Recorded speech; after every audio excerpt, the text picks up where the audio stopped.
that the Indian armed forces are fully prepared to respond to Pakistani misadventures, if any, that will escalate this situation. हमारी भारतीय सेनाओं ने अपने अद्भुत शौर्य और पराक्रम का परिचय देते हुए एक नया इतिहास रच दिया है। पाकिस्तान में पिछले 3 दशकों से टेरर इंफ्रास्ट्रक्चर का निर्माण हो रहा है।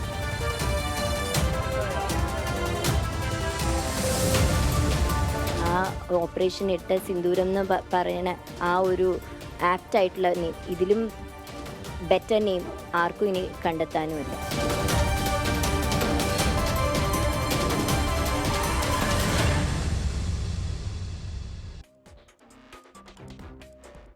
ഈ പോയ രാത്രി 1:05 മുതൽ 1:30 വരെയുള്ള 25 മിനിറ്റുകൾ, 24 മിസൈലുകൾ, എണ്ണം പറഞ്ഞ 9 ഭീകര കേന്ദ്രങ്ങൾ. ഇത് രാജ്യത്തിന്റെ മനസാക്ഷിക്ക് നീറ്റിൽ മാറി വേദനയാറിയ ദിവസമാണ്, പ്രതികാരത്തിന്റെ ദിവസം. ഒരൊറ്റ സിവിലിയൻ സാധാരണക്കാരനെ തൊട്ടിട്ടില്ല. തൊട്ടടുത്ത മുൾട്ടാനും ലാഹോറും ഉണ്ടെങ്കിലും ഒരു സൈനിക താവളവും ലക്ഷ്യം വെച്ചിട്ടില്ല. തീവ്രവാദി കൂട്ടങ്ങളെ ഹിംസയുടെ കാലാൾപ്പടകളാക്കാൻ പഠിപ്പിച്ചിറക്കുന്ന ഭീകര കേന്ദ്രങ്ങൾ മാത്രമാണ്. സ്കാൽപ് മിസൈലിൽ ഹമ്മർ ബോംബുകൾ ഇല്ലാതായത് ലഷ്കർ ഹെഡ്ക്വാർട്ടേഴ്സാണ്, ഹിസ്ബുൽ മുജാഹിദീൻ ആസ്ഥാനമാണ്. പ്രതികാരത്തിൽ കരിഞ്ഞുപോയത് സാധാരണ ഭീകരവാദികളല്ല, കൊടും ഭീകരവാദികൾ. ഈ രാത്രി ഹാഫിസ് സയ്യിദ് തലയറഞ്ഞ് കരയുന്നുണ്ടാകണം. കയ്യിൽ തൂക്കുമായി അതിർത്തി കടത്തിവിട്ട് അവിവേകമോർത്ത് തലയറഞ്ഞ് കരയുന്നുണ്ടാകണം. അയാളുടെ കുടുംബമടക്കം വെറുപ്പിന്റെ സംഘാടകർ, എണ്ണം പറഞ്ഞ ഭീകരവാദികളാണ് റാഫേൽ ഫൈറ്റർ ജെറ്റുകൾ കാലന്മാരായത്. ബൈസൺ വാലിയിൽ പൊലിഞ്ഞ 26 നിരപരാധി ചോരയ്ക്ക്, അക്കൂട്ടർ മായ്ച്ചു കളഞ്ഞ 26 സീമന്ത സിന്ദൂരങ്ങൾക്ക്, വൈധവ്യങ്ങൾക്ക്, പുത്രദുഃഖങ്ങൾക്ക് ചോര കൊണ്ട് മറുപടി കൊടുത്ത രാജ്യത്തിന്റെ കാവൽ പട്ടാളത്തിന്, സേനാ ത്രിമൂർത്തികൾക്ക് അഭിവാദ്യങ്ങൾ. Big salute. പ്രിയ പ്രേക്ഷകർക്ക് എൻകൗണ്ടർ പ്രൈമിലേക്ക് സ്വാഗതം.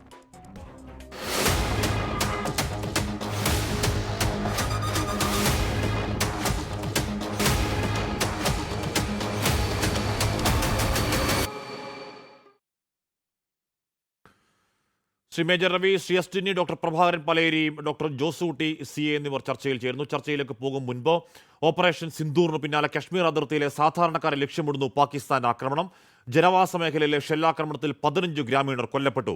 പാക് ഷെല്ലുകൾ പതിച്ച പൂഞ്ചിലെ സലാമാബാദിൽ നിന്നും ബൽറാം നുരങ്ങാടി, ഡൽഹിയിൽ നിന്ന് വിനിത വിജയുണ്ട്, ശ്രീനാഥ് ചന്ദ്രനുണ്ട്. ഏറ്റവും ഒടുവിലത്തെ അപ്ഡേറ്റ്സ് എടുത്ത് നമുക്ക് ചർച്ചയിലേക്ക് പോകാം. ആദ്യം ഞാൻ ബൽറാമിലേക്ക് പോകുന്നു. ബൽറാം, സലാമാബാദിൽ കാണാനുള്ളത് അങ്ങേയറ്റം ഒരു വൃത്തികെട്ട രാഷ്ട്രം, ഒരു അക്രമി രാഷ്ട്രം, ഒരു അധമ രാഷ്ട്രത്തിന് അവർ അന്തം വിടുമ്പോൾ ചെയ്തു കൂട്ടാൻ കഴിയുന്ന ഭീകരത എത്രത്തോളം ഉണ്ട് എന്നതിന് നേർക്കാഴ്ചയല്ലേ അവിടെ സലാമാബാദിലെ ആ പൊളിഞ്ഞ വീടുകൾ പറയുന്നത്? ബൽറാം. ഹഷ്മി, ഭീകരർക്കെതിരെ ഇന്ത്യൻ സൈന്യം പാകിസ്ഥാനിന്റെ മുഖത്തടിച്ചുകൊണ്ട് നടത്തിയ ഓപ്പറേഷൻ സിന്ദൂറിന് പകരം ചോദിക്കാൻ, സൈന്യത്തോട് നേരിട്ട് പകരം ചോദിക്കാൻ അല്ലെങ്കിൽ നേരിടാൻ ചങ്കൂറ്റമില്ലാത്ത പാക് സൈന്യം എന്ത് ചെയ്തു എന്നുള്ളതിന്റെ ദൃശ്യങ്ങളാണ് നമുക്ക് ഈ ഉറിയിലെ സലാമാബാദിൽ കാണാൻ കഴിയുന്നത്. നമുക്ക് ദൃശ്യങ്ങളിൽ കാണാം, എരിഞ്ഞുകൊണ്ടിരിക്കുകയാണ് ഒരു കുടുംബത്തിന്റെ വീട്. 3 വീടുകളാണ് ഇത്തരത്തിൽ ഒറ്റ രാത്രി കൊണ്ട്, നിമിഷങ്ങൾ കൊണ്ട് പാകിസ്ഥാൻ എരിച്ചു കളഞ്ഞത്. ഈ കാണുന്ന ദൃശ്യങ്ങൾ ഒരു കുടുംബത്തിന്റെ 1 വർഷത്തേക്കുള്ള ധാന്യം സൂക്ഷിച്ച ധാന്യപ്പുരയാണ് ഇപ്പോഴും, ആ ധാന്യമാണ് ഇപ്പോഴും എരിഞ്ഞു പുകഞ്ഞുകൊണ്ടിരിക്കുന്നത്. ഇത് ആ തെമ്മാടി രാഷ്ട്രം എങ്ങനെയാണ് പെരുമാറുന്നത്, അല്ലെങ്കിൽ എന്തുകൊണ്ടാണ് പാകിസ്ഥാനെ ഒരു അധമ രാഷ്ട്രം എന്ന് വിശേഷിപ്പിക്കേണ്ടി വരുന്നത് എന്നത് കൃത്യമായി തന്നെ പറഞ്ഞു തരുന്നുണ്ട് ഈ ദൃശ്യങ്ങൾ. ഒറ്റ രാത്രി കൊണ്ട് ഒരു കുടുംബത്തിന്റെ ഉറങ്ങിക്കൊണ്ടിരുന്ന സാധാരണക്കാരായ ജനങ്ങൾക്ക് മേലാണ് പാകിസ്ഥാൻ അതിക്രൂരമായ, അതിമാരകമായ ആക്രമണം നടത്തിയിരിക്കുന്നത്. ഈ വീടുകൾക്ക് പിന്നിൽ കാണുന്ന കുന്നിൻ മുകളിലാണ് പാകിസ്ഥാന്റെ പോസ്റ്റുകൾ. ഉയരത്തിന്റെ ഒറ്റ അഡ്വാൻറ്റേജ് ആണ് പാകിസ്ഥാന് ഈ മേഖലയിലുള്ളത്. അത് ഉപയോഗപ്പെടുത്തിയിരിക്കുന്നു. ഇന്ത്യ ഓപ്പറേഷൻ സിന്ദൂർ നടപ്പാക്കി എന്നറിഞ്ഞ നിമിഷം പാകിസ്ഥാൻ പ്രയോഗിച്ചത് മാരകമായ ഷെല്ലുകളാണ്, പീരങ്കികളാണ് ഈ സാധാരണക്കാരായ ജനങ്ങൾക്ക് നേരെ. അതിർത്തിയിലെ ഈ വിഷയങ്ങളൊന്നുമായി ബന്ധമില്ലാതെ സ്വന്തം ജീവിതം നോക്കി മുന്നോട്ടു പോകുന്ന കൃഷിക്കാരായ സാധാരണക്കാരുടെ വീടുകൾ അത് അറിഞ്ഞു തന്നെ ആക്രമിച്ചിരിക്കുകയാണ് പാകിസ്ഥാൻ. നമുക്ക് ദൃശ്യങ്ങളിൽ അറിയാൻ കഴിയും ഹഷ്മി, ഈ കാണുന്നത് ഒരു അലുമിനിയം ഷീറ്റ് ഉരുകി ഒലിച്ച് പോയിരിക്കുന്നു. അത്രത്തോളം മാരകമായ പ്രഹരശേഷിയുള്ള ആയുധമാണ് ഇവിടെ പാകിസ്ഥാൻ പ്രയോഗിച്ചിരിക്കുന്നത്. ഇപ്പോഴും മണിക്കൂറുകൾ പിന്നിട്ടിരിക്കുന്നു പാകിസ്ഥാന്റെ ഷെൽ വീണ ഈ വീടുകൾ തകർന്നു പോയിട്ട്. ഇപ്പോഴും ഇവിടെ കടുത്ത ചൂട് നമുക്ക് അനുഭവപ്പെടുന്നുണ്ട്. അത്രത്തോളം രൂക്ഷമായ ആക്രമണമാണ് പാകിസ്ഥാൻ നടത്തിയിരിക്കുന്നത്. ഉറിയിലെ ഈ പ്രദേശത്ത് നടത്തിയ ആക്രമണത്തിൽ ദിവസങ്ങൾക്ക് മാത്രം മുമ്പ് നമ്മൾ ബൽറാമും നമ്മുടെ ക്യാമറാമാൻ ജോഗേഷ് സിംഗും ഞാനും ഒക്കെ നമ്മൾ ഈ മേഖലകളിലൊക്കെ പോയവരാണ്. നമ്മൾ ഈ അതിർത്തി ഗ്രാമങ്ങൾ കണ്ടവരാണ്. അവരുടെ ബങ്കറുകളെ പറ്റി അവർ നമ്മളോട് സംസാരിച്ചവരാണ്. ഏതോ ഒരു റിറ്റാലിയേഷന് വേണ്ടി തയ്യാറെടുത്തവരാണ്. പാവങ്ങളാണ്, പരമസാധു മനുഷ്യരാണ്. അന്നത്തെ അന്നത്തിന് വേണ്ടി ആ ദിവസം ജീവിക്കുന്ന അങ്ങേയറ്റം സാധുക്കളായ പാവ മനുഷ്യരാണ്. അപ്പോൾ ഈ ദൃശ്യങ്ങൾ കാണുമ്പോൾ എനിക്ക് വല്ലാതെ വേദനിക്കുന്നുണ്ട് ബൽറാം. മാത്രമല്ല, ആ രാഷ്ട്രത്തിന് നെറിവുകേടോർത്താൽ അവർ ഏത് സമയവും ഇനിയും ഇത് ആവർത്തിക്കാൻ മടിക്കാത്തവരാണ്. ബൽറാം അവിടെ സൂക്ഷിച്ചു നിൽക്കൂ. ഹഷ്മി, തീർച്ചയായും ഇത്തരത്തിൽ ഇനിയും ഇത് ആവർത്തിക്കാൻ പാകിസ്ഥാൻ മടിക്കില്ല. അത്രത്തോളം നീചത്വം പാകിസ്ഥാനിൽ ഉണ്ട് എന്ന് മനസ്സിലാക്കി തന്നെയാണ് സൈന്യം ഇവിടെയുള്ള ആളുകളെ മുഴുവൻ ഈ ഒരു ഗ്രാമത്തെ പൂർണ്ണമായും ഒഴിപ്പിച്ചിരിക്കുകയാണ്. സുരക്ഷിതമായ ഇടങ്ങളിലേക്ക് മാറ്റിയിരിക്കുകയാണ്. അല്ലെങ്കിൽ ഒരു നീചരാഷ്ട്രത്തിന്റെ നീച കൃത്യങ്ങൾ എപ്പോഴും ഉണ്ടാകാം ഉറക്കത്തിൽ എന്ന് പ്രതീക്ഷിച്ച് ആശങ്കയിൽ ഇവിടുത്തെ ജനങ്ങൾ ഈ വീടുകൾ തങ്ങളുടെ മുഴുവൻ സമ്പാദ്യവും ഉപേക്ഷിച്ച് പോകേണ്ടി വന്നിരിക്കുകയാണ്. നമുക്ക് ദൃശ്യങ്ങളിൽ കാണാം ഹഷ്മി, ഒരു കുടുംബം അവരുടെ ജീവിതകാലത്തെ മുഴുവൻ സമ്പാദ്യം, പുസ്തകങ്ങൾ, അവരുടെ രേഖകൾ, വിലപ്പെട്ട രേഖകൾ, വസ്ത്രങ്ങൾ, കുഞ്ഞുങ്ങൾ പഠിക്കുന്ന പുസ്തകങ്ങൾ, വളർത്തു മൃഗങ്ങൾ എന്നിവയെ ഒന്നിനെ പോലും അവശേഷിപ്പിക്കാതെ മിണ്ടാപ്രാണികളോട് പോലും തങ്ങളുടെ ക്രൂരത കാണിക്കുന്ന ഒരു രാഷ്ട്രമല്ലേ പറയേണ്ടത്? അത് മേൽവിലാസം UN രാജ്യം പറഞ്ഞതല്ലേ, ഇത് തെമ്മാടി രാഷ്ട്രമാണ്, ഇത് ഗൂണ്ടാ രാഷ്ട്രമാണ്, ഇത് റോഗ് നേഷനാണ് എന്ന് UN ഇന്ത്യ പറഞ്ഞതാണ്. അന്ന് അങ്ങനെ പറയല്ലേ, അതൊരു രാഷ്ട്രമല്ലേ എന്ന് പാകിസ്ഥാന് വേണ്ടി ചെറിയ ശബ്ദം ഉയർത്താൻ പോലും ആരും തയ്യാറായില്ല. എന്തുകൊണ്ട് ആരും തയ്യാറായില്ല എന്നതിൻ്റെ മറുപടിയാണ് പ്രേക്ഷകർ സ്ക്രീനിൽ കാണുന്ന ഈ വെണ്ണീർ, പ്രേക്ഷകർ സ്ക്രീനിൽ കാണുന്ന ഈ കനൽ. എന്ന് പറഞ്ഞാൽ നേർക്കുനേർ ഇന്ത്യൻ സേനയോട് പൊരുതാൻ ധൈര്യമില്ലാത്ത കൊതിക്കെറിവിന്, അല്ലെങ്കിൽ അവരുടെ വ്യോമ എയർ ഡിഫൻസ് അമ്പയെ പരാജയപ്പെട്ട നാണക്കേടിന്, അങ്ങേയറ്റം ഹ്യൂമിലിയേഷൻ ഫോർ ദ ഡെക്കേഡ്, ഒരു ദശാബ്ദത്തിലെ ഏറ്റവും വലിയ നാണക്കേടിന് അവർ കാട്ടിക്കുട്ടിയ പേക്കൂത്താണ് അതിർത്തി ഗ്രാമങ്ങളിലെ ഈ കാഴ്ച. നമ്മളവിടെ പോയതാണ്, അവിടെ പോയി ഈ മനുഷ്യരെ കണ്ടവരാണ്. പാവങ്ങളാണ്, സാധുക്കളാണ്, അവർ സമാധാനം ആഗ്രഹിക്കുന്നവരാണ്, അവരവിടെ പെട്ടുപോയവരാണ്. അവരെ ഇതൊക്കെ പാകിസ്ഥാൻ അറിയാത്തവരല്ല. അതിർത്തിക്കപ്പുറം അവരുടെയും ഈ പറയുന്ന ഗ്രാമങ്ങളുണ്ട്, അവിടെയും പാവം മനുഷ്യരുണ്ട്. അങ്ങോട്ടേക്ക് ഷെല്ലയച്ച് കൊല്ലാൻ അറിയാത്തതുകൊണ്ടല്ല. പക്ഷേ നമ്മൾ പരിഷ്കൃതരാണ്, അവർ അപരിഷ്കൃതരാണ് എന്നതാണ് വ്യത്യാസം. നമ്മൾ പരിഷ്കൃതരാണ്, പാകിസ്ഥാൻ എന്ന നീചരാഷ്ട്രം അങ്ങേയറ്റം അൺസിവിലൈസ്ഡ് ആണ്, അങ്ങേയറ്റം അപരിഷ്കൃതരാണ് എന്നുള്ളതാണ് വ്യത്യാസം. ആ വ്യത്യാസം ഇതിൽ കാണാം. നമ്മൾ തിരിച്ചടിച്ചത് പാക് സൈനിക പോസ്റ്റുകൾക്ക് നേരെയാണ്. നമ്മളവിടെ ജീവഹാനി ഉണ്ടാക്കിയത് പാകിസ്ഥാന്റെ മിലിറ്ററിക്ക് നേരെയാണ്. അല്ലാതെ അവിടുത്തെ സാധാരണക്കാരന് നേരെ ഒരു തുള്ളി മണ്ണ് വീണിട്ടില്ല. അവരുടെ സാധാരണക്കാരന് നേരെ ഏതെങ്കിലും മിസൈലിന്റെ ഒരു അഗ്നിനാളം വീണിട്ടില്ല. കാണിക്കുന്ന സംയമനം, ഗണ്യമായ സംയമനം, നമ്മുടെ ദൗർബല്യമായി അവർ കണക്കാക്കരുതെന്ന് മാത്രമേ പറയാനുള്ളൂ. ബൽറാം, ഇനിയും ഈ ഷെല്ലാക്രമണം അവസാനിച്ചു എന്ന് കരുതാമോ? അതോ ഇനിയും കൂടുതൽ മേഖലകളിൽ കൂടുതൽ പാവപ്പെട്ടവർ വീടുകൾ, കൂടുതൽ സാധാരണക്കാരുടെ ദേഹത്തേക്ക് ഈ ഷെല്ല് വിടാൻ ആ നീചരാഷ്ട്രത്തിന് പദ്ധതിയുണ്ടോ ബൽറാം? ഹഷ്മി, അത് പാകിസ്ഥാനാണ്, നീചരാഷ്ട്രമാണ്. അതുകൊണ്ട് തന്നെ അത്തരത്തിൽ ഒരു നടപടി ഏത് സമയവും പാകിസ്ഥാന്റെ ഭാഗത്തു നിന്നും പ്രതീക്ഷിക്കണം എന്നതുകൊണ്ട് തന്നെയാണ് ഇവിടെയുള്ള സാധാരണക്കാരായ മനുഷ്യരെ സുരക്ഷിത കേന്ദ്രങ്ങളിലേക്ക് മാറ്റിയിരിക്കുന്നത്. ഇത് ഉറി സെക്ടറിലുള്ള ദൃശ്യങ്ങളാണ് നമ്മളിപ്പോൾ കാണുന്നത്. എന്നാൽ പൂഞ്ച് സെക്ടറിൽ ഇതിലും മാരകമായ ക്രൂരമായ ദൃശ്യങ്ങളാണ് പുറത്തു വന്നിരിക്കുന്നത്. ഒറ്റ രാത്രി കൊണ്ട് 15 മനുഷ്യരെയാണ്, നിഷ്കളങ്കരായ മനുഷ്യരെയാണ്, വീടുകളിൽ ഉറങ്ങുകയായിരുന്ന മനുഷ്യരെയാണ് പാകിസ്ഥാന്റെ ഷെല്ലുകൾ ഇല്ലാതാക്കിയത്. വളർത്തു മൃഗങ്ങളെ പോലും നിരവധി ചത്തുപോയി ആ ആക്രമണത്തിൽ. 46 മനുഷ്യർക്ക് പരിക്കേറ്റിപ്പോൾ ചികിത്സയിലാണ്. ഇത്തരത്തിൽ അതിമാരകമായ ആക്രമണം പലയിടങ്ങളിലും നടത്തിയിരിക്കുന്നു. അതിൽ ഏറ്റവും മാരകമായ ആക്രമണം ഉണ്ടായത് പൂഞ്ചിലാണ്. കൂടാതെ രജൌരിയിൽ ഉണ്ടായിട്ടുണ്ട്. സമാനമായ ആക്രമണമാണ് ഇവിടെയും ഉണ്ടായിരിക്കുന്നത്. 2 പേർക്ക്, ഒരു പെൺകുട്ടി ഉൾപ്പെടെ 2 പേർക്കാണ് ഇവിടെ പരിക്കേറ്റിരിക്കുന്നത്. വീട്ടിൽ ഉറങ്ങിക്കിടക്കുകയായിരുന്നവർക്ക് നേരെയാണ് ഈ ആക്രമണം ഉണ്ടായത് എന്നുകൂടി ഓർക്കണം.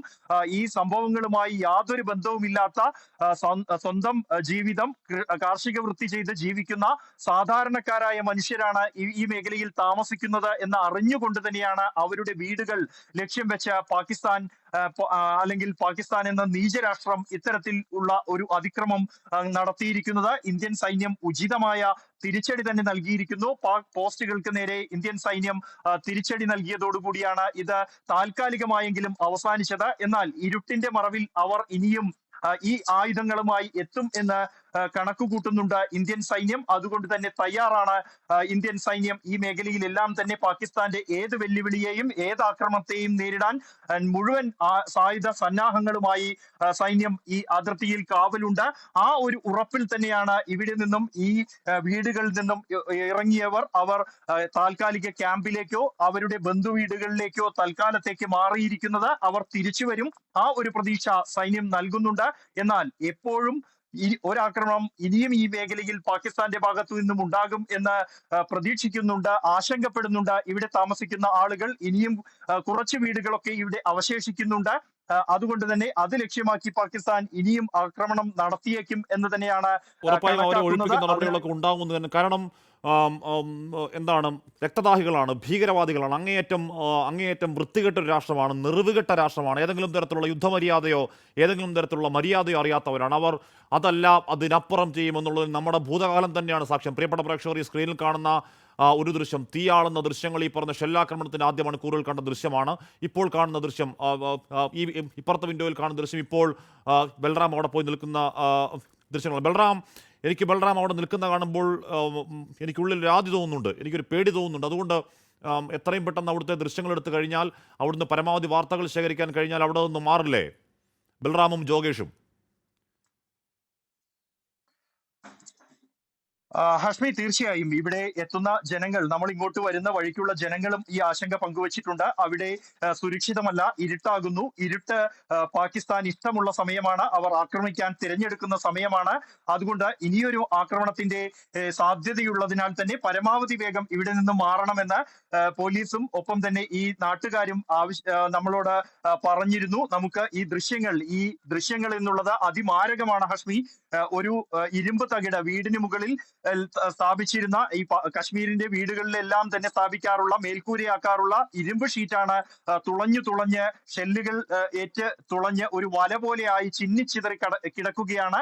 അത്രത്തോളം മാരകമായ ആയുധങ്ങളാണ് ജനവാസ മേഖലയിൽ സാധാരണ ഒരു കുടുംബം താമസിക്കുന്ന വീടിന് മുകളിലേക്ക് പാകിസ്ഥാൻ പ്രയോഗിച്ചിരിക്കുന്നത് എന്നത് ഓർക്കുമ്പോൾ തെമ്മാടി രാഷ്ട്രം എന്ന ഇന്ത്യയുടെ പ്രയോഗം അത് കുറഞ്ഞുപോയോ എന്ന് മാത്രമേ നമുക്ക് സംശയം തോന്നൂ. അത്രത്തോളം മാരകമായ ആക്രമണമാണ് ഒരു വീടിന് നേരെ അല്ലെങ്കിൽ വീടുകൾക്ക് നേരെ പോലും പാകിസ്ഥാൻ നടത്തിയിരിക്കുന്നത്. നമ്മളിപ്പോൾ കാണുന്ന ദൃശ്യങ്ങൾ ഈ വീടിന്റെ അടുക്കളയുടെ ദൃശ്യങ്ങളാണ്. ഇവിടെ പാത്രങ്ങൾ പോലും ഉരുകിപ്പോയിരിക്കുന്നു, അലുമിനിയ പാത്രങ്ങൾ ഉരുകി ഒലിച്ചിരിക്കുന്നു. അത്രത്തോളം ചൂടുള്ള ഉഗ്രശേഷിയുള്ള ഇത് യാദൃശ്ചികമായി സംഭവിക്കുന്നതല്ല. ഇപ്പൊ എന്ന് പറഞ്ഞാൽ, ഈ കഴിഞ്ഞ അവിടെ പഹൽഗാമിൽ ഇക്കൂട്ടർ കാണിച്ച് 26 പേരെ പോയിന്റ് ബ്ലാങ്കിൽ കൊന്നൊടുക്കിയതിനു ശേഷമുള്ള ഓരോ ദിവസങ്ങളിലും അവിടെ ഈ പറയുന്ന പ്രൊവോക്കേഷൻ ഇല്ലാത്ത ഒരു രാത്രി ഉണ്ടായിട്ടില്ല. അങ്ങേയറ്റത്തെ സകല മര്യാദയുടെ സീമകൾ ലംഘിച്ച് പോയ 14 രാത്രികൾ ഈ പറയുന്ന കുപ്വാരയിൽ, ഈ പറയുന്ന ബാരാമുള്ളയിൽ, ഈ മേഖലയിൽ, ഉറിയിലൊക്കെ, ഈ മേഖലയിലൊക്കെ പാകിസ്ഥാൻ എന്ന് പറയുന്ന തെമ്മാടി രാഷ്ട്രം ഈ പണി കാണിച്ചുകൊണ്ടേയിരിക്കുകയാണ്. പക്ഷെ ഇന്നിപ്പോൾ ഈ കാണിച്ചത് ആ പ്രകോപനമല്ല, ഇത് മനഃപൂർവ്വം, ഇത് സാധാരണക്കാരെ കൊന്നൊടുക്കുക എന്ന ലക്ഷ്യത്തിൽ ഈ ശക്തി കൂടിയ, ഇത് ഷെല്ല് തന്നെയാണോ മറ്റെന്തെങ്കിലും എന്താണ് യുദ്ധോപകരണമാണോ എന്ന് എനിക്ക് സംശയം സത്യമായും ഈ പറയുന്ന തകർന്ന കെട്ടിടങ്ങൾ കാണുമ്പോൾ തോന്നുന്നു ബൽറാം. ഇത് പാകിസ്ഥാൻ എന്ന രാഷ്ട്രം കരുതിക്കൂട്ടി നിരപരാധികൾക്ക് നേരെ നടത്തിയ, മനുഷ്യത്വത്തിനെതിരെ നടത്തിയ ആക്രമണമാണ് പഹൽഗാമിൽ നടത്തിയത് പോലെ. ബൽറാം, തീർച്ചയായും ഹഷ്മി, ഇത് മനുഷ്യത്വത്തിനെതിരായ ഒരു ആക്രമണം തന്നെയാണ്. ഈ സാധാരണക്കാരായ ജനങ്ങളെ കൊന്നൊടുക്കുക എന്ന ലക്ഷ്യത്തോടെ തന്നെയാണ് പാകിസ്ഥാൻ ഈ ആക്രമണം നടത്തിയത് എന്ന് അതിനുപയോഗിച്ചിരുന്ന ആയുധങ്ങളുടെ പ്രഹരശേഷി പരിശോധിക്കുമ്പോൾ നമുക്ക് കാണാനാകും. ഹഷ്മി, നമുക്ക് ദൃശ്യങ്ങളിൽ കാണാം, ഇവിടെ ചില്ല് പാത്രങ്ങൾ പോലും ഉരുകിയ നിലയിലാണ്. അത്രത്തോളം മാരകമായ ആയുധങ്ങൾ പാകിസ്ഥാൻ പ്രയോഗിച്ചിരിക്കുന്നു ഈ വീടുകൾക്ക് നേരെ എന്നുള്ളതാണ്. അത് ഷെല്ലുകൾ എന്ന റിപ്പോർട്ടുകളാണ് ആദ്യം വന്നത്. എന്നാൽ ഇവിടെ എത്തി ഈ ദൃശ്യങ്ങൾ കാണുമ്പോൾ, ഇവിടെയുള്ള അവസ്ഥ കാണുമ്പോൾ എനിക്കും സംശയം തോന്നുന്നുണ്ട്, അത് ഷെല്ല് മാത്രമാണോ അല്ലെങ്കിൽ അതിലും പ്രഹരശേഷി ഏറിയ മറ്റെന്തോ ആയുധമാണോ പാകിസ്ഥാൻ സാധാരണക്കാരായ മനുഷ്യരെ കൊല്ലാൻ ലക്ഷ്യം വെച്ച് ഉപയോഗിച്ചത് എന്നുള്ളത്. സമാനമായ ആക്രമണമാണ് പൂഞ്ചിലും ഉണ്ടായിരിക്കുന്നത്.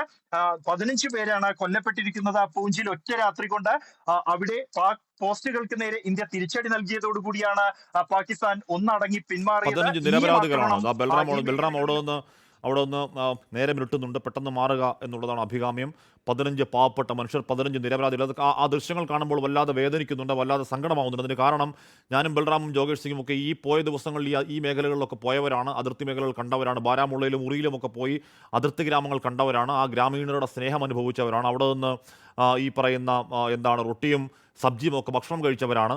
പാവങ്ങളാണ്, അങ്ങേയറ്റം പാവങ്ങളാണ്. അവർ ഈ പറഞ്ഞ ആശങ്കകൾ പങ്കുവെക്കുമ്പോഴും ഇങ്ങനെയൊന്നും ഉണ്ടാകുമെന്ന് ആ പാവങ്ങൾ കരുതിയിട്ടുണ്ടാവില്ല. അവരുടെ ദേഹത്തേക്കാണ്, നിരപരാധികളുടെ ദേഹത്തേക്കാണ്. ആ ദിവസം അധ്വാനിച്ച് കിട്ടുന്ന പണം കൊണ്ട് ആ ദിവസത്തെ റൊട്ടി ഉണ്ടാക്കി കഴിക്കുന്ന പരമസാധുക്കളായ മനുഷ്യരെയാണ് പാകിസ്ഥാൻ കൊന്നൊടുക്കിയിരിക്കുന്നത്. അതിനുകൂടി പ്രതികാരം ചെയ്തേ മതിയാവുകയുള്ളൂ എന്നാണ് മനസ്സിലാക്കാൻ. ബൽറാം അവിടെ ഒന്ന് പെട്ടെന്ന് മാറൂ എന്ന് മാത്രം അഭ്യർത്ഥിക്കുന്നു. വിനീത വിജിയും ശ്രീനാഥ് ചന്ദ്രനും കൂടി തുടരുന്നു. വിനീത, ഇതാണ് ഇവരുടെ പണി. നമ്മൾ ആദ്യഘട്ടത്തിൽ ഇത്രത്തോളം ഭീകരമാണെന്ന് കരുതിയിരുന്നില്ല. അത് ആദ്യഘട്ടത്തിൽ 5 മരണമെന്നാണ് വന്നത്, പിന്നീട് 10 ഇപ്പോൾ ഏറ്റവും ഒടുവിൽ 15. അതിൽ കൂടാതിരിക്കട്ടെ, പാകിസ്ഥാന്റെ ഈ നെറികെട്ട നീക്കങ്ങൾക്ക് രാജ്യം കൃത്യമായി തന്നെ നിരീക്ഷിക്കുന്നില്ലേ? വേണമെങ്കിൽ തിരിച്ചടി കൊടുക്കാനും സജ്ജമല്ലേ വിനീത?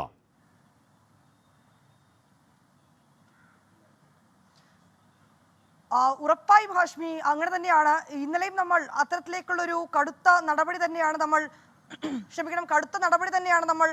കണ്ടിട്ടുണ്ടായിരുന്നത്. പക്ഷേ എന്നിട്ടും പാഠം പഠിക്കില്ല ഞങ്ങളെന്ന് പാകിസ്ഥാൻ ആവർത്തിക്കുമ്പോൾ എന്താണ് ചെയ്യാൻ കഴിയുക എന്നതാണ് നമുക്ക് ചോദിക്കാൻ കഴിയുന്നത്. കാരണം ഇന്ന് ഈ ആക്രമണം ഉണ്ടാവുന്നു, തിരിച്ച് ശക്തമായിട്ടുള്ള ആക്രമണം പാകിസ്ഥാന് ഇന്ത്യയിൽ നിന്നും നേരിടേണ്ടി വരുന്നു. പിന്നാലെയാണ് ഈ സാധുക്കളായ, ഹാഷ്മി സൂചിപ്പിച്ചതുപോലെ സാധുക്കളായ ജനങ്ങൾക്ക് നേരെ ഇത്രയും ശക്തമായിട്ടുള്ള ആക്രമണം, ഒരു പ്രകോപനപരം ഉണ്ടാക്കുക എന്നുള്ള ഉദ്ദേശം തന്നെ ആയിരിക്കണം ഒരു പക്ഷേ ഇത്തരം ആക്രമണങ്ങൾക്ക് പിന്നിൽ. ഏതാണെങ്കിലും സ്ഥിതിഗതികളെല്ലാം രാജ്യം വളരെ വ്യക്തമായി തന്നെ നിരീക്ഷിക്കുന്നുണ്ട്.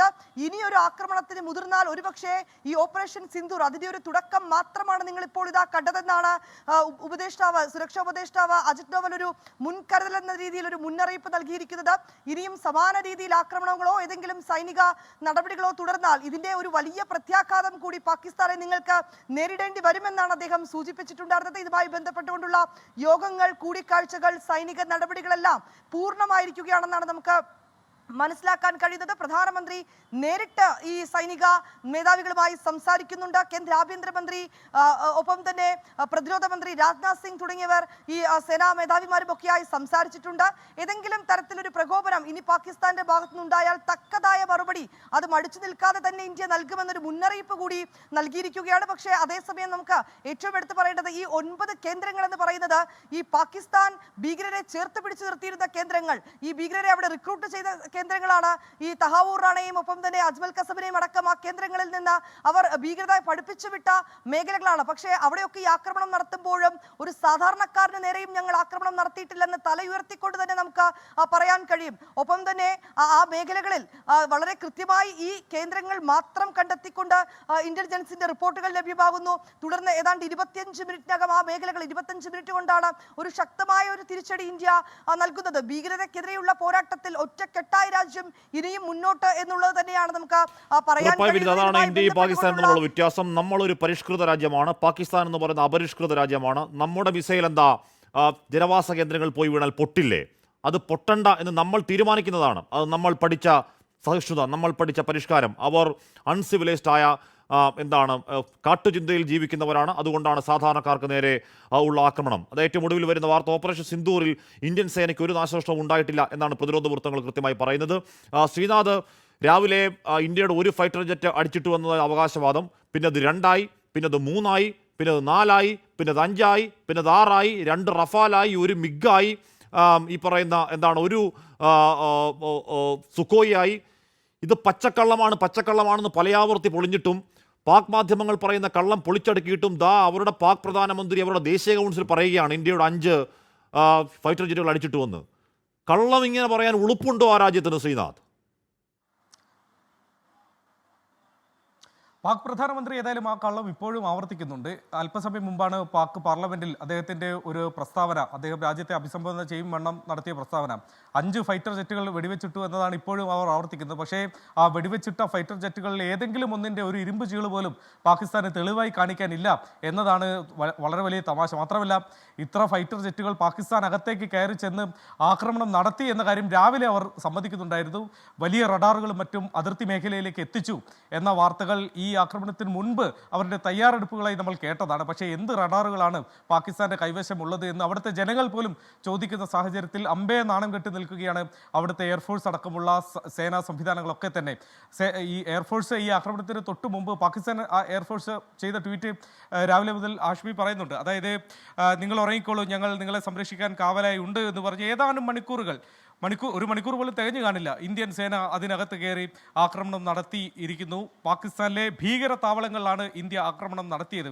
പാകിസ്ഥാൻ ഈ പെഹൽഗാമിലെ ആക്രമണ സമയത്ത് പാകിസ്ഥാൻ പറഞ്ഞത് ഈ സാധാരണക്കാരെ ആക്രമിച്ചത് അതിൽ ഞങ്ങൾക്കൊരു പങ്കുമില്ല, ഞങ്ങൾ സാധാരണക്കാരെ ആക്രമിക്കുന്നില്ല, ഇന്ത്യ ഇപ്പോൾ ഇവിടെ വന്ന് നടത്തിയത് സിവിലിയൻസിന് നേരെയുള്ള ആക്രമണമാണ് എന്നൊരു നെറേറ്റീവ് പാകിസ്ഥാൻ നൽകാൻ വേണ്ടി ശ്രമിച്ചു. പക്ഷേ ഇപ്പോൾ എന്താണ് കാണുന്നത്? ജമ്മു കാശ്മീരിലെ അതിർത്തി മേഖലകളിൽ ഷെല്ലാക്രമണത്തിൽ ഇന്ത്യയിലെ സാധാരണക്കാരായ മനുഷ്യർ ആ അതിർത്തി മേഖലയിൽ ജീവിത സാഹചര്യങ്ങൾ കൊണ്ട് എത്തിപ്പെട്ട് അവിടെ തുടരേണ്ടി വന്ന അവിടുത്തെ കർഷകരായ മനുഷ്യരാണ് 10ലേറെ പേർ ഇപ്പോൾ മരിച്ചിരിക്കുന്നത്. അങ്ങനെ സാധാരണക്കാർക്ക് നേരെ ഇപ്പോൾ ഭീകരവാദികളല്ല, പാകിസ്ഥാൻ ആർമി തന്നെയാണ് ഇപ്പോൾ ആയുധം വെച്ച് കളിച്ചുകൊണ്ടിരിക്കുന്നത്. ഞങ്ങൾ പിന്നോട്ടില്ല എന്ന് പാക് പ്രധാനമന്ത്രി ഇപ്പോൾ അവരുടെ അസംബ്ലിയിൽ പറഞ്ഞിട്ടുണ്ട്. അവരുടെ സൈന്യത്തിന് പൂർണ്ണ അധികാരം, എന്തെങ്കിലും ഒരു ഓപ്പറേഷൻ നടത്താനുണ്ടെങ്കിൽ അതിന് പൂർണ്ണ അധികാരം ഇപ്പോൾ പാകിസ്ഥാൻ ഗവൺമെന്റ് നൽകിയിട്ടുമുണ്ട്. അതുകൊണ്ട് പാഠം പഠിക്കുന്നില്ല പാകിസ്ഥാൻ, വലിയ തിരിച്ചടി. ശരി, അവരവരുടെ രാജ്യത്തെ പൗരന്മാരെ സമാധാനിപ്പിക്കാൻ ഇന്ത്യയുടെ മുഴുവൻ ഫൈറ്റർ ജെറ്റും അടിച്ചിട്ടു എന്ന് പറയട്ടെ, ഇന്ത്യ എന്തോ അങ്ങ് മൂക്കിക്കെറ്റിക്കളയും എന്ന് വീമ്പിളക്കട്ടെ, അത് അവരുടെ പൗരന്മാരെ സമാധാനിപ്പിക്കാനാണ്.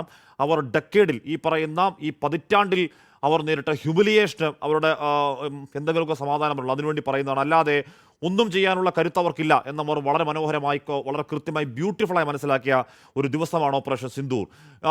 ശ്രീ പ്രഭാകരൻ പാലേരി, ശ്രീ കേണലിസ്റ്റ് ജിന്നി, ശ്രീ ജോസു ഡിസി എന്നിവർ ചർച്ചയിൽ ചെയ്യുന്നു. ശ്രീ പ്രഭാകരൻ പാലേരി, ഞാൻ മനസ്സിലാക്കുന്നത് താങ്കൾ ഗുജറാത്തിലാണ്. ഒരുപക്ഷെ ഒരു ബ്ലാക്ക് ഔട്ടിനുള്ള സാധ്യതയുണ്ട്, ഒരുപക്ഷെ 7 കറണ്ട് പോകാനുള്ള സാധ്യതയുണ്ട് എന്നൊക്കെ പറയുന്നുണ്ട്. നമുക്ക് നോക്കാം. പ്രഭാകരൻ പാലേരി, ഞാൻ പറഞ്ഞത് എന്താണ്, ഇത് പാക് സേനയ്ക്ക് അങ്ങേയറ്റം നാണക്കേടിൻ്റെ ദിവസമാണ്. അതിന് കാരണം എന്താണ്? Sleep tight Pakistan, PAF is അവേക്ക്, സുഖമായി ഉറങ്ങൂ പാകിസ്ഥാനെ, ഞങ്ങൾ PAFയുടെ പാക് വ്യോമസേന ഞങ്ങൾ ഉണർന്നിരിക്കുന്നു എന്ന വീമ്പിളക്കിയിട്ട് 2 മണിക്കൂർ കഴിയും മുന്നെയാണ് അവരുടെ കൺമുന്നിൽ അവർ ജാഗരൂകം നോക്കിയിരുന്നിടത്തൂടെ അവരുടെ എയർ ഡിഫൻസ് പൊളിച്ചുകൊണ്ട് ഈ പ്രധാനപ്പെട്ട എണ്ണം പറഞ്ഞ 9 ഭീകരവാദി കേന്ദ്രങ്ങളിൽ നമ്മൾ ആക്രമണം നടത്തിയത്, എണ്ണപ്പെട്ട ഭീകരവാദികളെ കൊന്നൊടുക്കിയത്. പ്രഭാകരൻ പാലേരി, അവരുടെ ഈഗോയ്ക്ക് അവരുടെ മണ്ടക്കേൽക്കുന്ന ക്ഷതം ചെറുതല്ല. പാകിസ്ഥാൻ ചുമ്മാതിരിക്കും എന്ന് കരുതാമോ? പാകിസ്ഥാന് ഇന്ത്യയെ നേരിടുവാൻ സാധിക്കില്ല. പാകിസ്ഥാനെ ഇന്ത്യയോട് നേരിട്ട് കളിക്കുവാനും അതിനെ ആക്രമിച്ച് കീഴടക്കുവാനും സാധ്യമല്ല. അത് പാകിസ്ഥാന് തന്നെ വളരെ നന്നായി അറിയും. പക്ഷെ ഇപ്പോൾ പറ്റിയിട്ടുള്ള മാനനഷ്ടം അത് തീർച്ചയായിട്ടും അവർ അതിനെ അംഗീകരിക്കില്ല. അതിനെതിരായിട്ട് പല കളവും പറഞ്ഞ് അവർ, പക്ഷെ ലോക രാജ്യങ്ങൾക്ക് ഇത് എവിടെ നടന്നത് എന്താണെന്ന് നല്ലപോലെ മനസ്സിലാകും. പക്ഷെ പാകിസ്ഥാനിലെ ജനങ്ങൾക്ക് അത് മനസ്സിലാകില്ല. ഒരു പക്ഷേ ഇന്ത്യയിലും ഉണ്ടാകും അതുപോലുള്ള ജനങ്ങൾ ശരിക്കും മനസ്സിലാകാതെ പല കള്ളത്തരം പറയുമ്പോൾ അത് ചിലപ്പോൾ നമ്മളെ ആളുകളും വിശ്വസിക്കാൻ സാധ്യതയുണ്ട്. കാരണം മനുഷ്യന്മാർ അങ്ങനെയാണ്. ഇവിടെ നടക്കുന്ന സംഭവം ഇതിലപ്പുറം നമുക്കൊന്നും ചെയ്യാൻ സാധ്യമല്ല. ഈ സമയത്ത് ഇത് കണ്ടിന്യൂ ചെയ്ത് ഇത് തുടർന്നുകൊണ്ടേ പോയിക്കൊണ്ടേയിരിക്കണം എന്നാണ് ഞാൻ പറയുക. ഇതാണ് സാധാരണ ചെയ്യേണ്ടത്. പക്ഷെ നമ്മൾ ചെയ്തിട്ടുള്ളത് വളരെ ബുദ്ധി ഉപയോഗിച്ചിട്ടാണ്. ഇതുപോലെയുള്ള സംഗതി നടന്നപ്പോൾ അതിൽ നിന്ന് നമ്മൾ പലതരത്തിലുള്ള സംഗതി ഇപ്പോൾ അതിനെ എതിർപ്പ് നമ്മൾ പ്രകടിപ്പിച്ചു കഴിഞ്ഞു 15 തരത്തിൽ. ഇപ്പൊ ഞാൻ പറയാം, ഇപ്പോഴത്തെ ഈ സർജിക്കൽ സ്ട്രൈക്ക് എന്ന് ഞാൻ പറയുകയാണെങ്കിൽ അത് 15ാമത്തെ ഒരു അടവായിട്ടാണ് ഞാൻ കാണുന്നത്. പക്ഷെ ഒറ്റ വിഷമം ഇവിടെ എന്താണെന്ന് വെച്ചാൽ, നമ്മൾ ചെയ്തിട്ടുള്ള എല്ലാ സംഗതികളും ഇൻഡസ് വാട്ടർ ട്രീറ്റി മുതൽ ഇന്നത്തെ ആക്രമണം വരെ തുടർന്നു കൊണ്ടേ നമ്മൾ ചെയ്യേണ്ടി വരും എന്നാണ് എനിക്ക് തോന്നുന്നത്. കാരണം അല്ലാതെ ഇതിനൊരു അവസാനം കാണാൻ സാധ്യമല്ല. ഇതിൽ ആരും മീഡിയേറ്റ് ചെയ്യാനും സാധ്യതയില്ല. കാരണം നമ്മൾ പലേരി, ഇവിടെ പാകിസ്ഥാൻ എഴുന്നേറ്റ് ചെയ്യുന്ന ലോകരാഷ്ട്രങ്ങൾ മുന്നിൽ കമാന്നൊരു അക്ഷരം മിണ്ടാനുള്ള അവകാശം ഇപ്പോഴുണ്ടോ? ധാർമ്മിക അവകാശമുണ്ടോ? നോക്കൂ, നമ്മളടിച്ച ഈ പറയുന്ന മുറിട്കെ എന്ന് പറയുന്ന സ്ഥലത്ത് അവിടെ ഭീകരവാദ ടെറർ ക്യാമ്പാണ്. അജ്മൽ കസബും തഹാവൂർ റാണയും ഡേവിഡ് കോൾമാൻ ഹെഡ്ലിയും അടക്കം ഈ പറയുന്ന വെറുപ്പിൻ്റെ അന്തകവിത്തുകൾക്ക് അവസാനവട്ട പരിശീലനം കൊടുത്ത സ്ഥലമാണത്. ഈ പറയുന്ന ജംഗിൾ വാർഫെയറിൽ ഈ പറയുന്ന ആത്മഹത്യാ സ്ക്വാഡാവാൻ, ചാവേറാവാൻ അവരുടെ തലച്ചോറുകളിൽ വിഷം കുത്തിവെക്കുന്ന സ്ഥലമാണ് മുരീഡ്.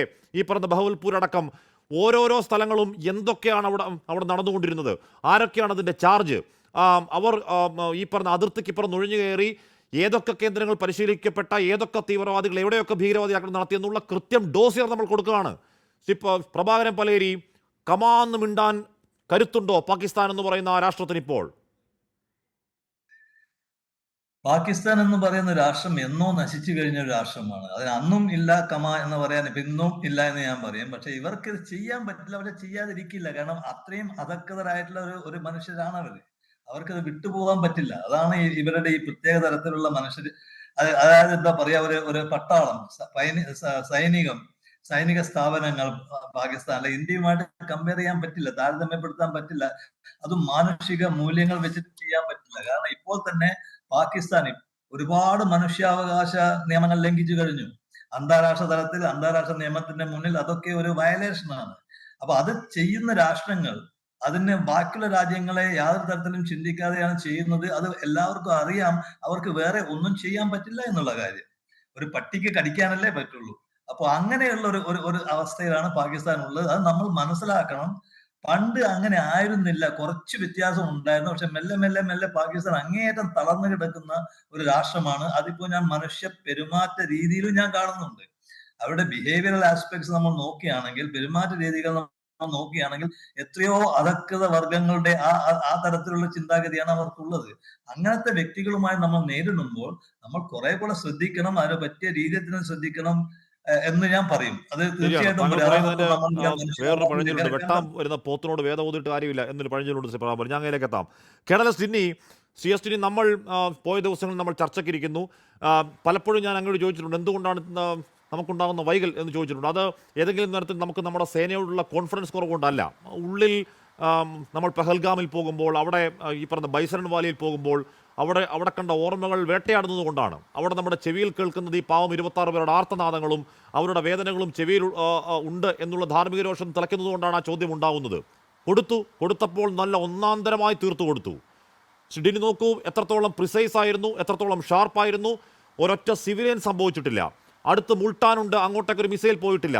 അടുത്ത് ലാഹോറുണ്ട്, അങ്ങോട്ടേക്കൊരു മിസൈൽ പോയിട്ടില്ല. കൃത്യമായി നമ്മൾ എന്തുദ്ദേശിച്ചോ ആ ഉദ്ദേശിച്ച കാര്യങ്ങൾ ഒരു പേപ്പറിൽ ബ്ലാക്ക് ആൻഡ് വൈറ്റ് ആയി വരച്ചു വെച്ച് ചെയ്തോ, അതുപോലെ പ്രിസൈസായ ക്ലിനിക്കലായ ഒരു സർജിക്കൽ അറ്റാക്ക്. ഡിനി,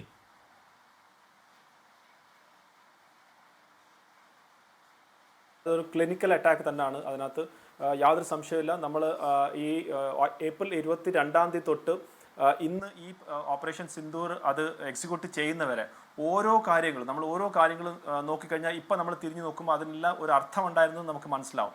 അതായത് പ്രൈം മിനിസ്റ്ററിൻ്റെ മെസ്സേജ് വളരെ കാറ്റഗോറിക്കലായിട്ട് സ്ട്രാറ്റജിക് ആയിട്ടുള്ള മെസ്സേജ്, നമ്മൾ ഈ നടത്തുന്നവരുടെ അവരെ ആരാണോ ചെയ്യുന്ന അവരെ നമ്മൾ തേടി അവരെ സ്ട്രൈക്ക് ചെയ്യും എന്നുള്ള രീതിയിലേക്കുള്ള ഒരു കാര്യം.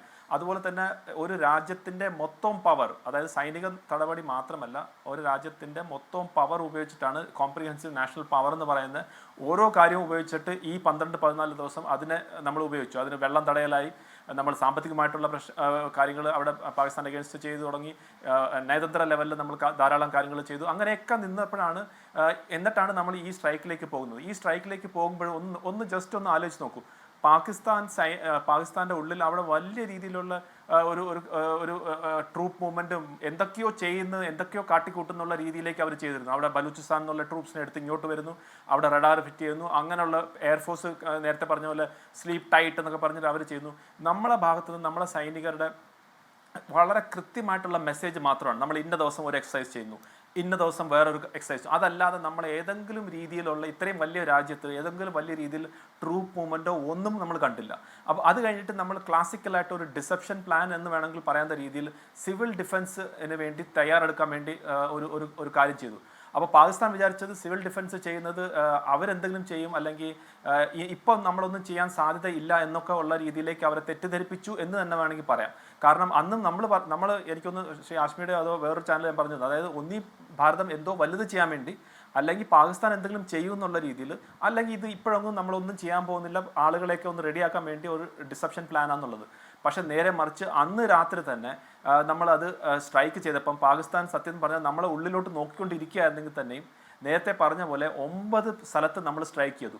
ഈ 9 സ്ഥലത്ത് സ്ട്രൈക്ക് ചെയ്യുമെന്ന് പറയുന്നത് ഏറ്റവും റിമാർക്കബിൾ ആയിട്ടുള്ള കാര്യം എന്ന് വെച്ചാൽ 1971 വാർ 1971 യുദ്ധം കഴിഞ്ഞിട്ട് ആദ്യമായിട്ടാണ് പഞ്ചാബ് എന്നുള്ള അവരുടെ ഹാർട്ട് ലാൻഡ് എന്ന് പറയുന്ന അവിടെ നമ്മൾ സ്ട്രൈക്ക് ചെയ്യുന്നത്. ബാവൽപൂർ എന്ന് പറഞ്ഞാൽ 100 കിലോമീറ്ററാണ് ഇന്റർനാഷണൽ ബോർഡറിൽ നിന്ന്, അവിടെ സ്ട്രൈക്ക് ചെയ്തു. മുരീദ് കെ ലഷ്കർ തോയ്ബയുടെ ഹെഡ് ക്വാർട്ടേഴ്സ് 18 to 25 കിലോമീറ്റർ അവിടെ സ്ട്രൈക്ക് ചെയ്തു. അതുപോലെ തന്നെ മറ്റ് സിയാൽകോട്ട്, അങ്ങനെ 4 സ്ഥലങ്ങൾ പാകിസ്ഥാന്റെ ഉള്ളിൽ തന്നെയാണ് സ്ട്രൈക്ക് ചെയ്തത്. മറ്റുള്ള 5 സ്ഥലം പാകിസ്ഥാൻ ഒക്യുപ്പൈഡ് കശ്മീരിലും. ഒരൊറ്റ സ്ഥലത്ത് പോലും അവർക്ക് തടയാൻ സാധിച്ചില്ല. അവരുടെ ചൈനീസ് HQ-9 എന്നൊക്കെ പറഞ്ഞിട്ടുള്ള എയർ ഡിഫൻസ് സിസ്റ്റം ഒക്കെ വാങ്ങിച്ചു വെച്ചിട്ടുണ്ട്, എല്ലാമൊക്കെ ഉണ്ടായിരുന്നു. ഒരൊറ്റ ഒരെണ്ണത്തിനെ പോലും തടയാൻ സാധിച്ചില്ല. അത് കഴിഞ്ഞിട്ട് അവരെന്താണ്, എന്നെ ആക്ച്വലി ശ്രീ ഹാഷ്മി രാത്രി 2 മണിക്ക് തന്നെ ഈ ഇംഗ്ലീഷ് ചാനലുകാർ എന്നെ വിളിച്ചുണർത്തി. അപ്പം ഞാൻ ആദ്യം ആ യൂട്യൂബിൽ നോക്കുമ്പോൾ അപ്പോഴും തൊട്ടേ അതിനകത്ത് ആ യൂട്യൂബിൽ മൊത്തം പാകിസ്ഥാൻ്റെ ഈ എന്താ പറഞ്ഞാൽ ഈ കമൻറ്റ് സെക്ഷനിൽ മൊത്തം നിറഞ്ഞിരിക്കുകയായിരുന്നു. 5 പ്ലെയിനെ താഴെ ഇട്ടു, 2 പ്ലെയിനെ താഴെ ഇട്ടു, അങ്ങനെ ചെയ്തു, നമ്മൾ ഇത്രയും പേരെ പിടിച്ചടക്കി എന്നൊക്കെ ഉള്ളത്. അതായത് മിസ്ഇൻഫോർമേഷൻ ക്യാമ്പയിൻ അവർ സ്ട്രേറ്റ് അവേ തുടങ്ങിയിരുന്നു. ആ രാത്രി സ്കൈ ന്യൂസിന്റെ ആ രാത്രി തന്നെ സ്കൈ ന്യൂസ് അവരുടെ ഈ പറഞ്ഞ ഇൻഫർമേഷൻ മിനിസ്റ്റർ അത്താവുള്ള തരാറിനെ വിളിക്കുന്നു. അത്താവുള്ള തരാർ അപ്പം തന്നെ പറയുന്നുണ്ട് കേട്ടോ. അപ്പം അദ്ദേഹം പറഞ്ഞു ഒന്നും രണ്ടൊന്നുമില്ല, അപ്പം തന്നെ പുള്ളി 5 അടിക്കുക. 5 അടിച്ച് തെളിവോടാൻ ചോദിക്കുമ്പോഴത്തേക്ക് ബബ്ബ, പിന്നീട് ചോദിക്കുമ്പോഴത്തേക്ക് പുള്ളി ഏതോ മീഡിയ കണ്ടതാണ്. എങ്ങനെ ഇരിക്കുന്നു? പാകിസ്ഥാൻ ഇൻഫർമേഷൻ മിനിസ്റ്റർ ഏതോ മീഡിയയെ കണ്ട ഉത്തരവാദിത്തോടെ പറയുകയാണ് 5 ഫൈറ്റർ ജെറ്റ് അടിച്ചിട്ടു. നാണക്കേടല്ലേ ഡിന്നി? അതെ അതെ അതെ അതെ. അപ്പോൾ അത് കഴിഞ്ഞിട്ടാണ് ശ്രീ ഹാഷ്മി ഒരു 6 മണിയൊക്കെ ആകുമ്പോഴത്തേക്ക് അവരുടെ തന്നെ പ്രധാനമന്ത്രിയും അവരുടെ തന്നെ ഡിഫൻസ് മിനിസ്റ്ററും അവരുടെ തന്നെ DG ISPRയുടെ ആ മേജർ ലെഫ്റ്റനന്റ് ജനറൽ വന്നിട്ട് ഈ ഒരു സ്റ്റേറ്റ്മെന്റ് തരുന്നത്. അതായത് ഭാരതം പാകിസ്ഥാന്റെ ഉള്ളിൽ പാകിസ്ഥാന്റെ ഭൂമിയിൽ സ്ട്രൈക്ക് ചെയ്തു, ഇത്ര കാഷ്വാലിറ്റീസ് ഉണ്ടായി എന്നുള്ള രീതി. അതിനകത്ത് തന്നെ അവർ നമ്മളെന്തോ സിവിലിയൻസിനെ ടാർഗറ്റ് ചെയ്തു അല്ലെങ്കിൽ ധാരാളം അങ്ങനത്തെ ഉള്ള രീതിയിലേക്ക് ഒരു നെറേറ്റീവ് സൃഷ്ടിക്കാൻ നോക്കി. നമ്മൾ വളരെ കൃത്യമായിട്ട് പറഞ്ഞു നമ്മൾ 9 സ്ഥലത്ത് മാത്രമാണ് ടാർഗറ്റ് ചെയ്തിട്ടുള്ളത് എന്നുള്ള രീതിയിൽ നമ്മൾ ആദ്യമേ തന്നെ പറഞ്ഞു.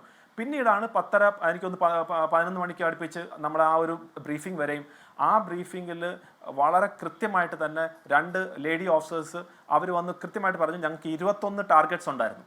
ഈ 21 ടാർഗറ്റ്സിൽ ഞങ്ങൾ ഇപ്പം 9 ടാർഗറ്റ് മാത്രമേ ചെയ്തിട്ടുള്ളൂ. ഓരോ ടാർഗറ്റിനെ കുറിച്ചും കൃത്യമായിട്ടുള്ള ഇൻഫർമേഷൻ ഉണ്ടായിരുന്നു. ഏത് തൻസീം അല്ലെങ്കിൽ ഏത് ഭീകരവാദി സംഘടനയാണ് അവിടെ, IBയിൽ ഇന്റർനാഷണൽ ബോർഡറിൽ നിന്ന് എത്ര ദൂരമായിരുന്നു, ഏത് ആ ഒരു പർട്ടിക്കുലർ ബിൽഡിംഗ് ആണ് ടാർഗറ്റ് ചെയ്തത്, ഏത് രീതിയിലുള്ള അമ്യൂണിഷനാണ് ഉപയോഗിച്ചത്, പ്രിസൈസ് ആയിട്ടുള്ള അമ്യൂണിഷൻ മാത്രമാണ്. അതിൻ്റെ വീഡിയോ തെളിവ് വരെ സഹിതം കൊടുത്തു. വേറെ അതിന് ചുറ്റുമുള്ള ഒരു ബിൽഡിംഗ് നമ്മൾ ചെയ്തില്ല. നമ്മൾ ഗാസയിൽ ഒക്കെ കണ്ട പോലെ ഇങ്ങനെ ബിൽഡിങ്സിനെ തകർത്ത് കളഞ്ഞ് എല്ലാ ബിൽഡിങ്സിനെ തകർക്കുന്ന രീതിയല്ല. ഏത് ബിൽഡിങ്ങിലെ ഏത് റൂം സ്ട്രൈക്ക് ചെയ്യണോ ആ റൂമിൽ ആ ബിൽഡിംഗ് മാത്രമാണ് സ്ട്രൈക്ക് ചെയ്തിട്ടുള്ളത്. അതിൻ്റെ തെളിവ് സഹിതം ഇന്ന് നമ്മൾ കൊടുക്കുകയും ചെയ്തു. അപ്പം വളരെ വ്യക്തമായിട്ട് എന്തിനാ ലാസ്റ്റ് നമ്മൾ ആ സ്റ്റേറ്റ്മെന്റ് പറഞ്ഞു, നമ്മളിത് ചെയ്തേക്കുന്ന ഏതെങ്കിലും മിലിറ്ററി സ്റ്റേഷൻസ് ഇൻസ്റ്റാളേഷൻ അല്ല, ഏതെങ്കിലും സിവിലിയൻസ് എഗെയിൻസ്റ്റ് അല്ല, ഇതൊരു നോൺ എസ്കലേറ്ററി ടെററിസ്റ്റിന് ടാർഗറ്റ് ചെയ്തിട്ടുള്ള ഒരു കാര്യം മാത്രമാണ് എന്നുള്ള രീതിയിൽ. അത് കഴിഞ്ഞിട്ട് ആ ഓഫീസർ വളരെ വ്യക്തമായിട്ട് പറഞ്ഞു ഇനി എന്തെങ്കിലും രീതിയിലുള്ള പ്രൊവോക്കേഷൻ ഉണ്ടെങ്കിൽ നമ്മൾ ഇനിയും സ്ട്രൈക്ക് ചെയ്യും എന്നുള്ള വളരെ വ്യക്തമായിട്ട് ക്ലാരിറ്റിയോടെ തന്നെ അത് പറഞ്ഞ് നിർത്തുകയാണ്. അപ്പം അത് കഴിഞ്ഞിട്ടാണ് ഇവരുടെ ഒരു സ്റ്റേറ്റ്മെൻറ്റ്സും ഇവർക്ക് എന്തോ ചെയ്യാൻ എന്തോ ചെയ്യണമെന്ന് അറിയാത്ത രീതിയിലുള്ള ആ നരേറ്റീവ് ബിൽഡിങ്ങും ഒരു വിക്ടിം കാർഡായിട്ട് കളിക്കാൻ വേണ്ടി, അതായത് പാകിസ്ഥാനാണ് വിക്ടിം, പഹൽഗാമിനെ കുറിച്ച് ഒരൊറ്റ അക്ഷരം പറയാതെ പാകിസ്ഥാനാണ് വിക്ടിം എന്നുള്ള രീതിയിലേക്ക് ഒരു സ്റ്റോറി നരേറ്റ് ചെയ്യാൻ വേണ്ടി അവിടുത്തെ ന്യൂസ് ജേർണലിസ്റ്റിനെയൊക്കെ ഈ സ്ഥലത്ത് കൊണ്ടുപോയി കാണിക്കാൻ വേണ്ടിയൊക്കെ ഉള്ള പ്ലാനും ഒക്കെ രീതിയിലേക്ക് പോവുകയും പ്രൈം മിനിസ്റ്റർ പാർലമെന്റിൽ ഇതുപോലത്തെ സ്റ്റേറ്റ്മെന്റ്സ് കൊടുക്കുക, 6 പ്ലെയിൻ അടിച്ചിട്ടു, ഇത്രയും പേര് മരിച്ചു, കൊച്ചുകുട്ടികളെ അത് ചെയ്തു, ഇത് ചെയ്തു.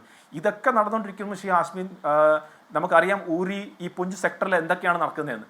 അവിടെ പാവപ്പെട്ട സിവിലിയൻസിന് ഡയറക്റ്റായിട്ട് ഫയർ അസോൾട്ടിൻ്റെ പേരിൽ അവർ സ്ട്രൈക്ക് ചെയ്യാണ്.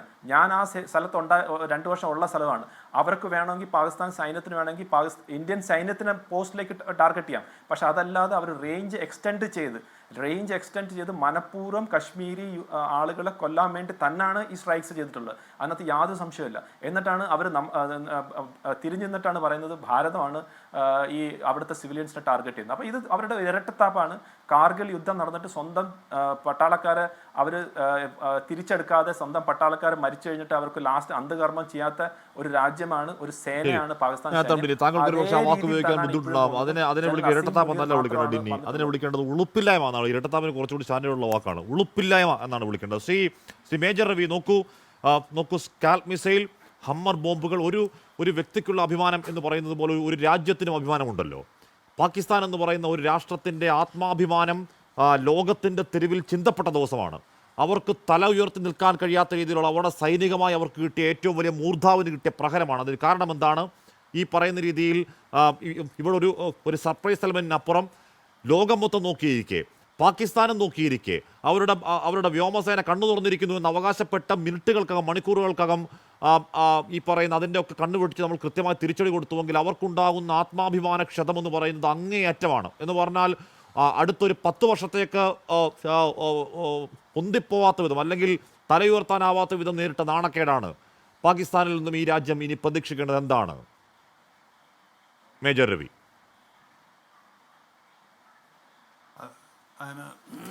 ആഷ്മി, അഭിമാനമുള്ളവർക്കാണ് ഈ ആത്മാഭിമാനത്തിന് ക്ഷതം പറ്റുമോ അല്ലെങ്കിൽ ഇതെല്ലാം. ഇവർക്കിത് പണ്ട് തൊട്ടേ ഇല്ലാത്തൊരു രാജ്യമാണിത്. അത് നമ്മൾ 47 പാർട്ടീഷൻ തൊട്ട് നോക്കിക്കഴിഞ്ഞാൽ ഇവരുടെ ഒരു അക്രമാസക്തമായിട്ടൊരു മൈൻഡ് സെറ്റ്, ഒരു ഭീകരതയോടുള്ള ഒരു ലൈക്കിങ്, ഇത് അന്ന് മുതൽക്കേ നമ്മൾ കാണുന്നുണ്ട്. അത് കഴിഞ്ഞതിന് ശേഷം ഒരു കാര്യമില്ലാതെ പാകിസ്ഥാൻ ഒക്യുപ്പൈഡ് കാശ്മീർ എന്നുള്ള സ്ഥലം ഉണ്ടാക്കി കഴിഞ്ഞിട്ട് അതൊക്കെ നമ്മൾ ചില ഗവൺമെൻറ്റുകളിലൊക്കെ പോരാമില്ലെങ്കിൽ അപ്പം തന്നെ അത് പിടിച്ചിരുന്നെങ്കിൽ ഈ പ്രശ്നമൊന്നും ഉണ്ടാവില്ലായിരുന്നു. പക്ഷേ അത് നടന്നില്ല, വിട്ടേക്കും. പക്ഷെ അതിന് ശേഷവും അവർ കാശ്മീരിൽ വന്ന് കാണിച്ചിരിക്കുന്നത് മുഴുവൻ, എന്നിട്ടും അവർ പറയുന്നത് ഞങ്ങളുടെ അല്ല എന്നാണ്. ഈ പാകിസ്ഥാൻ ഒക്യുപ്പൈഡ് കാശ്മീർ എന്ന് പറയുന്നത് നിങ്ങളുടെ രാജ്യമാണ് അതിൻ്റെ കൺട്രോളിൽ വെക്കേണ്ടത്, നിങ്ങളുടെ കയ്യിലാണ് അതിരിക്കുന്നത്. അതുകൊണ്ടാണ് അതിൻ്റെ പേര് പാകിസ്ഥാൻ ഒക്യുപ്പൈഡ് കാശ്മീർ എന്ന്. അപ്പോൾ അവിടെ നടക്കുന്ന ഈ ക്യാമ്പുകൾ മുഴുവൻ ഇവരെന്താണ് ചെയ്തിരുന്നത്? ഈ ക്യാമ്പുകൾ മുഴുവൻ മാക്സിമം ഈ പാകിസ്ഥാൻ ഒക്യുപ്പൈഡ് കാശ്മീരിലാണ് ഇട്ടിരുന്നത്.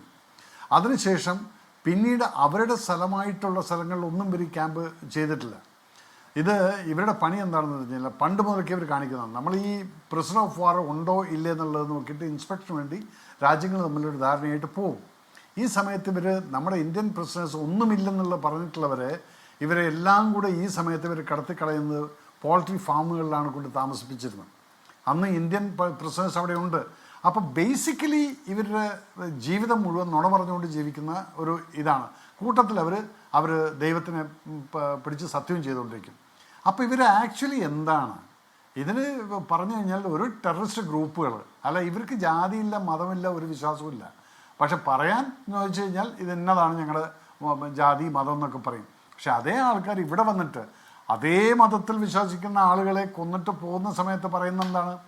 ഞങ്ങൾക്ക് നിങ്ങളാരാന്നുള്ളത് അറിയില്ല, നിങ്ങളൊരു ഇന്ത്യക്കാരനാണ്, അത്രയേ ഉള്ളൂ. ഇതെല്ലാം ചെയ്ത് കഴിഞ്ഞിട്ട് തിരിച്ചു പോയി കഴിഞ്ഞിട്ട് എത്രയോ ക്യാമ്പുകളിൽ, ആർമി ക്യാമ്പ്, ഈ മിലിറ്റൻസ് ക്യാമ്പുകളിൽ നമ്മുടെ ആളുകൾ ഇവിടുന്ന് ട്രെയിനിങ് ചെയ്തിട്ട് ഇവിടുന്ന് കാശ്മീരി പിള്ളേരെ കൊണ്ടുപോയി അവിടെ ട്രെയിൻ ചെയ്ത് തിരിച്ചു വന്ന് അവർ എക്സ്പ്ലെയിൻ ചെയ്യുന്ന സമയത്ത് നമ്മളതിനെക്കുറിച്ച് അന്വേഷിച്ച് കഴിഞ്ഞാൽ അങ്ങനെ ക്യാമ്പേ ഇല്ല. സോ ആഷ്മി പറഞ്ഞ പോലെ ഉളുപ്പ് എന്നുള്ളത് ഉളുപ്പല്ല ആഷ്മി. We got to find a better word for these kind of behaviour. ഇതിനകത്ത് ഇരട്ടത്താപ്പ് അല്ലെങ്കിൽ ഇതൊന്നുമല്ല. ഇത് ഒരു നികൃഷ്ടമായിട്ടുള്ളൊരു മൈൻഡ് സെറ്റുള്ള ഒരു വർഗ്ഗങ്ങളാണത്. എന്നിട്ട് ഇപ്പോൾ നിന്ന് കരയുന്നു. എന്നിട്ട് പ്രൊപ്പഗൻഡ അടിച്ചു. ഡിഫൻസ് മിനിസ്റ്റർ പറഞ്ഞു ഞങ്ങളുടെ സ്ത്രീകളെയും കുട്ടികളെയും കൊന്നു, പള്ളി അടിച്ചു. ഈ 2 സെൻറ്റിമെൻറ്റ്സ്, ഒന്ന് സ്ത്രീകളെ കുട്ടികൾ, രണ്ടാമത് റിലീജിയസ് സെൻറ്റിമെൻറ്റ്സ്.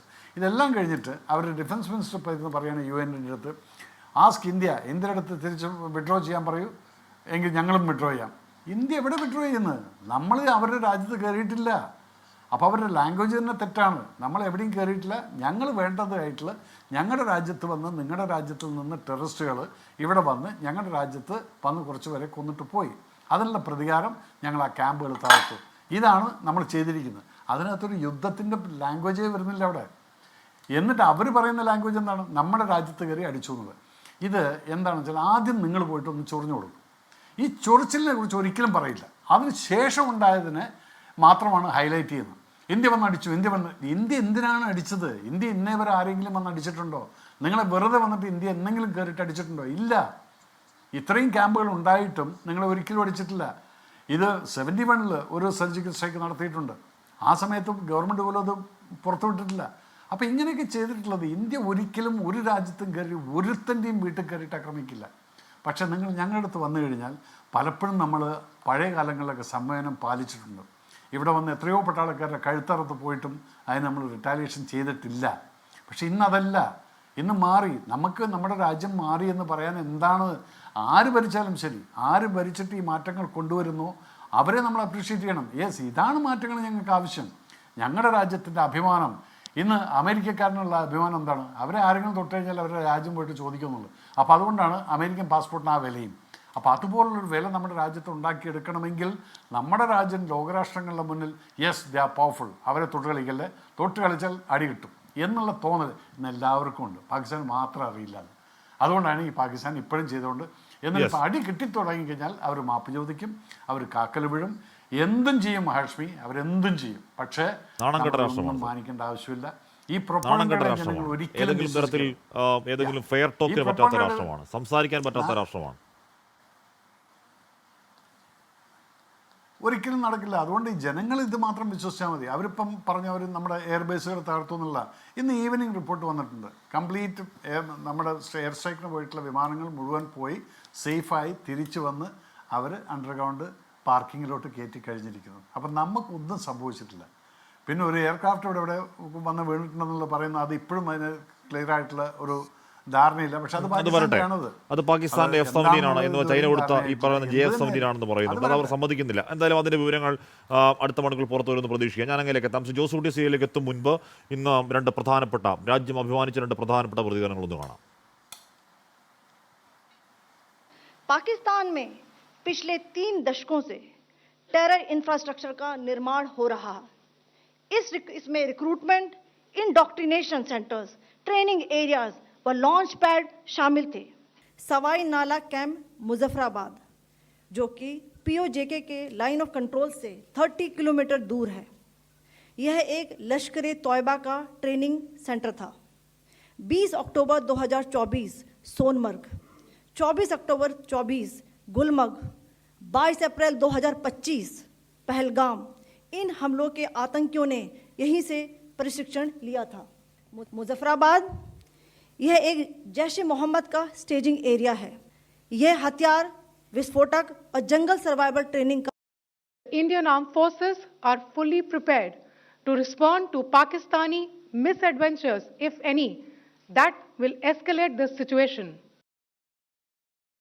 ജോസ് കുട്ടി സിയെ, ഒന്ന് കേണൽ സോഫിയ ഖുറേഷി, രണ്ട് വിംഗ് കമാൻഡർ വ്യോമിക സിംഗ്. സോഫിയ ഖുറേഷി ഒരു സൈനിക കുടുംബമാണ്. ഉപ്പുപ്പയും സൈന്യത്തിലുണ്ടായിരുന്നു. ബ്രിഗേഡിയർ താജുദ്ദീൻ ഖുറേഷി എന്ന ഭർത്താവ് സൈന്യത്തിലുണ്ട്. എന്തുപോലെ അടിമുടി ഒരു സൈനിക കുടുംബം.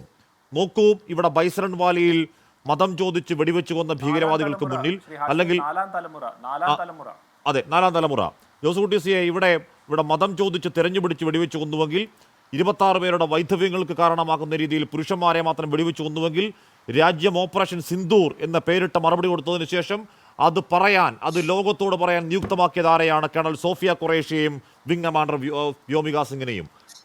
എത്രമാത്രം ബ്യൂട്ടിഫുൾ ആണ് ശ്രീ ജോസ് കുട്ടി സിയെ.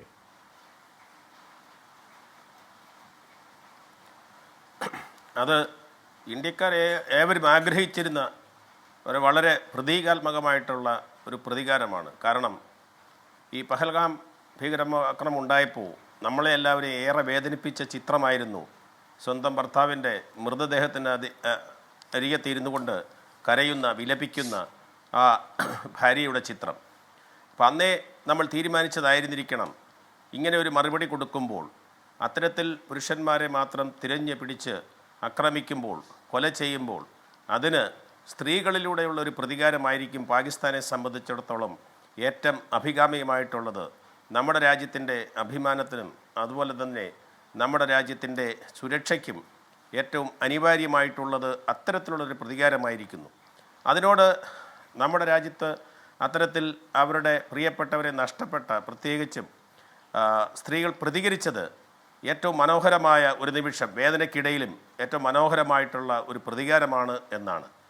അത്തരത്തിൽ ഒരു രാജ്യത്തോട് പ്രതികാരം ചെയ്യുമ്പോൾ അത് നമ്മുടെ ഇന്ത്യ വേദനിച്ചതിന് വളരെ മനോഹരമായിട്ടുള്ള ഒരു നിമിഷമായി നമ്മൾ കാണേണ്ടതുണ്ട്. അതായത് ഇന്ത്യയെ സംബന്ധിച്ചിടത്തോളം നമുക്ക് നമ്മുടെ സൈനിക ശേഷിയിൽ സ്ത്രീകൾ ഉൾപ്പെടെയുള്ളവർ ഇത്തരത്തിലുള്ള കാര്യങ്ങൾ സൈനിക നീക്കങ്ങൾക്ക് നേതൃത്വം കൊടുക്കുവാനും അത് ഏത് തരത്തിലുള്ള ഒരു ആക്രമണത്തിനും പാകിസ്ഥാനിനുള്ളിലേക്ക് കടന്ന് അത് നടത്തുവാനും ശേഷിയുണ്ട് എന്നുള്ളൊരു വലിയ സന്ദേശമാണ് കൊടുക്കുന്നത്. ഇന്നലെ നടന്ന ആക്രമണം കേവലം അതിർത്തിയിൽ നിന്ന് പാക് ഒക്യുപ്പൈഡ് കാശ്മീരിൽ നടത്തിയ ഒരു ആക്രമണമല്ല, മറിച്ച് പാകിസ്ഥാൻ്റെ ഹൃദയഭൂമിയാണ് പഞ്ചാബ് എന്ന് പറയുന്നത്. പഞ്ചാബാണ് എക്കാലത്തും പാകിസ്ഥാൻ്റെ എല്ലാ രാഷ്ട്രീയ നേതൃത്വത്തിൻ്റെയും കുടുംബം എന്ന് പറയുന്നത്, വീട് എന്ന് പറയുന്നത്. ആ പഞ്ചാബ് പാകിസ്ഥാൻ്റെ സാമ്പത്തിക ശേഷിയുടെ ആണിക്കല്ലാണ് പഞ്ചാബ് എന്ന് പറയുന്നത്. അതുപോലെ തന്നെ പാകിസ്ഥാൻ ഇന്ന് മുന്നോട്ട് വയ്ക്കുന്ന ഒരു പ്രത്യേകതരം രാഷ്ട്രീയമുണ്ട്, പ്രത്യേകിച്ച് ഇന്ത്യയോട്. ആ രാഷ്ട്രീയത്തിൻ്റെ, തീവ്രവാദത്തിൽ അധിഷ്ഠിതമായിട്ടുള്ള രാഷ്ട്രീയത്തിൻ്റെ മതപഠന കേന്ദ്രങ്ങളുടെ, തീവ്രവാദികളെ വളർത്തുന്ന മതപഠന കേന്ദ്രങ്ങളുടെ ആസ്ഥാനമാണ് പഞ്ചാബ്. ആ പഞ്ചാബിലോട്ടാണ് നമ്മുടെ ധീര വനിതകൾ ഫൈറ്റർ പ്ലെയിൻസ് പായിച്ച് അവിടെ ചെന്ന് പ്രതികാരം തീർത്ത് വന്നിരിക്കുന്നത്. അതാണ് ആ സിന്ദൂരം എന്നിട്ടിരിക്കുന്ന പേരിന് ഇത്രയും മഹത്തരമായിട്ടുള്ള ഒരു പ്രതികാരമായിട്ട് അത് മാറുന്നത്. എൻ്റെ അഭിപ്രായത്തിൽ അത് നമ്മുടെ ധീര വനിതകൾ തന്നെ നേതൃത്വം കൊടുക്കുമ്പോൾ പാകിസ്ഥാനെ സംബന്ധിച്ചിടത്തോളം അതൊരു ഘട്ടത്തിൽ ഉൾക്കൊള്ളുവാൻ പറ്റുന്ന ഒന്നല്ല. കാരണം ഇത് അതിർത്തിയിൽ നിന്ന് കേവലം ദൂരത്തിൽ നടക്കുന്ന ഒരു സംഭവമാണെങ്കിൽ നമുക്കൊരു മിസൈൽ പായിച്ചൊക്കെ ചെയ്യാം. ഇതങ്ങനെയല്ലല്ലോ. നമ്മുടെ ഫൈറ്റർ പ്ലെയിൻസ് ഇവർ പൈലറ്റ് ചെയ്ത ഫൈറ്റർ പ്ലെയിൻസ് പോയിട്ടാണ് ഇത് ചെയ്തിരിക്കുന്നത്. ആ അർത്ഥത്തിൽ പാകിസ്ഥാൻ തീരെ പ്രതീക്ഷിക്കാത്ത ഏറ്റവും പ്രതീകാത്മകമായിട്ടുള്ള ഒരു മറുപടിയാണ് ഇന്ത്യ കൊടുത്തിട്ടുള്ളത്.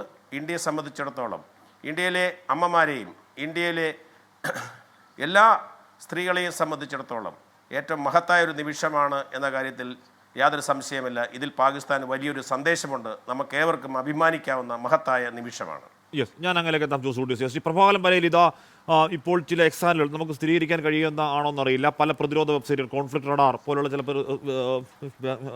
ചില വെബ്സൈറ്റുകൾ ഈ പാകിസ്ഥാൻ്റെ അൽഖാലിദ് VTV ബാറ്റിൽ ടാങ്കർ അതിർത്തി കേന്ദ്രീകരിച്ച് പോകുന്നു എന്നൊക്കെ പറഞ്ഞ ചില ദൃശ്യങ്ങളൊക്കെ കാണിക്കുന്നുണ്ട്. അവർ പൂർണ്ണമായി അവിശ്വസിക്കാൻ കഴിയില്ല. അവർ ഈ പറയുന്ന മേഖലയിൽ സാധാരണക്കാരെ കൊന്നൊടുക്കുന്ന ദൃശ്യങ്ങൾ നമ്മൾ കണ്ടു. 15ഓളം പേരെ കൊന്നിട്ടുണ്ട്. മനഃപൂർവ്വം ഒരു എസ്കലേഷൻ ചോദിച്ചു വാങ്ങുകയാണോ? വീണ്ടും ചോദിച്ചു വാങ്ങാൻ ഒരുക്കത്തിലാണോ അത്രയും ദുർബലമായ രാഷ്ട്രം? ശ്രീ പ്രഭാകരൻ പലേരി, ഇത് സംഭവിക്കുന്നത് ഒരു കഴിവില്ലാത്ത ചില വ്യക്തികൾ, അതായത് ധൈര്യമില്ലാത്ത, ശക്തിയില്ല എന്ന് സ്വയം മനസ്സിലാക്കുന്ന വ്യക്തികൾ ശക്തിയുള്ളവരോട് നേരിടുമ്പോൾ അവർ ചെയ്യുന്നത് വേറെ പല തരത്തിലായിരിക്കും. നമ്മുടെ ഭീകരവാദം എന്ന് പറയുന്നത് തന്നെ ശക്തിയില്ലാത്ത മനുഷ്യന്റെ ആയുധമാണ്. ശക്തിയില്ല, പക്ഷെ എല്ലാം ഉണ്ട്. അപ്പൊ മനുഷ്യനെ കൊന്നൊടുക്കുന്നു. അത് കൊന്നൊടുക്കുന്ന വ്യക്തികൾ അതിന് മടിയില്ലാത്തവരാണ്. പാകിസ്ഥാനെ കൊണ്ട് ഇതല്ലാതെ വേറെ ഒന്നും ചെയ്യാൻ സാധ്യമല്ല എന്നുള്ള കാര്യം വളരെ കൃത്യമായിട്ട് എനിക്ക് പറയാൻ പറ്റും. പാകിസ്ഥാൻ മാത്രമല്ല, ഈ ലോകത്തിൽ പല രാജ്യങ്ങളും ഇതുപോലെ ഉണ്ട്. പക്ഷെ പാകിസ്ഥാനെ കൊണ്ട് നമ്മളെ ഏറ്റവും അധികം വെറുക്കുന്ന രാഷ്ട്രമാണ് പാകിസ്ഥാൻ. എത്രയോ ഇന്ത്യക്കാർ പാകിസ്ഥാനെ സ്നേഹിക്കുന്നുണ്ട്. പാകിസ്ഥാൻ എന്ന് പറയുന്ന രാഷ്ട്രത്തിൽ നമ്മളെ മാതിരിയുള്ള ആളുകളും അവിടെ ഉണ്ട്. ഞാൻ പോയിട്ടുണ്ട് പാകിസ്ഥാനിൽ, അതുകൊണ്ട് ഞാൻ പറയുന്നതും. പക്ഷെ അവിടുത്തെ ഗവൺമെന്റ്, അവിടുത്തെ ബാക്കിയുള്ള ശക്തികൾ, 5ഓ 6ഓ ശക്തികൾ ഉണ്ട് എന്ന് എനിക്കറിയാം ഏതൊക്കെയാണ് ഈ ശക്തികൾ എന്ന്. അവർ ആരും അന്യോന്യം അടുത്ത് പെരുമാറി ചെയ്യുന്ന ശക്തികൾ. പ്രധാനമന്ത്രി ബാക്കിയുള്ളവരെ ശ്രദ്ധിക്കില്ല, ബാക്കിയുള്ളവർ പ്രധാനമന്ത്രിയെ ശ്രദ്ധിക്കില്ല. ISI വേറെ മാതിരിയാകുന്നു, ISIയുടെ ചീഫ് നാഷണൽ സെക്യൂരിറ്റി അഡ്വൈസർ ആകുന്നു. ഇങ്ങനെ പലതും അവിടെ സംഭവിച്ചുകൊണ്ടിരിക്കുന്നുണ്ട്. ഇപ്പോൾ പുതിയ നാഷണൽ സെക്യൂരിറ്റി അഡ്വൈസർ ഒരു 5-6 ദിവസമായിട്ടുള്ളൂ. പഴയ ISI നേതാവാണ്, പഴയ ISIയുടെ തലപ്പത്തിരുന്ന ആളാണ്. അതേ വ്യക്തിയും ലഫ്റ്റനന്റ് ജനറൽ ആണ്. വേറെ ലഫ്റ്റനന്റ് ജനറലും അവിടെ ഉണ്ട്, പക്ഷെ അതിനേക്കാളും സീനിയർ ആണ് സൈനിക ചീഫും സീനിയർ ആയിട്ട് വരുന്നത്. അവിടെയൊക്കെ പല വിഷമങ്ങളും പല കുഴപ്പങ്ങളും നടക്കുമ്പോൾ അവിടെ അവർ എന്താണ് ചെയ്യേണ്ടതെന്ന് അതിന്റെ കമാൻഡിങ് ഓഫീസർക്ക് ഒന്നും പറയാൻ പറ്റില്ല. അപ്പൊ അദ്ദേഹത്തിന് തോന്നുന്ന മാതിരി അങ്ങനെ ചെയ്യും. അപ്പോൾ സാധാരണ വ്യക്തികളെ പോയി കൊന്നു, അവരെ കൊല്ലുവാനാണ് കൂടുതൽ എളുപ്പം. പട്ടാളക്കാരെ കൊല്ലുവാൻ അത്ര എളുപ്പമല്ല. അപ്പൊ സാധാരണ മനുഷ്യരെ കൊല്ലുന്നു. അവിടെയാണ് മനുഷ്യാവകാശം എന്ന് നമ്മൾ പറയുന്ന ഈ നിയമങ്ങളുള്ളത്. 5, 6, 7 നിയമങ്ങളുണ്ട് 2ാം ലോകമായത് മുതൽ. പക്ഷെ അതൊന്നും ആരും ഇപ്പോഴത്തെ കാലത്ത് വിലവെക്കുന്നില്ല. ഇവരെ പോലെയുള്ള വ്യക്തികൾ വിലവെക്കുന്നില്ല. അതാണ് പാകിസ്ഥാന്റെ പ്രശ്നം. പാകിസ്ഥാന്റെ പ്രശ്നം എന്താണെന്ന് ചോദിച്ചാൽ അവർക്ക് അതിന് കഴിവില്ല. അവർക്ക് എന്താണ് ചെയ്യേണ്ടതെന്ന് കഴിവില്ല. ആ കഴിവ് ഉണ്ടാക്കി എടുക്കുന്നതിന് പകരം തനിക്ക് തോന്നുന്ന മാതിരി അങ്ങോട്ട് ചെയ്യുക. അതായത് ആരാണ് ഇതുപോലെയുള്ള സംഗതികൾ ചെയ്യുക? കഴിവില്ലാത്തവർ, പേടിച്ച് നടക്കുന്നവർ, കോവാർഡ്സ്, ഭീരുക്കളാണ് ഭീരുക്കൾ, ഒന്നാം തരം ഭീരുക്കൾ. ഞാൻ ഇപ്പൊ രാജ്യത്ത് ഒരു അസീമുനിനെ നിർത്തിയെ പറ്റി കേട്ടതാണ്.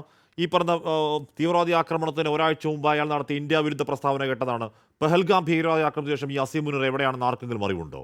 അയാളെ കാണാനുണ്ടോ? അയാളുടെ എന്തെങ്കിലും ഒരു പൊതുപ്രസ്താവന കാണാനുണ്ടോ? ഇതാ ഇപ്പോൾ ഇന്ത്യ ഇപ്പോൾ 9 കേന്ദ്രങ്ങളെ കടിച്ചു. അവരുടെ സൈനിക മൈറ്റിനെ മൂർധാവിന് ചോരയൊലിച്ച് നിൽപ്പാണ്. ആ അഭിമാനത്തിൻ്റെ അംശമെങ്കിലും മുകളിൽ അസീമുനൂരിന് എന്തെങ്കിലും പ്രസ്ഥാനം ഉണ്ടാവണ്ടേ? കമാന്ന് മിണ്ടുന്നുണ്ടോ? റാവൽപിണ്ടിയിലെ ഏതോ കുഴിയിൽ ഏതോ ബങ്കറിൽ പോയി ഒളിച്ചിരിക്കുകയാണ് ആ മഹാൻ, എന്നിട്ടാണ് അവരുടെ തിരിച്ചടിയെ പറ്റിയുള്ള വർത്തമാനം. ഞാൻ അങ്ങനെയൊക്കെ എത്താം. പ്രഭാകരൻ ശ്രീ ഡിന്നി, ഖ്വാജ ആസിഫ് രാവിലെ പറഞ്ഞു എന്താണ്, ഖ്വാജ ആസിഫ് അവരുടെ ഏതെങ്കിലും കേവലം രാഷ്ട്രീയ നേതാവല്ല, അല്ലെങ്കിൽ ഏതെങ്കിലും രാഷ്ട്രീയ പാർട്ടിയുടെ അവിടുത്തെ ലോക്കൽ നേതാവല്ല, ആ രാജ്യത്തിൻ്റെ പ്രതിരോധ മന്ത്രിയാണ്. പ്രതിരോധ മന്ത്രി പറയുകയാണ് ഞങ്ങൾ POW, ഞങ്ങൾ ഈ പറഞ്ഞ യുദ്ധ കുറ്റവാളികളായി ഇന്ത്യൻ സൈന്യത്തിലെ കുറേയധികം ആളുകളെ പിടിച്ചു എന്ന് അയാൾ സ്ഥിരീകരിച്ച പോലെ പറയാണ്. കുറച്ച് കഴിഞ്ഞപ്പോൾ ആ ക്ലെയിം ഇല്ല, അത് വിട്ടു. ആദ്യം പറഞ്ഞു ഇന്ത്യൻ ഫൈറ്റർ ഒരെണ്ണം, പിന്നെ 5-6 വരെ ഒക്കെ എത്തി, അത് വേറെന്തൊക്കെ വായിൽ തോന്നുന്ന പോലെ പറയുന്നു. ഖ്വാജ ആസിഫ് പിന്നെ പറയുകയാണ് ഇന്ത്യ ഇനി ആക്രമിക്കുന്നില്ലെങ്കിൽ ഞങ്ങൾ ഇനി ഒന്നിനും ഇല്ലേ എന്ന് പറയുന്നു. ഏറ്റവും കൂടുതൽ പാക് പ്രധാനമന്ത്രി അവരുടെ ദേശീയ അസംബ്ലിയിൽ പറയുന്നത് എന്താണ്? അവർ military gave a befitting response to India. ഇത് തലയ്ക്ക് സ്ഥിരതയുള്ള രാഷ്ട്രമാണോ എന്ന് ചോദിക്കാൻ കഴിയുമോ ശ്രീ കേണൽ എസ് ഡിന്നി? കാര്യം തലയ്ക്ക് സ്ഥിരതയില്ലാത്ത മനുഷ്യരെ അപമാനിക്കലാകും പാകിസ്ഥാനോട് അങ്ങനെ ചോദിച്ചാൽ. ഡിന്നി. ശ്രീ ഹാഷ്മി, ഇതിനകത്ത് നമ്മൾ കുറച്ചും കൂടെ വേറൊരു രീതിയിൽ കൂടെ കാണണം. കാരണം പാകിസ്ഥാൻ സൈന്യം എന്ന് പറഞ്ഞാൽ ടോട്ടലി ഒരു കാര്യത്തിലും അവർക്ക് യുക്തിയോടെ ഒരിക്കലും ഒരു കാര്യം ചെയ്യാത്ത ഒരു സൈന്യമാണ് പാകിസ്ഥാൻ സൈന്യം. അവർ കുറേ കാര്യങ്ങൾ തുടങ്ങും, അത് തുടങ്ങിക്കഴിഞ്ഞാൽ പിന്നെ അത് എങ്ങനെ അവസാനിപ്പിക്കണമെന്ന് അവർക്ക് തന്നെ അറിയാത്ത ഒരു രീതിയിലാണ് പലപ്പോഴും കണ്ടിട്ടുള്ളത്. കാർഗിൽ ആയാലും ശരി, 71 ആയാലും ശരി, 65, ഇതെല്ലാ യുദ്ധത്തിലും അവരിങ്ങനെയാണ് ചെയ്തത്. ആൻഡ് പ്രത്യേകിച്ച് പാകിസ്ഥാൻ സൈന്യത്തിന് നാണക്കേട് ഉണ്ടാക്കുന്ന രീതിയിലേക്ക് വരുമ്പോൾ അവരെന്തും ചെയ്യാൻ മടിക്കത്തില്ല. അതുകൊണ്ട് ഞാൻ കാണുന്നത് ഇപ്പോൾ പാകിസ്ഥാൻ സൈന്യത്തിന് അവിടെ വലിയ രീതിയിലുള്ളൊരു തിരിച്ചടി കിട്ടി ഈ ഇന്നത്തെ ഓപ്പറേഷൻ സിന്ദൂർ. അതിന് മുൻപും ഇന്നലെ ബലൂചിസ്ഥാൻ ഫൈറ്റേഴ്സ് അവരെ 6 സൈനികരെ വധിച്ചു. അതിനകത്തൊരു മേജർ റാങ്കിലുള്ള ഓഫീസറും ഉണ്ട്. അപ്പം ഇങ്ങനെ നിൽക്കുന്ന അത് തെഹ്രീക്കെ താലിബാൻ പാകിസ്ഥാൻ ഡെയിലി അവരെ അറ്റാക്ക് ചെയ്യുന്നുണ്ട്. പഷ്തൂണിലെ ഒരു മൗൽവി ഇന്നലെ മെനിഞ്ഞാന്നോ ഞാൻ കണ്ടിരുന്നു, പഷ്തൂണിലെ ഒരു മൗൽവി പ്രഖ്യാപിക്കുകയായിരുന്നു ഇന്ത്യയും പാകിസ്ഥാനും തമ്മിലുള്ള യുദ്ധം നടക്കുകയാണെങ്കിൽ ഞങ്ങൾ ഇന്ത്യയോടെ നിൽക്കും, കാരണം പാകിസ്ഥാൻ സൈന്യത്തിൻ്റെ ആളുകൾ ഞങ്ങളെ കുട്ടികളെ അത്രമാത്രം ദ്രോഹിച്ചിട്ടുണ്ടെന്ന്. അപ്പോൾ ഇങ്ങനെയൊക്കെയുള്ള പ്രശ്നം അകത്ത് നടക്കുകയാണ്. അപ്പോൾ തീർച്ചയായിട്ടും പാകിസ്ഥാൻ സൈന്യത്തിൻ്റെ നിലനിൽപ്പിന് വേണ്ടി അവരെന്തെങ്കിലും ചെയ്യാൻ മടിക്കാത്ത ഒരു സൈന്യമാണ്. അതുകൊണ്ടാണ് നമ്മുടെ ഫോഴ്സസ് എല്ലാം ഓൾറെഡി റെഡിയായിട്ട് ഡിപ്ലോയ്ഡ് ആയിട്ട് നിൽക്കുന്നത്. കാരണം അവരെന്തെങ്കിലും ചെയ്യുകയാണെങ്കിൽ ഇപ്പോൾ ഓപ്പറേഷൻ സിന്ദൂറിൻ്റെ പാർട്ട് 1 കണ്ടത്, അങ്ങനെ വല്ലതും നടക്കുകയാണെങ്കിൽ ഓപ്പറേഷൻ സിന്ദൂറിൻ്റെ പാർട്ട് 2 വേറെ ഭാവത്തിൽ വേറെ രീതിയിൽ പാകിസ്ഥാൻ കാണും. അപ്പം അവിടെ ഒരു കാരണവശാലും പാകിസ്ഥാൻ സൈന്യം ഈ ഡിഫൻസ് മിനിസ്റ്ററിൻ്റെ അണ്ടറിലൊന്നും അല്ല. അവരൊന്നും പറഞ്ഞാലൊന്നും കേൾക്കത്തില്ല. അത് ജനറൽ അസീം മുനീർ എന്താണോ തീരുമാനിക്കുന്ന ആ രീതിയിൽ മാത്രമേ അവിടെ കാര്യങ്ങൾ നടക്കൂ. പക്ഷേ ഇപ്പം ഏറ്റവും കൂടുതൽ നമുക്ക് ഒരു കാര്യം മാത്രമേ ഉള്ളൂ നമുക്ക് ഇങ്ങനെ ചെയ്യാൻ സാധിക്കാത്തത് എങ്കിൽ അത് അമേരിക്കയുടെ പ്രഷർ ഈ പാകിസ്ഥാൻ ആർമിയുടെ ഉള്ളിൽ ചെന്ന് പറയുകയാണ് ഇതോടെ നിർത്തിക്കോ, ഇത് കഴിഞ്ഞ് നിങ്ങൾ എന്തെങ്കിലും ചെയ്യുകയാണെങ്കിൽ ഭാരതവും അടിക്കും, ഭാരതത്തിൻ്റെ കൂടെ ഞങ്ങൾ നിൽക്കും എന്ന് വല്ലതും പറഞ്ഞാൽ മാത്രമേ പാകിസ്ഥാൻ സൈന്യം ഒന്ന് പിന്മാറൂ. അപ്പോൾ ഈ രീതിയിലുള്ള ചർച്ചകളും മറ്റു കാര്യങ്ങളൊക്കെ അവിടെ നടക്കുന്നുകൊണ്ടാണ് ഖ്വാജ ആസിഫ് എന്തെങ്കിലും ആദ്യം പറയുന്നു, അതിന് നേരെ മറിച്ച് പ്രൈം മിനിസ്റ്റർ പറയുന്നു, അങ്ങനെയുള്ള രീതിയിലേക്ക് പോവുകയാണ്. അപ്പോൾ ഞാൻ മനസ്സിലാക്കുന്നത് ഇന്ന് രാത്രി വളരെ ക്രിട്ടിക്കലാണ്, അതുപോലെ തന്നെ നാളെയും വളരെ ക്രിട്ടിക്കലാണ്. കാരണം പാകിസ്ഥാൻ സൈന്യം എന്തെങ്കിലും ചെയ്യാതെ ഇരിക്കത്തില്ല. കാരണം അവരെ ഈ ഏപ്രിൽ 22 പെഹൽഗാം ചെയ്യുന്നതിന് മുൻപ്, ആ ഏപ്രിൽ 22 പെഹൽഗാം ഡയറക്റ്റ് ഓർഡേഴ്സാണ് ജനറൽ അസീം മുനീറിൻ്റെ. അതിന് മുൻപ് പോലും അവർക്ക് തെരുവിൽ യൂണിഫോം ഇട്ട് നടക്കാൻ പറ്റാത്തൊരു സാഹചര്യം ഉണ്ടായിരുന്നു. അപ്പോൾ ഇതും കൂടെ ആയി, നിങ്ങൾ 9 സ്ഥലത്ത് വന്ന് അടിച്ചിട്ട് തിരിച്ചു പോയി നിങ്ങൾക്ക് ഒരു ആരെ ഒന്നും ചെയ്യാൻ പറ്റില്ല എന്ന് പറയുമ്പം ഉള്ള വിലയും കൂടെ അവർക്ക് പോവും. അത് അവർ എന്ത് വില കൊടുത്തും അത് തടയാനുള്ള ശ്രമം നടത്തും. അതുകൊണ്ട് ഞാൻ കാണുന്നത് പാകിസ്ഥാൻ സൈന്യം എന്ത് രീതിയിലും ചെയ്യാനുള്ള മടിക്കാത്ത ഒരു സൈന്യമാണ്. അതുകൊണ്ട് നമ്മൾ കെയർഫുൾ ആയിരിക്കണം. അതെനിക്കറിയാം, നമ്മുടെ സൈന്യവും നമ്മുടെ ബാക്കിയുള്ള സിസ്റ്റം എല്ലാം അത് ഓൾറെഡി പ്രിപ്പയർഡ് ആണ്. അതുകൊണ്ടാണ് നമുക്ക് ഈ 14 ദിവസമൊക്കെ എടുത്തത്. കാരണം നമ്മൾ ഇതും കൂടെ ഫാക്ടർ ഇൻ ചെയ്തിട്ടാണ് നമ്മൾ ഈ ഓപ്പറേഷൻ സിന്ദൂർ ചെയ്തേക്കുന്നത്. അത് പാകിസ്ഥാനും അറിയാം. അപ്പോൾ ഇപ്പം എനിക്ക് പറയുന്നത് വെച്ചാൽ നമ്മളെ അതുകൊണ്ടാണ് ഈ മോക്ക് ഡ്രിൽസും മറ്റു കാര്യങ്ങളൊക്കെ പ്രത്യേകിച്ച് രാജസ്ഥാൻ പഞ്ചാബ് ബോർഡേഴ്സിലൊക്കെ കുറേ കൂടെ ഇമ്പോർട്ടൻറ്റ്. അപ്പോൾ ഇന്ന് രാത്രി ക്രിട്ടിക്കൽ തന്നെയാണ്. വരും ദിവസങ്ങളിൽ ഇത് സമാധാനത്തിലേക്ക് പോയി കഴിഞ്ഞാൽ എല്ലാവർക്കും നല്ലത്. അതല്ല പാകിസ്ഥാൻ സൈന്യത്തിന് ഇതിനെ എസ്കലേറ്റ് ചെയ്യാനാണ് ആഗ്രഹമെങ്കിൽ അത് ഭാരതം ആ രീതിയിൽ തന്നെ ആയിരിക്കും അതിന് തിരിച്ചടി നൽകുക. ശ്രീ മേജർ രവി, ഇവിടെ ഈ പറഞ്ഞ ഷഹബാസ് ഷെരീഫ് എന്ന് പറയുന്ന ആളൊരു കഴിവുകെട്ട പ്രധാനമന്ത്രിയാണ്. അത് പാവം, നമ്മൾ അയാളെ പറയുന്നില്ല. അത് ആ രാജ്യത്തിൻ്റെ ദുർവിധിയും ഗതികേടുമാണ്. അവിടുത്തെ പ്രധാനമന്ത്രിമാരൊക്കെ കഴിവുകെട്ടവരാണ്. അവിടെ കാര്യങ്ങൾ പണ്ട് മുതലേ തീരുമാനിച്ചിരുന്നത്, ചുരുക്കം അപൂർവ നിമിഷങ്ങൾ ഒഴികെ തീരുമാനിച്ചിരുന്നത് പാക് പട്ടാളമാണ്. പാക് പട്ടാളം പോലുമല്ല, ISI ആണ്, ഈ പറയുന്ന ഗോത്രവിഭാഗങ്ങളാണ്, ഈ പറയുന്ന അല്ലാത്ത ഫ്രിഞ്ച് എലമെൻസ് ആണ്. അങ്ങനെ 10 ശക്തികൾ 10 സൈഡിൽ നിന്ന് വലിക്കുന്ന ഒരു ഗതികെട്ട രാഷ്ട്രമാണല്ലോ പണ്ട് മുതലേ പരാജയപ്പെട്ട പാകിസ്ഥാൻ. ഇവിടെ ഷഹബാസ് ഷെരീഫ് അവിടെ ദേശീയ അസംബ്ലിയിൽ എന്തു പറഞ്ഞിട്ട് എന്താണ് കാര്യം? അസീം മുനീറിൻ്റെ ദുഷ്ടബുദ്ധി തീരുമാനിക്കും. അസീം മുനീറിൻ്റെ ദുഷ്ടബുദ്ധി ഇനിയും ഇപ്പോൾ ചെയ്തതുപോലെ പാവങ്ങളെ കൊന്നൊടുക്കാനാണെങ്കിൽ അതിനെ ചെറുക്കാൻ നമുക്ക് എങ്ങനെയാണ് സാധ്യമാവുക? മേജർ രവി.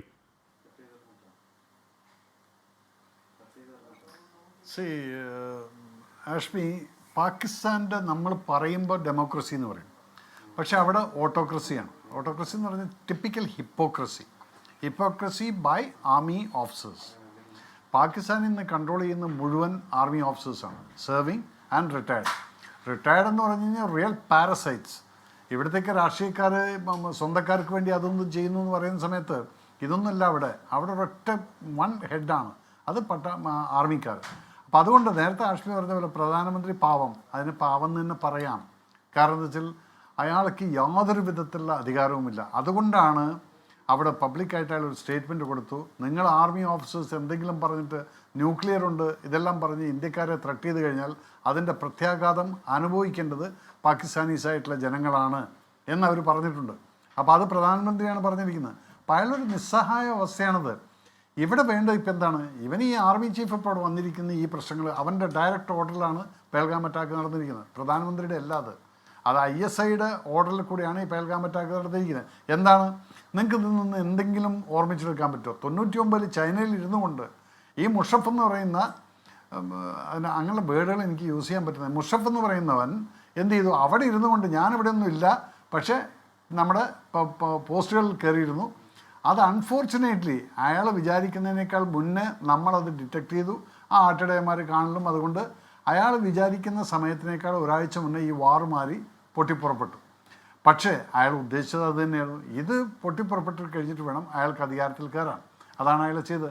ആ ഒരു യുദ്ധത്തിൻ്റെ പേര് അതേപോലൊരു സംഭവം ഉണ്ടാക്കിക്കൊണ്ടാണ് ഇപ്പോൾ ഈ ആർമി ചീഫ് അധികാരത്തിൽ കയറാൻ വേണ്ടിയിട്ടുള്ള ബേസിക്കാണ് ചെയ്ത് വെച്ചിരിക്കുന്നത്. പക്ഷേ ഇവിടെ എന്താ പറ്റിയിരിക്കുന്നത്? ജനങ്ങൾ ഇപ്പോൾ ടോട്ടലി എഗൻസ്റ്റാണ്. ജനങ്ങൾക്ക് മനസ്സിലായി ഇതിൻ്റെ എല്ലാം കാരണക്കാർ ഇവന്മാരാണ്. അവർ കാരണമാണ് കഴിഞ്ഞ ഈ 14 ദിവസമായിട്ട് അല്ലെങ്കിൽ 10 ദിവസമായിട്ട് നമ്മൾ അനുഭവിക്കുന്ന ഈ scarcity of food, scarcity of medicine, scarcity of water. ഇതിൻ്റെ എല്ലാം കാരണം എന്താണ്? അവർ ഇന്ത്യയെ കേഴ്സ് ചെയ്യുന്നില്ല ജനങ്ങൾ, അവർ കേഴ്സ് ചെയ്യുന്ന പാകിസ്ഥാൻ. അതാണ് അവിടുത്തെ മുദ്രാവാക്യം വിളിച്ച് റോട്ടിലിറങ്ങിയിട്ടുള്ള പാകിസ്ഥാൻ ആർമി മുർദാബാദ് എന്നും പറഞ്ഞിട്ടുള്ള മുദ്രാവാക്യം അടക്കം ഇറങ്ങി. കാരണം ഇന്ത്യനെ നിങ്ങൾ പോയിട്ട് ഇതുപോലെ ശല്യം ചെയ്യാൻ പോയതുകൊണ്ടല്ലേ നമ്മളിതൊക്കെ അനുഭവിക്കുന്നത് എന്നുള്ളത് ജനങ്ങൾക്ക് മനസ്സിലായി. ഇവിടെയാണ് പാകിസ്ഥാൻ്റെ ഒരു ബേസിക് ഒന്ന് ഇളകി നിൽക്കുന്നത്. ബേസ് എന്ന് പറയുന്നത് ഒന്ന് ഇളകിയിരിക്കുകയാണ്. മറ്റത് പാകിസ്ഥാൻകാർ ജനങ്ങളും കൂടെ ഉണ്ടായിരുന്നു. ഇപ്പം ജനങ്ങൾ അവർക്ക് എഗൻസാണ്. ഇത് വരുന്ന സമയത്ത് ഒരു രാജ്യവും അവർക്ക് മുന്നോട്ട് പോയിട്ട് ഒരു വാറിനെ ഫേസ് ചെയ്യാൻ പറ്റില്ല. ബാക്കപ്പ് ഈ ലോക്കൽസിൽ നിന്ന് കിട്ടിയില്ലെങ്കിൽ ഡെഫിനറ്റായിട്ടും ഇപ്പം നമ്മുടെ പഞ്ചാബ്, രാജസ്ഥാൻ, അതുപോലെ തന്നെ കാശ്മീർ, ഇവിടുത്തെ താഴത്തേക്കുള്ള ജമ്മു റീജിയനിലുള്ള ലോക്കൽസിൻ്റെ സപ്പോർട്ട് 100% ആയിരിക്കും ആർമിക്കാർക്ക്. Even the informations will be pass, അവരായിരിക്കും നമുക്കൊക്കെ ഈ ഇൻഫർമേഷൻസ് പാസ് ഓൺ ചെയ്തു തരുന്നത്. പക്ഷേ അതായിരിക്കും ഇപ്പം പാകിസ്ഥാൻ നഷ്ടപ്പെടുന്നത്. അപ്പോൾ പാകിസ്ഥാൻ ഒരിക്കലും ഇവിടെ വന്നൊരു അറ്റാക്ക് ചെയ്യാനുള്ള ആംബിയർ ഉണ്ടാവില്ല. പക്ഷേ നേരത്തെ ഡെന്നി പറഞ്ഞ പോലെ ഇന്നത്തെ രാത്രിയും നാളത്തെ രാത്രിയും we have to be very careful. കാരണം നമുക്ക് ഇവിടെ മാത്രം നോക്കിയാൽ പോരാ, അപ്പുറത്ത് ചൈന ബോർഡറിലും കൂടെ നമ്മളൊരു കണ്ണ് കറക്റ്റായിട്ട് സ്ട്രോങ് ആയിട്ട് വെച്ചിരിക്കണം. കാരണം ചൈന ഇവരെ സപ്പോർട്ട് ചെയ്യുന്നു എന്ന് പറഞ്ഞെങ്കിലും ചൈന പറഞ്ഞൊരു സ്റ്റേറ്റ്മെൻറ്റ് എന്താണ്? Yes we are with you but we are against terrorism. That's a very lucrative, അതൊരു ട്രിക്കി വേർഡാണത്. അപ്പോൾ പാകിസ്ഥാൻ്റെ അടുത്തോടെ നിങ്ങളുടെ ടെററിസം എന്നുള്ളത് നമുക്കും അറിയാം. പക്ഷെ അത് പ്രൂവ് ആയിക്കഴിഞ്ഞാൽ we will not stand with you. കാരണം ലോകരാഷ്ട്രം മുഴുവൻ ചൈനയെയും അക്യൂസ് ചെയ്യും, you are supporting the terrorism എന്ന്. അപ്പോൾ ഇവിടെ നടക്കുന്നതെന്ന് വെച്ചാൽ Pakistan is been backed by, അല്ലെങ്കിൽ ഇവരെ അങ്ങനെ കോർണർ ചെയ്ത് ഒരു 4 വശത്തു നിന്നും കോർണറായിരിക്കുകയാണ്. വെറുതെ വന്നിട്ട് ഇങ്ങനെ ഒരു സംഭവം നടത്തി ഇത് ഇത്രയും വലിയൊരു റിപ്രക്കേഷൻ ഉണ്ടാവും എന്നുള്ളത് പാകിസ്ഥാൻ്റെ ആർമി ചീഫിന് സ്വപ്നത്തിൽ പോലും വിചാരിച്ചു കാണില്ല. അതാണ് ഇപ്പോൾ അവർക്ക് കിട്ടിയിട്ടുള്ള അടിയും. പക്ഷേ നമ്മൾ ഈ പറഞ്ഞ പോലെ തന്നെ നമ്മളവരെ ഒരിക്കലും ഒരു ശത്രുവിനെയും നമ്മൾ ലൈറ്റായിട്ട് എടുക്കരുത്. ഏത് ചെറിയവനാണെങ്കിലും അവൻ്റെ അടുത്ത് എന്തെങ്കിലും ഒരു ട്രിക്ക് കാണും. അപ്പോൾ ആ ട്രിക്കിനെ നമ്മൾ ആൻറ്റിസിപ്പേറ്റ് ചെയ്യണം. അപ്പോഴാണ് നമുക്ക് നമ്മുടെ ഡിഫൻസ് സ്ട്രോങ് ആവുള്ളൂ. അതാണ് നമ്മൾ ഈ 14 ദിവസം കൊണ്ട് നമ്മൾ ചെയ്തു വെച്ചിരിക്കുന്നത്. ആ സൈഡിൽ നിന്ന് എനിക്ക് നല്ല ഉറപ്പാണ്, ഇല്ലെങ്കിൽ ഇത്രയും പട്ടാളം ഈ 14 ദിവസം കൊണ്ട് ഡിഫൻസ് റെഡിയാക്കി വെച്ചിരിക്കുന്നത് അത് പാകിസ്ഥാനും അറിയാം. പാകിസ്ഥാൻ ഇൻ്റലിജൻസ് കൊടുത്തു കാണും. ഒരു രക്ഷയില്ല, എല്ലായിടത്തും കൊണ്ടുവന്ന് നിർത്തിയിരിക്കുകയാണ്. ടാങ്കുകളടക്കം ഈ ജമ്മുന്ന് താഴത്തോട്ടുള്ള ടാങ്കുകൾ മുഴുവൻ നിർത്തിയിരിക്കുന്നു. ഒരു ഡിവിഷനല്ല, അത് ആർമിക്ക് വേണ്ട കംപ്ലീറ്റ് സന്നാഹങ്ങളോടെ ചെയ്ത് കഴിഞ്ഞിരിക്കുന്നു. ഇതെല്ലാം റിപ്പോർട്ട്, ഇൻ്റലിജൻസ് റിപ്പോർട്ട് അവർക്ക് കിട്ടും. നമ്മൾ ഈ മീഡിയ കൂടെ ഒന്നും പറയാത്തതുകൊണ്ട് നമുക്കറിയില്ലെങ്കിലും ഇതൊക്കെ ഫുൾ സെറ്റപ്പാണ്. അപ്പോൾ ആ സെറ്റപ്പ് ഉള്ളത് കൊണ്ട് പാകിസ്ഥാൻ ഒരിക്കലും ഒരു കടുങ്കൈ ചെയ്യുമെന്നുള്ളത് എനിക്ക് വിശ്വാസമില്ലെങ്കിലും മണ്ടത്തരം ചെയ്യാൻ സാധ്യതയുണ്ട്. ഈ മണ്ടത്തരവും കടുങ്കൈയും തമ്മിലുള്ള വ്യത്യാസം ഇതാണ്. നമ്മൾ എന്തെങ്കിലും ചെയ്യാം, എന്നിട്ട് പിന്നെ ബാക്കിയുള്ളതല്ല, നമുക്ക് വല്ല ലണ്ടനിലൊക്കെ പോയിരിക്കാം, ബാക്കിയുള്ളവന്മാർ എന്തെങ്കിലും ആയിക്കോട്ടെ. ഇതും പറഞ്ഞുകൊണ്ട് അവരുടെ നേതാക്കന്മാർ വല്ലതും പറയുകയാണെങ്കിൽ ആ രാജ്യത്തിൻ്റെ അഭിമാനത്തെ അവരുടെ മുമ്പിൽ ജയിക്കണം. നമ്മളും ചെയ്തു റിട്ടാലിയേഷൻ, അതാണ് അവർ പറയുന്നത്. പക്ഷെ അത് പറയുന്നുണ്ടെങ്കിലും അവരുടെ ആർമി ചീഫ് പറഞ്ഞല്ലോ, ഇപ്പോൾ army defence minister, please ask India to withdraw, നമ്മളൊന്നും ചെയ്യില്ലാന്ന്. ഇന്ത്യ ഇതുവരെ ലൈൻ ഓഫ് കൺട്രോൾ ക്രോസ് ചെയ്തിട്ടില്ല, പിന്നെ എന്തിനാണ് വിഡ്രോ ചെയ്യുന്നത്? അപ്പോൾ അതുപോലും നമുക്ക് വിരോധാഭാസമാണ്. അവർ ഈ പറയുന്ന ലോകരാഷ്ട്രങ്ങളടുത്ത് പറയാൻ ആഗ്രഹിക്കുന്ന ഇന്ത്യ ക്രോസ് ചെയ്ത് ഞങ്ങളെ വന്ന് അറ്റാക്ക് ചെയ്തു എന്നുള്ളതാണ്. അതുപോലും സത്യമല്ല. ആഷ്മി നേരത്തെ പറഞ്ഞ പോലെ ഇവർ നുണയുടെ മുകളിൽ നുണ പറഞ്ഞുകൊണ്ടിരിക്കും, എന്നിട്ട് അവർ തന്നെ അത് പ്രൂവ് ചെയ്യും അങ്ങനെയെല്ലാം നമ്മൾ പറഞ്ഞ നുണയാണെന്നുള്ളത്. ആ ഒരു സിറ്റുവേഷനാണ് ഇപ്പോൾ പാകിസ്ഥാൻ നിൽക്കുന്നത്. അങ്ങനെ നിൽക്കുന്ന സമയത്ത് ഡെഫിനറ്റായിട്ടും പാകിസ്ഥാൻ്റെ സ്റ്റേറ്റ് എന്ന് പറഞ്ഞു കഴിഞ്ഞാൽ it's a very pathetic state, but we cannot take them lightly. ചൊല്ലുണ്ടല്ലോ ശ്രീ മേജർ, ഞാൻ അങ്ങനെയൊക്കെ എത്താം. ശ്രീ പ്രഭാകരൻ പാലേരി, നോക്കൂ, ഈ പാകിസ്ഥാൻ എന്ന് പറയുന്ന രാഷ്ട്രത്തിൻ്റെ അങ്ങേയറ്റത്തെ ഗതികേട് ഇപ്പോൾ തുടങ്ങിയതിൽ ഒരു രാജ്യത്ത് എന്തെങ്കിലുമൊക്കെ വേണ്ടേ? ഇവർക്ക് സാമ്പത്തികമുണ്ടോ? ഇല്ല. ഭിക്ഷാപാത്രമായി IMF മുന്നിൽ, ലോകരാഷ്ട്രങ്ങൾക്ക് മുന്നിൽ, ചൈനയ്ക്ക് മുന്നിൽ നാണം കെട്ട് തിണ്ടുന്ന അല്ലെങ്കിൽ ഭിക്ഷ യാചിക്കുന്ന ഒരു രാഷ്ട്രത്തിന് ഐക്യമുണ്ടോ? അതില്ല. അവിടെ ബലൂചിസ്ഥാനിൽ വലിയ കലാപം പൊട്ടിപ്പുറപ്പെടുകയാണ്. അവിടെ ഒരു പ്രധാന പ്രവിശ്യ BLA തന്നെ പിടിച്ചെടുത്ത് അവരുടെ അധികാരം സ്ഥാപിക്കുന്ന കാഴ്ച നമ്മൾ കണ്ടു. നമ്മുടെ ഈ പറഞ്ഞ സിന്ധു നദീജല കരാർ റദ്ദാക്കിയതിനെ തുടർന്നുണ്ടായ കലാപങ്ങൾ അവിടെ തുടങ്ങുന്നു. സിന്ധ് പ്രവിശ്യയിൽ വെള്ളത്തിന് വേണ്ടി തെരുവിലിറങ്ങിയ ജനതയെ അവരുടെ സ്വന്തം പൗരന്മാരാണെന്ന് നോക്കാതെ പാക് പോലീസ് ഇറങ്ങി അവരുടെ മണ്ടയടിച്ച് കയറുന്ന ഒരുപാട് ദൃശ്യങ്ങൾ ഇതിനോടകം വരുന്നുണ്ട്. അങ്ങനെ പല അർത്ഥത്തിൽ ചിതറി നാശോന്മുഖമായി നിൽക്കുന്ന ഒരു രാജ്യത്തിന് ഇന്ത്യ പോലൊരു മൈറ്റി രാജ്യത്തിനെതിരെ, അതിൻ്റെ മൈറ്റി സൈന്യത്തിനെതിരെ നേർക്കുനേർ നിൽക്കുക എന്നത് ചിന്തിക്കാൻ പോലും കഴിയുന്നതാണോ ശ്രീ പ്രഭാകരൻ പാലേരി? ഒരിക്കലും സാധ്യമല്ല. അത് പാകിസ്ഥാന് തന്നെ വളരെ നന്നായിട്ട് അറിയാൻ സാധിക്കും. ഒരിക്കലും പാകിസ്ഥാൻ ഇന്ത്യയെ നേരിടാൻ 1947 മുതൽ നോക്കുമ്പോൾ സാധിച്ചിട്ടില്ല ഇന്നത്തെ തീയതി വരെ. അതുകൊണ്ടാണ് പാകിസ്ഥാൻ ഈ തരത്തിൽ താഴോട്ട് പോയി കഴിഞ്ഞത്. ഇപ്പോഴുള്ള അവരുടെ പ്രധാനപ്പെട്ട പ്രശ്നം എക്കണോമിക് സെക്യൂരിറ്റിയാണ്. ഈ എക്കണോമിക് സെക്യൂരിറ്റി വളരെ അടുത്തായിട്ട് തന്നെ ബന്ധപ്പെട്ടതാണ് മിലിറ്ററി സെക്യൂരിറ്റിയുമായിട്ട്. റിസോഴ്സ് സെക്യൂരിറ്റി അവർക്കുണ്ട്, പക്ഷെ ആ റിസോഴ്സ് സെക്യൂരിറ്റി നമ്മൾ തടഞ്ഞു വെച്ചു. അപ്പോൾ പല തരത്തിലും നമ്മൾ നോക്കുകയാണെങ്കിൽ പാകിസ്ഥാന്റെ അവസ്ഥ വളരെ വളരെ മോശമായിക്കൊണ്ട് വരുന്ന ഒരവസ്ഥയാണ്. ഒരു ഘട്ടം കഴിഞ്ഞാൽ പാകിസ്ഥാൻ അങ്ങേ അറ്റം തളർന്നു പോകും. അത് നമ്മൾ പണ്ട് സോവിയറ്റ് യൂണിയനിൽ കണ്ടതാണ്. അതുകൊണ്ടാണ് ഞാൻ പറയുന്നത്, പാകിസ്ഥാൻ എന്ന് പറയുന്ന രാഷ്ട്രം അധികകാലം ഉണ്ടാവില്ല. ഒരു പഴയ രാഷ്ട്രമായിട്ട് അങ്ങനെ ഒരു രാഷ്ട്രം ഉണ്ടായിരുന്നു എന്ന് നമ്മൾ പറയും. അത് 3-4 രാഷ്ട്രങ്ങളായി മാറും.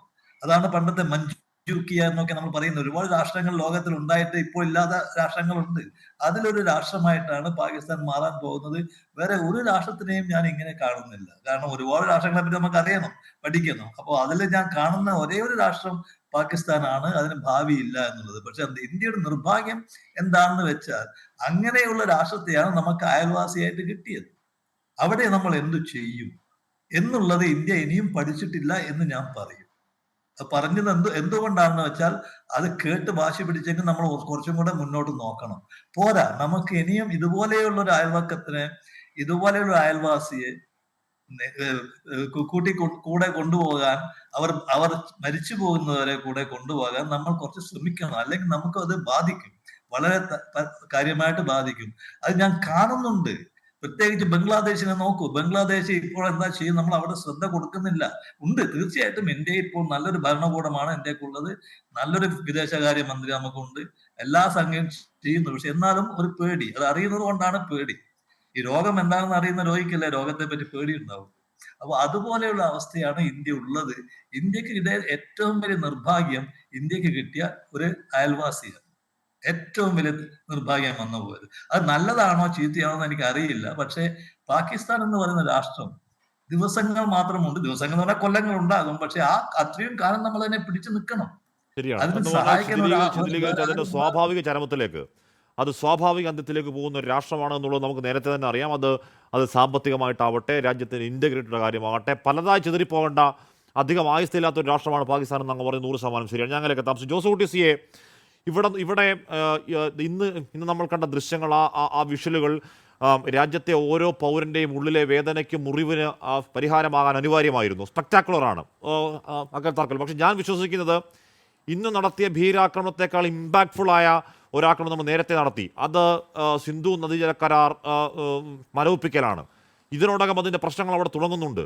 സിന്ധു മേഖലയിൽ വലിയ കലാപങ്ങൾ പൊട്ടിപ്പുറപ്പെടുന്നുണ്ട്. അവരുടെ കൃഷിഭൂമികൾ വരളുന്നുണ്ട്.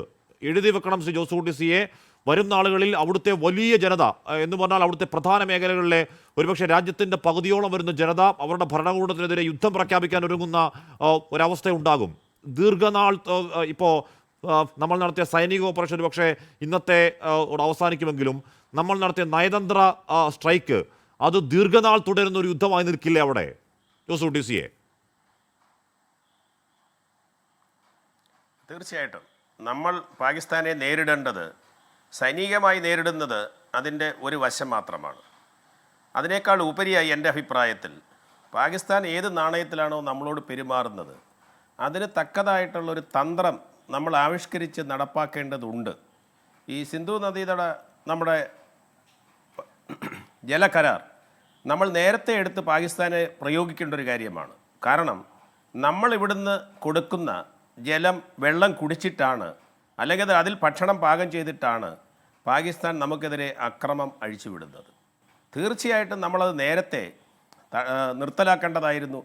അത് നമ്മൾ അന്താരാഷ്ട്ര രംഗത്തൊക്കെ ഉണ്ടാക്കിയിരിക്കുന്ന കരാറിൻ്റെ കാര്യങ്ങളാണെങ്കിലും ഒരു രാജ്യം നമ്മൾ കൊടുക്കുന്ന വിഭവങ്ങൾ ഉപയോഗിച്ച്, ജലം ഏറ്റവും അനിവാര്യമാണല്ലോ ജനജീവിതത്തിന്, അത് ഉപയോഗിച്ച് അത് ചെയ്യുമ്പോൾ ഒരു ദയാദാക്ഷിണ്യത്തിൻ്റെയും കാര്യമില്ല എന്നാണ് എൻ്റെ അഭിപ്രായം. അത് ഒരു മാർഗം മാത്രം. ഈ പറഞ്ഞതുപോലെ പാകിസ്ഥാൻ്റെ മിക്ക പ്രദേശങ്ങളിലെയും കൃഷി ആശ്രയിച്ചിരിക്കുന്നത് ഇവിടെ നിന്ന് അങ്ങോട്ടൊഴുകുന്ന നദിയിലെ ജലം ഉപയോഗിച്ചുകൊണ്ടാണ്. അതിനെ നമുക്ക് വളരെ എളുപ്പത്തിൽ എന്ന് പറഞ്ഞാൽ ആദ്യഘട്ടത്തിൽ അതിന് ചില പരിമിതികളുണ്ടെങ്കിലും ക്രമേണ നമുക്കത് നല്ല രീതിയിൽ പാകിസ്ഥാനെ സാമ്പത്തികമായി ഞെരുക്കുന്നതിനും അവിടെ സാധാരണ ജനജീവിതത്തെ ബുദ്ധിമുട്ടിക്കുന്നതിനുമൊക്കെ നമുക്ക് കഴിയും. കാരണം ജനങ്ങളുടെ ഒരു സംതൃപ്തി എന്ന് പറയുന്നത് അവർക്ക് അടിസ്ഥാനപരമായ കാര്യങ്ങൾ കിട്ടുക എന്നുള്ളതാണ്. ജമ്മു കാശ്മീരിലെ ജനങ്ങളുടെ അടിസ്ഥാനപരമായി അവിടെ സമാധാനപരമായി ജീവിക്കുവാൻ അനുവദിക്കാത്ത ഒരു രാജ്യത്തോട് നമ്മൾ ജലത്തിൻ്റെ പേരിൽ അത്തരത്തിലുള്ള സഹാനുഭൂതികൾ കാണിക്കുന്നത് എൻ്റെ അഭിപ്രായത്തിൽ മണ്ടത്തരമാണ്. അതുകൊണ്ട് ഈ കരാർ നമ്മൾ എത്രയും പെട്ടെന്ന് നിർത്തലാക്കിക്കൊണ്ട് ആ ജലം നമുക്ക് മറ്റ് ആവശ്യങ്ങൾക്ക് ഉപയോഗിക്കാൻ തയ്യാറാവണം. ഇവിടെ പാകിസ്ഥാൻ്റെ ഒരു തന്ത്രം എന്താണ്? ഇത്രയും കാലം ഒന്നാമത്തെ പ്രശ്നം, പാകിസ്ഥാൻ ഒരിക്കലും ഇന്ത്യയെ അല്ലെങ്കിൽ കാശ്മീർ ഇന്ത്യയുടെ ഭാഗമാണെന്നുള്ള ഒരു യാഥാർത്ഥ്യം അംഗീകരിച്ചിട്ടില്ല. എന്നാൽ അത് അവർക്ക് ഉദാഹരണമായിട്ട് സ്വാതന്ത്ര്യം കിട്ടിയ സമയത്ത് മുഹമ്മദ് അലി ജിന്ന പറഞ്ഞത് കാശ്മീർ എന്ന് പറയുന്നത് ഒരു ബ്ലാങ്ക് ചെക്കാണ്, എനിക്ക് ഏത് സമയത്തും അത് ഒപ്പിട്ടെടുക്കാം. പക്ഷേ അത്തരമുള്ള പ്രതീക്ഷകളെല്ലാം അസ്തമിച്ചുകൊണ്ടാണ് കാശ്മീർ രാജാ ജയ്സിംഗ് ഒക്കെ നമ്മളോടൊപ്പം ചേർന്നത്. അങ്ങനെ ചേർന്നതിന് ശേഷം ഇതെങ്ങനെ തിരിച്ചെടുക്കാം, തിരിച്ചു മേടിക്കാം, അതിനുള്ള സൈനിക ശേഷി പാകിസ്ഥാൻ ഇല്ലാത്തത് കൊണ്ട് ഇവിടെ ലഹള ഉണ്ടാക്കിക്കൊണ്ട് നമ്മുടെ രാജ്യം പിടിച്ചടക്കുവാൻ വേണ്ടിയിട്ട്, കാശ്മീർ പിടിച്ചടക്കുവാൻ വേണ്ടിയിട്ട് ശ്രമിക്കുന്ന ഒരു രാജ്യമാണ് പാകിസ്ഥാൻ. അതിന് സൈനിക ശേഷി ഇല്ലാത്തതുകൊണ്ട് എന്ത് മാർഗമാണ് അവലംബിക്കേണ്ടത്? അവലംബിക്കേണ്ടത് അവർക്ക് വലിയ ചെലവില്ലാതെ റാഡിക്കൽ ഇസ്ലാമിൻ്റെ പേരും പറഞ്ഞുകൊണ്ട് തീവ്രവാദത്തെ വളർത്തി നമുക്കെതിരെ പോരാടുകയാണ്. പാകിസ്ഥാൻ്റെ ഔദ്യോഗിക രാഷ്ട്ര നയമാണ് ഇന്ത്യക്കെതിരെ തീവ്രവാദികളെ ഉപയോഗിച്ചുകൊണ്ട് യുദ്ധം ചെയ്യുക എന്നുള്ളത്. അതിന് നമ്മൾ പറയുന്നത് അസിമെട്രിക് വാർഫെയർ എന്നാണ്. ആ രാജ്യത്തിന് നമ്മളോട് പൊരുതുവാൻ ശേഷിയില്ലാത്തത് കൊണ്ടാണ് അവരത്തരത്തിലുള്ളൊരു നയം പുലർത്തിയിരിക്കുന്നത്. ശരി, ഞാനൊരു ഞങ്ങളിലേക്ക് എത്താം. ഇപ്പോൾ രാജ്യത്തിൻ്റെ പല കേന്ദ്രങ്ങളിലും ഒരു ബ്ലാക്ക് ഔട്ട്, ഒരു കറണ്ട് പോകൽ സംഭവിക്കുന്നുണ്ട്. അച്യുതൻ ഡൽഹിയിൽ ചേരുന്നു. അച്യുതൻ, ഏതാണ്ട് പൂർണ്ണമായി തന്നെ ഇരുട്ടിൽ ആയിട്ടുണ്ട് ഡൽഹി ഒന്നാകെ എന്നറിയാൻ കഴിയുന്നുണ്ട്. അത് മോക്ക് ഡ്രില്ലിൻ്റെ ഭാഗമാണോ, അതിലപ്പുറം എന്തെങ്കിലും ഉണ്ടോ അച്യുതൻ? ഹാഷ്മി, രാജ്യവ്യാപകമായി നടക്കുന്ന മോക്ക് ഡ്രില്ലിന്റെ ഭാഗമായാണ് ഇപ്പോൾ ഡൽഹി ഉൾപ്പെടെയുള്ള സംസ്ഥാനങ്ങളിൽ ഈ വൈദ്യുതി മുടങ്ങുന്ന ഒരു സാഹചര്യം ഉണ്ടായിരിക്കുന്നത്. ഡൽഹിയിൽ 8 മണിയോടുകൂടിയാണ് ഈ വൈദ്യുതി മുടങ്ങിയിരിക്കുന്നത്. പ്രധാനമന്ത്രിയുടെ വസതിയിലും രാഷ്ട്രപതി ഭവനിലും ഉൾപ്പെടെ 8 മണിയോടുകൂടി വൈദ്യുതി മുടങ്ങി. ചില ആശുപത്രികളിലും വൈദ്യുതി മുടങ്ങും എന്ന കാര്യം ഈ NDMC അറിയിച്ചിരുന്നു. ബാരാമുള്ള ജില്ലയിൽ 9:30 മുതൽ രാത്രി 12:30 വരെയാണ് വൈദ്യുതി മുടങ്ങുക. ബീഹാറിലും സമാനമായ രീതിയിൽ വൈദ്യുതി മുടങ്ങിയിട്ടുണ്ട്. അതായത് ഈ മോക്ക് ഡ്രില്ലുമായി ബന്ധപ്പെട്ടാണ് ഈ ഒരു നീക്കം ഇപ്പോൾ നടത്തിയിരിക്കുന്നത്. എല്ലാ തരത്തിലും രാജ്യത്തെ പൗരന്മാരെ സജ്ജരാക്കുക എന്നൊരു ലക്ഷ്യം കൂടി മുന്നിൽ കണ്ടാണ് ഇത്തരം നീക്കങ്ങൾ ഇതിന്റെ ഭാഗമായി നടത്തുന്നത്. നേരത്തെ വൈകിട്ട് 4 മണിയോടുകൂടി മോക്ക് ഡ്രില്ലുകൾ രാജ്യത്തിന്റെ വിവിധ ഇടങ്ങളിലായി 200-ലധികം ഇടങ്ങളിലായി നടന്നിരുന്നു. അതിനുശേഷം അതിന്റെ തന്നെ തുടർ നടപടി എന്ന രീതിയിലാണ് ഇപ്പോൾ ഈ വൈദ്യുതി മുടങ്ങി ബ്ലാക്ക് ഔട്ട് ആയിട്ട് ഉള്ള നടപടികളിലേക്ക് കൂടി കടന്നിരിക്കുന്നത്. ഹാഷ്മി, അച്യുതൻ, ഒരു പക്ഷേ അടുത്ത കാലത്തൊന്നും ഡൽഹി രാജ്യതലസ്ഥാനം ഒരു മോക്ക് ഡ്രില്ലിൻ്റെ ഭാഗമാണെങ്കിൽ കൂടിയും ഇത്തരത്തിൽ രാത്രി ഇരുട്ടിലാണ്ടിരിക്കുന്നത് നമ്മുടെ ഓർമ്മയിലില്ല അച്യുതൻ. ഹാഷ്മി, തീർച്ചയായിട്ടും ഈ സമീപകാലത്ത് ഇത്തരം നീക്കങ്ങളിലേക്ക് രാജ്യം കടന്നിട്ടില്ല. ഇതാദ്യമായാണ് ഇത്തരത്തിൽ വൈദ്യുതി അടക്കം മുടക്കിക്കൊണ്ട് അല്ലെങ്കിൽ അതിനെല്ലാം ഒരു ബന്ധം വിച്ഛേദിച്ചുകൊണ്ട് രാജ്യം ഇത്തരത്തിൽ ഒരു തയ്യാറെടുപ്പുകൾ ഇതിന്റെ ഭാഗമായി എടുക്കുന്നത്. ഏതെങ്കിലും തരത്തിലുള്ള പാക് പ്രകോപനം ഉണ്ടായിക്കഴിഞ്ഞാൽ രാജ്യത്തെ പൗരന്മാരെ സ്വയം സംരക്ഷിക്കുന്നതിന് വേണ്ടിയാണ് വിവിധ ഇടങ്ങളിലായി ഈ മോക്ക് ഡ്രില്ലുകൾ സംഘടിപ്പിച്ചത്. 8:15 വൈദ്യുതി പുനഃസ്ഥാപിക്കുമെന്നാണ് അറിയിച്ചിരിക്കുന്നത്. നമുക്കിപ്പോൾ മനസ്സിലാക്കാൻ കഴിയുന്നത് എല്ലായിടത്തും ഇപ്പോൾ വൈദ്യുതി പുനഃസ്ഥാപിച്ചിട്ടുണ്ട്. 15 മിനിറ്റാണ് ഈ മോക്ക് ഡ്രില്ലുമായി ബന്ധപ്പെട്ടിട്ട് ഈ വൈദ്യുതി വിച്ഛേദിച്ചുകൊണ്ട് ഉള്ള നീക്കങ്ങൾ ഇതിന്റെ ഭാഗമായി നടന്നത്. പ്രധാനമന്ത്രിയുടെ വസതിയിലും രാഷ്ട്രപതി ഭവനിലും 8 മണിയോടുകൂടി വൈദ്യുതി ബന്ധം വിച്ഛേദിച്ചു. രാജ്യത്തെ പലയിടങ്ങളിൽ ബീഹാർ ഉൾപ്പെടെയുള്ള സംസ്ഥാനങ്ങളിലും വൈദ്യുതി ബന്ധം വിച്ഛേദിക്കുന്ന ഒരു സാഹചര്യം ഉണ്ടായി. എന്നാലും നിലവിൽ ഇപ്പോൾ ഡൽഹിയിൽ വൈദ്യുതി പുനഃസ്ഥാപിച്ചിരിക്കുകയാണ്. ഹാഷ്മി, ഡൽഹിയിൽ വൈദ്യുതി പുനഃസ്ഥാപിച്ചിരിക്കുക എന്നുള്ളതാണ് അച്യുതൻ പറയുന്നത്. അല്പസമയത്ത് നമ്മുടെ കാണുന്ന ഒരു വിൻഡോയിൽ ലൈറ്റ് തെളിയുമെന്നാണ് പ്രതീക്ഷിക്കേണ്ടത്. എന്തായാലും നമ്മൾ വളരെ സക്സസ്ഫുൾ ആയ ഒരു മോക്ക് ഡ്രിൽ ഇന്ന് പൂർത്തിയാക്കിയ ദിവസമാണ്. നേരത്തെ 4 മണി മുതൽ 4:30 വരെയുള്ള സമയത്തെ ചെറിയ സൈറൺ, വലിയ സൈറൺ, അതിനെക്കുറിച്ചുള്ള അവയർനെസ് ഒക്കെ ഒട്ടുമിക്ക എല്ലാ പ്രിയപ്പെട്ട പ്രേക്ഷകർക്കും അറിവുള്ളതാണ് എന്ന് കരുതുന്നത്. അത് ഏതെങ്കിലും തരത്തിൽ ആവശ്യമുണ്ട് എന്ന അർത്ഥത്തിലല്ല, ഏതെങ്കിലും തരത്തിൽ ഭയക്കേണ്ടതല്ല, ഒരു മുന്നറിയിപ്പ്, ഒരു ജാഗ്രത എന്നുള്ളതിൽ കാണേണ്ടതാണ്. എനിക്ക് പ്രധാനമായും അതിർത്തിയിലുള്ള സ്ഥലങ്ങൾ, പ്രധാനപ്പെട്ട നഗരങ്ങളിലാണ് ഇത്തരത്തിൽ ഒരു ബ്ലാക്ക് ഔട്ട് എന്ന് വിളിക്കാവുന്ന രീതിയിലുള്ള ലോഡ് ഷെഡിങ്, 15 മിനിറ്റ് കറണ്ട് ഉണ്ടാകുന്ന കുറച്ചുകൂടി അതിർത്തിയിലേക്ക് പോകുമ്പോൾ, ബാരാമുള്ളയിലേക്ക് പോകുമ്പോൾ അത് 2-2.5 മണിക്കൂർ ഈ ബ്ലാക്ക് ഔട്ടിലേക്ക് പോകുന്നു. ഏതെങ്കിലും തരത്തിൽ പാകിസ്ഥാൻ്റെ ഒരു നീക്കം ഉണ്ടാവുകയാണെങ്കിൽ ഏത് രീതിയിൽ അതിനെ പ്രതിരോധിക്കുന്നതിൻ്റെ ഭാഗമാണ് ഈ മോക്ക് ഡ്രിൽ അടക്കമുള്ള കാര്യങ്ങൾ. കേണൽ എസ്റ്റിനി, ഇന്ന് വളരെ വിജയകരമായി നമ്മൾ ആ മോക്ക് ഡ്രിൽ പൂർത്തിയാക്കി. ആളുകൾ അതിനോട് സഹകരിച്ചു. ഏത് രീതിയിലൊരു അങ്ങനൊരു സാഹചര്യം ഉണ്ടായാൽ നമുക്ക് നേരിടാൻ കഴിയുമെന്ന് നമ്മൾ പഠിച്ചു. നമ്മൾ പഠിക്കാൻ ഒരു രാജ്യം എന്നുള്ള നിലയ്ക്ക്, ഒരു പൗരൻ എന്നുള്ള നിലയ്ക്ക് ഏത് എക്സ്റ്റെൻറ്റിൽ, ഏതളവിൽ, ഏത് വഷളായ സാഹചര്യം ഉണ്ടായാലും നേരിടാൻ നമ്മൾ ബാധ്യസ്ഥരാണ്. നമ്മൾ നേരിട്ടേ മതിയാവുകയുള്ളൂ. അതിൻ്റെ ഭാഗമായാണ്. എന്തായാലും എസ്റ്റിനി, ഈ ചൈന എന്നൊരു രാഷ്ട്രത്തെ കൂടി നമ്മൾ ഇപ്പോൾ മുഖവിലേക്ക് എടുക്കണം.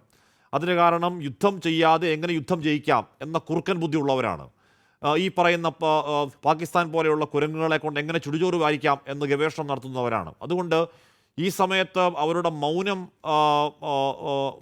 കണക്കാക്കിക്കൂടാ. അവർ പാകിസ്ഥാനൊപ്പം നിൽക്കുന്നത് ഏതളവിൽ, ഏത് എക്സ്റ്റെൻറ്റിൽ എന്തൊക്കെ ചെയ്യുന്നു എന്നൊരു കണ്ണ് ആ മേഖല കൂടി വേണം, അല്ലേ സുനി? തീർച്ചയായിട്ടും ശ്രീ ഹാഷ്മി, നോക്കൂ, ചൈന നേരിട്ട് പറഞ്ഞ കാര്യങ്ങൾ ഒരു വശത്താണ്. അതായത് സമാധാനം വേണം, പാകിസ്ഥാൻ്റെ പ്രപ്പോസൽ, അതായത് ഒരു ഇൻഡിപെൻഡൻ്റ് ആയിട്ടുള്ള ഒരു ഇൻവെസ്റ്റിഗേഷൻ നടത്തണം എന്ന് ഉള്ളൊരു കാര്യം പറഞ്ഞു. അതുപോലെ തന്നെ ഭീകരവാദത്തിൻ്റെ എഗെയിൻസ്റ്റ് ആണ് എന്നും പറഞ്ഞു. ഇതാണ് മൊത്തത്തിൽ ഇതുവരെ ചൈന ചെയ്തിട്ടുള്ള കാര്യം. പക്ഷേ ഇന്ന് അവരുടെ ഈ സൈബർ വിങ് അവരെന്തൊക്കെയാണ് ചെയ്തേക്കുന്നതെന്ന് നോക്കൂ. അവരുടെ CGTN എന്ന് പറഞ്ഞ ഏജൻസി, അവരുടെ ഗ്ലോബൽ ടൈംസ്, ശ്രീ ഹാഷ്മിക്കൊക്കെ നല്ല അറിയായിരിക്കും, ഗ്ലോബൽ ടൈംസ് ആണ് നമ്മളെ ലഡാക്കിൽ ഈ പ്രശ്നം നടന്ന സമയത്ത് ഏറ്റവും കൂടുതൽ ഫേക്ക് ന്യൂസ് ചൈനയ്ക്ക് വേണ്ടി, അവരുടെ തന്നെ ഒരു പ്രൊപ്പഗാൻഡ ആമാണ്. അവരാണ് ഏറ്റവും കൂടുതൽ ഇത് ഈ രീതിയിലുള്ള പ്രൊപ്പഗാൻഡ ചെയ്ത്, അതായത് ഇത്രയും പേരെ പിടിച്ച് ഇന്ത്യ വെച്ചിട്ടുണ്ട്, 6 എയർഫോഴ്സിൻ്റെ പ്ലെയിൻ താഴെ വീണു എന്നുള്ള പ്രൊപ്പഗാൻഡ എല്ലാം ചെയ്ത ഈ ചൈനീസിൻ്റെ ഒഫീഷ്യലായിട്ടുള്ള മീഡിയ ഹാൻഡിൽസ് ആണ്. അപ്പോൾ അത് തന്നെ കാണിക്കുന്നത് എന്താണ്, നേരത്തെ ശ്രീ ഹാഷ്മി പറഞ്ഞ പോലെ അവർ ബുദ്ധി നേരിട്ട് പറയുന്നത് വേറെ ആയിരിക്കും, പക്ഷേ അവർ ഏത് സമയത്തും ഇന്ത്യയെ എങ്ങനെയൊക്കെ പിടിച്ച് താഴെ ഇടാം എന്നുള്ളൊരു ശ്രമത്തിൻ്റെ ഭാഗമായിട്ട് തന്നെയാണ് അവർ നിൽക്കുന്നത്. അതിനകത്ത് യാതൊരു സംശയമില്ല. പക്ഷേ ഇപ്പോഴത്തെ അവസ്ഥയിൽ അവർ 2 കാരണം വെച്ചാൽ അവർ ഓപ്പണായിട്ട് പാകിസ്ഥാനെ സപ്പോർട്ട് ചെയ്യാൻ സാധ്യത കുറവാണ്. ഓപ്പൺ എന്ന് പറഞ്ഞ അർത്ഥം അവരും അവരുടെ ലൈൻ ഓഫ് ആക്ച്വൽ കൺട്രോളിൽ അവരെന്തെങ്കിലും ചെയ്തു കഴിഞ്ഞാൽ നമ്മുടെ ശ്രദ്ധ അങ്ങോട്ട് മാറ്റാനൊക്കെ ഉള്ള ഒരു ശ്രമം ചെയ്യാനൊക്കെ ഉള്ള ഒരു രീതിയിലേക്കാണ് ഞാൻ ഉദ്ദേശിക്കുന്നത്. കാരണം ഒന്ന്, പാകിസ്ഥാൻ ചെയ്തത് ഭീകരവാദമാണെന്ന് ലോകത്തുള്ള എല്ലാവർക്കും അറിയാം. അതിന് മൊത്തം രാജ്യങ്ങളും പാകിസ്ഥാൻ്റെ അഗെയിൻസ്റ്റ് ആണ്. അങ്ങനെയുള്ള രാജ്യത്തിൻ്റെ കൂടെ ഇങ്ങനെ ഒരു യുദ്ധമോ അല്ലെ അങ്ങനത്തെ എന്തെങ്കിലും ആക്ഷൻ ചൈന ചെയ്യുമെന്ന് എനിക്ക് തോന്നുന്നില്ല. കാരണം അവരുടെ ഇമേജും അവർ കോൺഷ്യസ് ആണ്. ആ ഒരു ഇമേജ് വിട്ട് വലിയ രീതിയിൽ ചൈന കളിക്കത്തില്ല. രണ്ടാമതായിട്ട്, ഇന്ന് ചൈനയും US തമ്മിൽ ഒരു ട്രേഡ് വാർ നടന്നുകൊണ്ടിരിക്കുകയാണ്.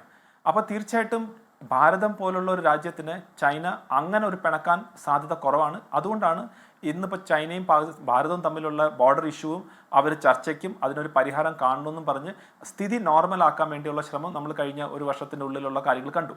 അതുപോലെ തന്നെ ഭാരതവും ചൈനയും തമ്മിലുള്ള ട്രേഡ് ഏകദേശം $135 ബില്യൺ ട്രേഡാണ്. അതിന് $100 ബില്യൺ ചൈനയ്ക്ക് ഫേവറായിട്ടുള്ളതാണ്. അപ്പോൾ അങ്ങനെയൊക്കെ ഉള്ള വലിയൊരു മാർക്കറ്റ് പാകിസ്ഥാനെ പോലുള്ള ഒരു എന്താ പറയുക, അവരുടെ തന്നെ ചൈനയുടെ തന്നെ ആളുകളെ വധിക്കുന്ന ഒരു രാജ്യം, അതായത് അവിടുത്തെ ചൈനീസ് എഞ്ചിനീയേഴ്സിനെയും ചൈനീസ് വർക്കേഴ്സിനെയും അവിടെ ഓടിച്ചിട്ട് തല്ലി അവരെ കൊല്ലുന്ന ഒരു രാജ്യത്തിൽ, ഒരു രീതിയിലും ഇൻവെസ്റ്റ്മെൻറ്റ് വരാൻ സാധിക്കാത്ത ഒരു രാജ്യത്തിൽ അവർ ഇത്രയും വലിയൊരു റിസ്ക് എടുത്ത് നമ്മളെ പിണക്കി അങ്ങനെ ചെയ്യുമെന്ന് എനിക്ക് തോന്നുന്നില്ല. അതുകൊണ്ട് അവർ ചെയ്യാൻ പോകുന്നത് ഈ ഇൻ്റലിജൻസ് സപ്പോർട്ട് കൊടുക്കുക, അല്ലെങ്കിൽ കുറച്ച് പൈസ വേണമെങ്കിൽ ചിലപ്പോൾ സാമ്പത്തികമായിട്ട് സഹായിക്കാനുള്ള രീതി വരും. അതുപോലെ തന്നെ നാളെ ഒരു എസ്കലേഷൻ നടക്കുകയാണെങ്കിൽ എന്തെങ്കിലും ആമിനേഷനോ അങ്ങനെയൊക്കെയുള്ള കാര്യങ്ങൾ ചിലപ്പം ചെയ്യുന്നതായിരിക്കും. പക്ഷേ ഓപ്പണായിട്ട് ഒരു സപ്പോർട്ട് എന്നുള്ള നിലയിൽ എനിക്ക് തോന്നുന്നില്ല ചൈന വരും. ഞാൻ ഈ പറഞ്ഞ കാരണങ്ങൾ കൊണ്ട് തന്നെ ചൈന ഒന്ന് ബാക്കിൽ നിന്ന് അവരുടെ കൈ ചീത്താവാതെ അഴുക്കാക്കാതെ പാകിസ്ഥാനെ കൊണ്ട് മറ്റു കാര്യങ്ങൾ ഡേർട്ടി ജോബ് ചെയ്യിപ്പിക്കും എന്നുള്ള രീതിയിൽ തന്നെയാണ് എനിക്ക് തോന്നുന്നത് ചൈനയായിട്ടുള്ള നമ്മളൊരു ഇക്വേഷൻ വെച്ച് നോക്കുമ്പോൾ. ശ്രീ മുരളീധരൻ കടുങ്ങല്ലൂർ, ശ്രീ വിദേശകാര്യത്തെക്കുറിച്ച്. ശ്രീ മുരളീധരൻ കടുങ്ങല്ലൂർ, ഇവിടെ ഇന്ത്യ ആക്രമിച്ച ഇന്ത്യയുടെ പക്കൽ വാർത്താ സമ്മേളനത്തിൽ 21 ലക്ഷ്യകേന്ദ്രങ്ങൾ ഉണ്ടായിരുന്നു. 21 ലക്ഷ്യകേന്ദ്രങ്ങളിൽ 9 ഒഴിച്ച് ബാക്കിയുള്ളതിന് ഒഴിവാക്കിയത് അതിന് പക്ഷേ കൊളാട്രൽ ഡാമേജിന് വഴിവെച്ചേക്കാം, ഒരുപക്ഷെ സാധാരണക്കാർ കൊല്ലപ്പെട്ടേക്കാം എന്നതുകൊണ്ടാണ്. ഇന്ത്യയുടെ ഒരു വിശാല മനസ്സുകൊണ്ടാണ് 9 ഭീകരവാദ കേന്ദ്രങ്ങൾ നമ്മൾ തിരഞ്ഞെടുക്കുന്നത്. 9 എണ്ണം എടുത്തതിൽ തന്നെ ഈ പറയുന്ന മുറിഡ്ക അടക്കം, ഈ പറയുന്ന ബഹൽപൂർ അടക്കം, ഈ പറയുന്ന ഓരോരോ സ്ഥലങ്ങളും അവിടെ എത്ര ടെറർ കേന്ദ്രങ്ങളുണ്ട്, അതിൻ്റെ ക്യാമ്പ് തലവൻ ആരാണ്, അവിടെ നടക്കുന്ന പ്രത്യേക പരിശീലനം എന്തൊക്കെയാണ്, ഈ പറഞ്ഞ ചാവേർ പരിശീലനം നടത്തുന്നത് എവിടെയാണ്, ജംഗിൾ വാർഫെയർ പഠിപ്പിക്കുന്നത് എവിടെയാണ്, അൾട്ടിമേറ്റ് ഏറ്റവും ഒടുവിൽ 15 പേർക്ക് എന്ന് പറഞ്ഞാൽ ഒരു ഭീകരവാദി ആക്രമണം നടത്തുന്നതിന് മുൻപ് 15 ഭീകരവാദികൾക്ക് ഒരേ സമയം പരിശീലനം കൊടുക്കാൻ പറ്റിയ സ്ഥലം ഏതാണ് തുടങ്ങിയ അടിമുടി A to Z ആയിട്ടുള്ള സകല ഡീറ്റെയിൽസും നമ്മുടെ പക്കൽ ഉണ്ടായിരുന്നു. അങ്ങനെയാണ് നമ്മൾ അടിച്ചത്. അതിലുള്ള തെളിവുകൾ, ദൃശ്യപരമായ തെളിവടക്കം നമ്മുടെ പക്കലുണ്ട് ലോകരാഷ്ട്രങ്ങൾക്ക് മുന്നിൽ സമർപ്പിക്കാൻ. അതോടുകൂടി പാകിസ്ഥാൻ അസ്തപ്രജ്ഞനായി നിൽക്കുകയാവില്ലേ പോസിബിൾ? അതോ ഇനിയും ഇന്ത്യക്കെതിരെ ഏതെങ്കിലും തരത്തിലുള്ള ചെറുത്തുനിൽപ്പിന് അവർ വരാൻ ധൈര്യപ്പെടുമെന്ന് കരുതാമോ? ശ്രീ മുരളീധരൻ നായർ കടുങ്ങല്ലൂർ. ആദ്യം മിസ്റ്റർ ഹാഷ്മി പറഞ്ഞത് വളരെ കറക്റ്റാണ്. നമുക്ക് ഈ ടെററിസ്റ്റ് ക്യാമ്പുകളെ കുറിച്ച് അത് ഇന്നല്ല, ആദ്യമേ മുതൽ നമ്മളുടെ കയ്യിൽ എല്ലാ വിവരങ്ങളും ഉണ്ടായിരുന്നു. ഈവൻ ഓരോ ക്യാമ്പിലും ഓരോ സ്ഥലത്തും പുതിയ കൺസ്ട്രക്ഷൻസ് വരുമ്പോഴും അവിടെ എത്ര പേര് ട്രെയിനിങ്ങിലുണ്ട്, എത്ര പേര് ട്രാൻസിറ്റിലുണ്ട്, എത്ര പേര് ട്രെയിനിങ് എടുക്കുന്നു, ഇങ്ങനെയുള്ള എല്ലാ വിശദമായ വിവരങ്ങളും പാകിസ്ഥാനിൽ നിന്നും ഇന്ത്യയുടെ പക്കത്ത് അതാത് സമയങ്ങളിൽ ചിലപ്പോൾ പോരായ്മകൾ ഉണ്ടാകാം, അത് കിട്ടിക്കൊണ്ടിരുന്നതാണ്. അതുകൊണ്ടാണ് ഏത് ക്യാമ്പിൽ ഏത് സ്ഥലത്ത് എത്ര ശക്തമായ ബോംബിടണം, എത്ര അളന്ന് കുറിച്ച പോലെയാണ് നമ്മൾ ഓരോന്നും പ്രിസിഷൻ ബോംബിംഗ് നടത്തുന്നതിൽ നമ്മൾ വിജയിച്ചത്. അതിൽ നമ്മളുടെ ഏജൻസികളെയും നമ്മൾ അഭിനന്ദിച്ചേ മതിയാവൂ. രണ്ടാമത് കാശ്മീർ ചോദിച്ചത് പാകിസ്ഥാൻ അസ്തപ്രജ്ഞരായി, ഞാൻ ആ വാക്ക് ഉപയോഗിച്ചത് കറക്റ്റാണെന്ന് തോന്നുന്നു, അത് നിൽക്കുന്നു എന്ന് ഞാൻ വിശ്വസിക്കുന്നില്ല. കാരണം നുണയന്മാരുടെ, ഞാൻ പാകിസ്ഥാനികളുമായിട്ട് വിദേശത്ത് വെച്ച് വളരെയധികം അടുത്തിടപെടേണ്ടി വന്നിട്ടുണ്ട്. പക്ഷെ ആ സമയത്തെല്ലാം ഇത്രയധികം നുണ പറയുന്ന ഒരു ജനതയെ, ഒഫീഷ്യൽസിനെ അടക്കം എനിക്ക് കാണാൻ കഴിഞ്ഞിട്ടില്ല. വിശ്വസിക്കാൻ പറ്റാത്ത രീതിയിലാണ്. നല്ല ആൾക്കാരില്ല എന്ന് ഞാൻ പറയുന്നില്ല, പക്ഷെ ഒഫീഷ്യൽസിന് അവർക്കൊരു അജണ്ടയുണ്ട്. അത് ഇന്ത്യയെ വെറുക്കുക എന്നുള്ളത് മാത്രമാണ്. ദുരാഷ്ട്രവാദം ഇത്ര വർഷത്തിന് ശേഷം, 75 വർഷത്തിന് ശേഷം ജനറൽ അസീം മുനീർ പറഞ്ഞത് കേട്ടില്ലേ? ദുരാഷ്ട്രവാദം മക്കളോടും പറയണം എന്ന് പറഞ്ഞത് ഇന്ത്യൻ ജനതയ്ക്ക് കൂടി, ഇന്ത്യയിലെ മൈനോറിറ്റീസിനോട് കൂടിയുള്ളൊരു അവരെ പ്രോത്സാഹിപ്പിക്കലായിരുന്നു. ഇത് നിങ്ങൾക്ക് ഒരിക്കലും ഇവിടുത്തെ മെജോറിറ്റിയുടെ ഒപ്പം കഴിയുകയില്ല, ഇവിടെ പ്രശ്നങ്ങളാണ് എന്നുള്ള രീതിയിലെല്ലാം അങ്ങനെ അവർ എന്തിനേയും മതത്തിന്റെ രീതിയിൽ നോക്കി കാണുന്ന ഒരു ജനതയാണ്. അത് അസീം മുനീർ പ്രത്യേകിച്ചും, അദ്ദേഹം ഹഫീസെ ഖുറാൻ എന്നുള്ള ഒരു ടൈറ്റിലിന്റെ ഹോൾഡറാണ്. ഖുറാൻ കാണാപ്പാഠം പഠിച്ചിട്ട് അദ്ദേഹത്തിന് എല്ലാം ആ ഒരു ജിഹാദി ആംഗിളിലൂടെ അല്ലെങ്കിൽ മതത്തിന്റെ ഒരു ആംഗിളിലൂടെ മാത്രമേ കാണാൻ കഴിയുള്ളൂ. അല്ല ഒരു നല്ല മുസ്ലിം ചീഫ് ആവാൻ കഴിയില്ലോ ശ്രീ മുരളീധരൻ കടുങ്ങല്ലൂർ. അല്ലാതെ അയാൾക്ക് ഈ പറയുന്ന രീതിയിൽ ISIയുടെ ചീഫ് ആവാൻ കഴിയില്ല. അയാൾ അങ്ങേയറ്റം വെറി പിടിച്ച ആളാണ്. അയാൾ ഒന്നാം തരം വർഗീയവാദിയാണ്. അയാളുടെ തലച്ചോറുള്ളത് ഇന്ത്യ വിരുദ്ധത മാത്രമാണ്. അയാൾ പാക് പട്ടാളത്തിൻ്റെ മേധാവിയായിരിക്കും എന്നുള്ളത് ആ രാജ്യത്തിൻ്റെ അഡീഷണൽ ഗതികേട്. ശ്രീ മുരളീധരൻ കടുങ്ങല്ലൂർ, പക്ഷേ അസീം മുനീർ ഇപ്പോൾ എവിടെയാണ്? അസീം മുനീർ പഹൽഗാം ആക്രമണത്തിന് ശേഷം അയാളെ കണ്ടവരില്ല. അയാൾ എവിടെയാണെന്ന് അറിയില്ല. അയാളുടെ കുടുംബത്തെ അയാൾ വളരെ സേഫായി വിദേശത്തേക്ക് എവിടെ US-ലോ UK-ലോ അങ്ങോട്ടോ കടത്തിയിട്ടുണ്ട്. അസീം മുനീർ എവിടെയാണെന്ന് ആരോടാണ് ചോദിക്കുക ശ്രീ മുരളീധരൻ കടുങ്ങല്ലൂർ? ആരാണ് എവിടെയാണെന്ന് ആരോടും ചോദിക്കാൻ കഴിയുകയില്ല. കാരണം അസീം മുനീറാണ് അവിടെ കാര്യങ്ങൾ നിശ്ചയിക്കുന്നത്. അതുകൊണ്ട് അയാൾക്ക് എവിടെ പോകണം, എവിടെ ഇരിക്കണം എന്നുള്ള വിവരങ്ങളൊന്നും അറിയില്ല. അയാൾ സുരക്ഷിതനായി ഒരുപക്ഷെ ഇരിക്കുന്നുണ്ടാവാം. പക്ഷെ ഒരു കാര്യം നമുക്കറിയാം, അസീം മുനീറിനെതിരെ അവിടുത്തെ ആർമിയിൽ വളരെ അധികം എതിർപ്പുകൾ ഉണ്ടായിരുന്നു. അദ്ദേഹത്തിന്റെ ജൂനിയേഴ്സ് ആയാലും അദ്ദേഹത്തിന്റെ ആ സർവീസിലെ കോമ്പറ്റീറ്റേഴ്സ് ആയാലും അദ്ദേഹത്തെ എതിർത്തിരുന്നു, അദ്ദേഹത്തെ വെറുത്തിരുന്നു എന്നുള്ളതാണ് കാരണം അദ്ദേഹത്തിന് ആർമിയുടെ പുറത്ത് ഒരു ഗ്രിപ്പേ ഉണ്ടായിരുന്നില്ല എന്നുള്ളതാണ് നമ്മളെ അത്ഭുതപ്പെടുത്തിയ ഒരു കാര്യം. നോർമലി ആർമി ചീഫ് വിചാരിച്ചു കഴിഞ്ഞാൽ ബാക്കി എല്ലാവരും അദ്ദേഹത്തിന്റെ ഇച്ഛയ്ക്കനുസരിച്ച് തുള്ളാനും ചാടാനും തയ്യാറാവുന്ന ഒരു രാജ്യത്ത് ഇദ്ദേഹത്തിന് അവസരം കിട്ടുമ്പോഴെല്ലാം പിന്നിൽ നിന്ന് കുത്താൻ ശ്രമിച്ചിരുന്നു. പക്ഷെ ഭയം കൊണ്ടാണ് അവർ മുന്നോട്ട് വരാതിരുന്നത്. അദ്ദേഹം സുരക്ഷിതനായി ഒരുപക്ഷെ ഇരിക്കുന്നുണ്ടാവാം. പക്ഷെ വലിയൊരു നാണക്കേടാണ് പാകിസ്ഥാൻ ആർമിക്ക് തന്നെ ഇങ്ങനെ ഒരു ജനറൽ ഒരു പഹൽഗാം ആക്രമണം തുടങ്ങിയതിന് ശേഷം അണ്ടർഗ്രൗണ്ടിൽ പോകുന്നത്. അദ്ദേഹം ഇനി നാട്ടിലുണ്ടോ, വേറെ രക്ഷപ്പെട്ടോ, അദ്ദേഹത്തിൽ നിന്നും അധികാരം ബാക്കിയുള്ളവർ പിടിച്ചു വാങ്ങിയ എന്നും നമുക്കറിയില്ല. കാരണം ISI ചീഫും അദ്ദേഹത്തിന്റെ വിശ്വസ്തനായിരുന്നു എന്നെല്ലാമാണ് നമുക്ക് ഇപ്പോഴത്തെ പുതിയ അസീം മല്ലിക് അദ്ദേഹത്തിന്റെ വിശ്വസ്തനായിരുന്നു എന്നെല്ലാം പറയുന്നു. ഏതായാലും ജനങ്ങളാൽ വെറുക്കപ്പെട്ട ഒരു സാധാരണഗതിയിൽ ആർമി, അവിടുത്തെ പൊളിറ്റിക്കൽ പാർട്ടീസ് ഭരിച്ച് ആ നാട് കട്ടുമുടിച്ചു കഴിയുമ്പോൾ ജനങ്ങൾക്ക് ഏക അഭയം, അവരുടെ ആശ്രയം ആർമിയാണ് എന്ന രീതിയിൽ കാര്യങ്ങൾ ഡെവലപ്പ് ചെയ്യുകയും അങ്ങനെയാണ് ആർമി പലപ്പോഴും അധികാരം പിടിച്ചടക്കാറും ഉള്ളത്. പക്ഷെ കഴിഞ്ഞ ആർമി ചീഫ് മുതൽ അവർക്ക് ചെയ്യാനുള്ളത് സിവിലിയൻ ഭരണകൂടത്തെ കൊണ്ട് ചെയ്യിച്ചുകൊണ്ട് അവർക്ക് നേടാനുള്ളതെല്ലാം അവർ നേടിക്കൊണ്ടിരുന്നു. അവരുടെ ബജറ്റ്, അവരുടെ എല്ലാ കാര്യങ്ങളും, അവരുടെ ബിസിനസ് നടത്താനുള്ള സൗകര്യങ്ങൾ, കൃഷി നടത്താനുള്ള സൗകര്യങ്ങൾ, ഇൻഡസ് നദിയിൽ നിന്നും സിന്ധു നദിയിൽ നിന്നും വെള്ളം അവർ ഡെവലപ്പ് ചെയ്യുന്ന വലിയൊരു കൃഷി ഭൂമിയിലേക്ക് അവർ ഡൈവേർട്ട് ചെയ്യാനുള്ള കാര്യങ്ങൾ വരെ അവർ ചെയ്തുകൊണ്ടിരുന്നു. അപ്പൊ അവരെ ചോദ്യം ചെയ്യാൻ അവിടുത്തെ സിവിലിയൻ ഭരണകൂടത്തിന് കഴിഞ്ഞിരുന്നില്ല.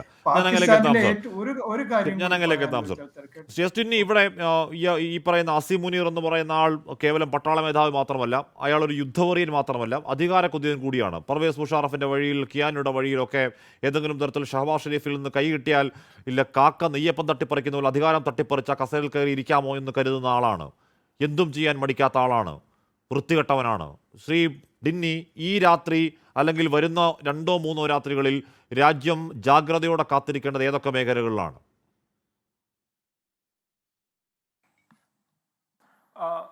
ഏറ്റവും കൂടുതൽ ജാഗ്രത എനിക്ക് തോന്നുന്നു നമ്മുടെ ബോർഡർ രാജ്യങ്ങൾ, സ്റ്റേറ്റ്സ് അത് വളരെ കെയർഫുൾ ആയിരിക്കണം. കാരണം എനിക്ക് തോന്നുന്നു ഒരു സ്റ്റാൻഡ് ഓഫ് അറ്റാക്ക് പോലെ ചെയ്യാനുള്ള സാധ്യത നമുക്ക് തള്ളിക്കളയാൻ പറ്റില്ല ശ്രീ ഹാഷ്മി. ഒന്നത്. രണ്ടാമതായിട്ട് അപ്പോൾ അവിടെ നമ്മളിപ്പോൾ ഭാരതത്തിനുള്ളിൽ എവിടെയെങ്കിലും ടെറർ ക്യാമ്പൊന്നും ഇല്ലല്ലോ. അപ്പോൾ അവർ ടാർഗറ്റ് ചെയ്യാൻ സാധിക്കുന്നത് ഒന്നീ മിലിറ്ററി ഇൻസ്റ്റാളേഷൻസ് ആയിരിക്കും നമ്മുടെ, അതല്ലെങ്കിൽ ഏതെങ്കിലും ഹൈ വാല്യൂ ടാർഗറ്റ് ആയിട്ടുള്ള, ഫോർ എക്സാമ്പിൾ ഏതെങ്കിലും ഒരു ഓയിൽ റിഫൈനറിയോ അല്ലെങ്കിൽ ഏതെങ്കിലും ഒരു അങ്ങനത്തെ ഏതെങ്കിലും ഒരു ഇൻസ്റ്റാളേഷൻസ്, ഹൈ പ്രൊഫൈലായിട്ടുള്ള ഇൻസ്റ്റാളേഷൻസിൻ്റെ വേണമെങ്കിൽ ടാർഗറ്റ് ചെയ്യാം. പക്ഷെ അതിന് എഗെയിൻസ്റ്റ് ആയിട്ടുള്ള നമ്മളെ മെക്കാനിസം ഒക്കെ ഉണ്ടെങ്കിൽ തന്നെയും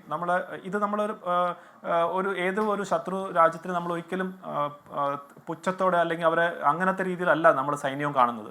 അവർക്ക് ചെയ്യാൻ പറ്റുന്ന ക്യാപ്പബിലിറ്റീസ് എന്താണോ അതിനെ അനാലിസിസ് ചെയ്തിട്ട് തന്നെയാണ് നമ്മൾ അവർക്ക് വേണ്ടി തിരിച്ചടി കൊടുക്കുന്നുള്ള രീതിയിൽ.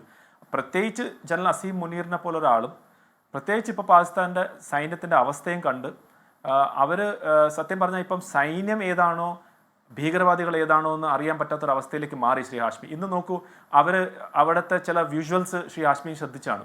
അതായത് ഈ ബഹവൽപൂറും മുരീദ്കയിലൊക്കെ ഈ ഭീകരവാദികളെ വധിച്ച ഭീകരവാദികളുടെ ലാസ്റ്റ് റൈറ്റ്സ് ചെയ്തുകൊണ്ടിരിക്കുകയായിരുന്നു. ആ ലാസ്റ്റ് റൈറ്റ്സ് ചെയ്തുകൊണ്ടിരിക്കുമ്പം യൂണിഫോം ഇട്ട പാകിസ്ഥാൻ സൈന്യം അവരെ കൂടെ നിന്ന് ഇക്കാര്യം ചെയ്യാണ്. അപ്പോൾ സൈന്യം യൂണിഫോം ഇട്ട ഭീകരവാദികളാണോ അതോ ഭീകരവാദികൾ സൈന്യത്തിൻ്റെ ഭാഗമായിട്ട് ഭീകരവാദം ചെയ്യാവുന്ന ഒന്നും അറിയാത്ത രീതിയിലേക്ക് മാറി. അങ്ങനെ ഒരു തലവനാണ് ജനറൽ അസീം മുനീർ. സോ അവരെക്കുറിച്ച് നമുക്ക് ഒരു കാര്യവും പ്രിഡിക്റ്റ് ചെയ്യാൻ പറ്റത്തില്ല. ഞാൻ കാണുന്നത് 2-3 ദിവസം നമ്മൾ വളരെ കെയർഫുൾ ആയിരിക്കണം, ഇന്നത്തെ രാത്രി പ്രത്യേകിച്ച്, ആൻഡ് വരും ദിവസങ്ങളിൽ നമ്മൾ കെയർഫുൾ ആയിരിക്കണം. അതിൻ്റെ ഇടയ്ക്ക് നല്ല ബുദ്ധി ആരെങ്കിലും പറഞ്ഞു കൊടുത്ത്, അത് ഭീഷണിയായിട്ടായാലും ശരി സ്നേഹത്തോടായാലും ശരി എങ്ങനെ ആയാലും ശരി ആ ബുദ്ധിനകത്ത് കയറുകയാണ്. ഇനി വേറൊരു കാര്യത്തിലേക്ക് അവർ ചെയ്തില്ലെങ്കിൽ എനിക്ക് തോന്നുന്നു സമാധാനം കാണും. നമുക്ക് എല്ലാവർക്കും അത് തന്നെയാണ് നല്ലതെന്നാണ് ഞാൻ വിശ്വസിക്കുന്നത്.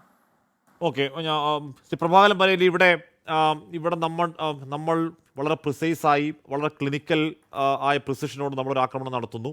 അത് എന്തിനാണ് ആക്രമണം നടത്തിയത് നമുക്ക് നല്ല ക്ലാരിറ്റി ഉണ്ട്. അത് നമുക്ക് ലോകത്തോട് പറയാൻ നമുക്ക് നല്ല ക്ലാരിറ്റി ഉണ്ട്. ഈ 9 കേന്ദ്രങ്ങൾ എന്തുകൊണ്ട് നമ്മൾ തിരഞ്ഞെടുത്തുവെന്നും സിവിലിയൻസിനെ എന്തുകൊണ്ട് നമ്മൾ ലക്ഷ്യം വെച്ചില്ല എന്നും, ഇനി ഞങ്ങൾക്ക് ഒരു തുടർ നടപടിക്ക് തൽക്കാലം താല്പര്യമില്ല, പക്ഷേ അടിച്ചാൽ അങ്ങോട്ട് ഞങ്ങൾ തിരിച്ചടിക്കും എന്ന് കൃത്യമായി പറഞ്ഞുകൊണ്ട് അവർ തുടങ്ങി വെച്ചത് നമ്മൾ തൽക്കാലം അവിടെ അവസാനിപ്പിക്കുകയാണ്.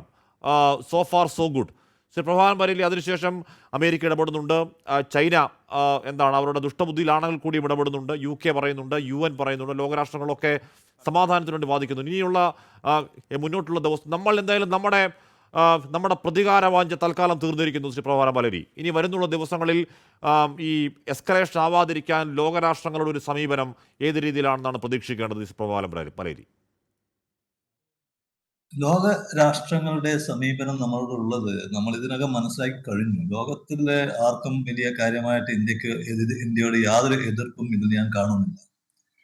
അത് 26/11 ഞാൻ കണ്ടിട്ടില്ല. പക്ഷേ നമ്മൾ ഇതൊക്കെ വിചാരിച്ചുകൊണ്ട് നമ്മൾ ഒന്നും നിർത്താൻ പാടില്ല. നമ്മുടെ ശ്രദ്ധ നമ്മൾ കേന്ദ്രീകരിച്ചുകൊണ്ട് തന്നെ മുന്നോട്ട് പോകേണ്ട ആവശ്യമുണ്ട്. വളരെ കാലം അത് കൊണ്ടുപോകേണ്ടി വരും. അതുകൊണ്ട് ജനങ്ങൾ മനസ്സിലാക്കത്തക്കോണം ജനങ്ങളും ഗവൺമെന്റും തമ്മിലുള്ള ബന്ധമാണ് ഇന്ത്യയെ ശക്തിപ്പെടുത്തേണ്ടത്. കാരണം ഗവൺമെന്റിനെ സഹായിക്കേണ്ടതും ഗവൺമെന്റിന് സപ്പോർട്ട് കൊടുക്കേണ്ടതും ജനങ്ങളാണ്.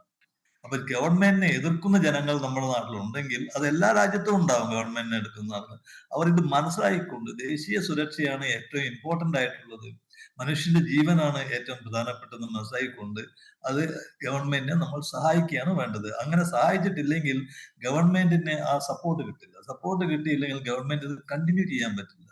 ഇത് തുടർന്നു കൊണ്ട് പോകണം. അത് എത്ര കാലം പോകണമെന്ന് എനിക്ക് പറയാൻ പറ്റില്ല. ഇത് ഒരിക്കലും നിർത്തിപ്പോകരുത്. എത്ര ലോകരാജ്യങ്ങൾ നമ്മൾക്ക്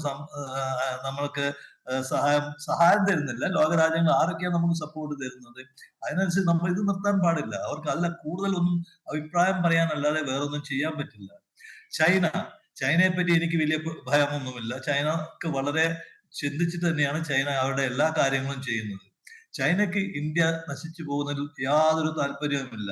ഒരു പക്ഷേ ചൈനയെക്കാളും മുന്നിൽ ഇന്ത്യ പോകരുത് എന്നുള്ള ഒരു ആഗ്രഹം ഉണ്ടാകുന്ന എല്ലാ രാജ്യങ്ങൾക്കും ഉള്ളതാണ്. അല്ല, പക്ഷെ പ്രധാനമന്ത്രി നോക്കൂ, അവർക്ക് പ്രകടമായ പിന്തുണ പ്രഖ്യാപിച്ചിട്ടുള്ള ഏക രാഷ്ട്രത്തിന്റെ പേര് ചൈന എന്നുള്ളതാണ്. അവർക്ക് ഈ സമയം F-17 നമ്മൾ വെടിവെച്ചിട്ടു എന്ന് കരുതപ്പെടുന്ന F-17 ഘടിപ്പിക്കാനുള്ള ദീർഘദൂര മിസൈൽ കൊടുത്ത രാജ്യത്തിന്റെ പേര് ചൈന എന്നുള്ളതാണ്. പാകിസ്ഥാൻ പറയുന്ന 6 ഇന്ത്യൻ ഫൈറ്റർ ജെറ്റുകൾ വെടിവെച്ചിട്ടു എന്ന വ്യാജം ഏതെങ്കിലും തരത്തിൽ ക്രോസ് ചെക്ക് ഇല്ലാതെ എടുത്തു കൊടുക്കുന്ന അവരുടെ പത്രമാണ്. നോക്കൂ, ഏറ്റവും ഒടുവിൽ വരുന്നത് Chinese R celebrating the Downing of 5 Indian aircrafts on there social media എന്ന് പറഞ്ഞാൽ ഈ പറഞ്ഞ വ്യാജം അവരുടെ സോഷ്യൽ മീഡിയ പേജുകൾ അവർ ആഘോഷമാക്കുകയാണ്. ചൈനയെ കരുതിയിരിക്കേണ്ട ശ്രീ പ്രഭാകരൻ പലേരി. അത് എത്രമാത്രം ശരിയാണെന്ന് നമുക്ക് അറിയില്ല. എൻ്റെ അഭിപ്രായത്തിൽ ചൈനയുടെ ഇൻട്രസ്റ്റ് ചൈനയുടെ സ്വന്തം ആവശ്യങ്ങൾ മാത്രമാണ്, അല്ലാണ്ട് പാകിസ്ഥാന്റെ വളർച്ചയല്ല. ഇതിപ്പോ ചൈനയിൽ നിന്നും വരുന്ന വ്യാജ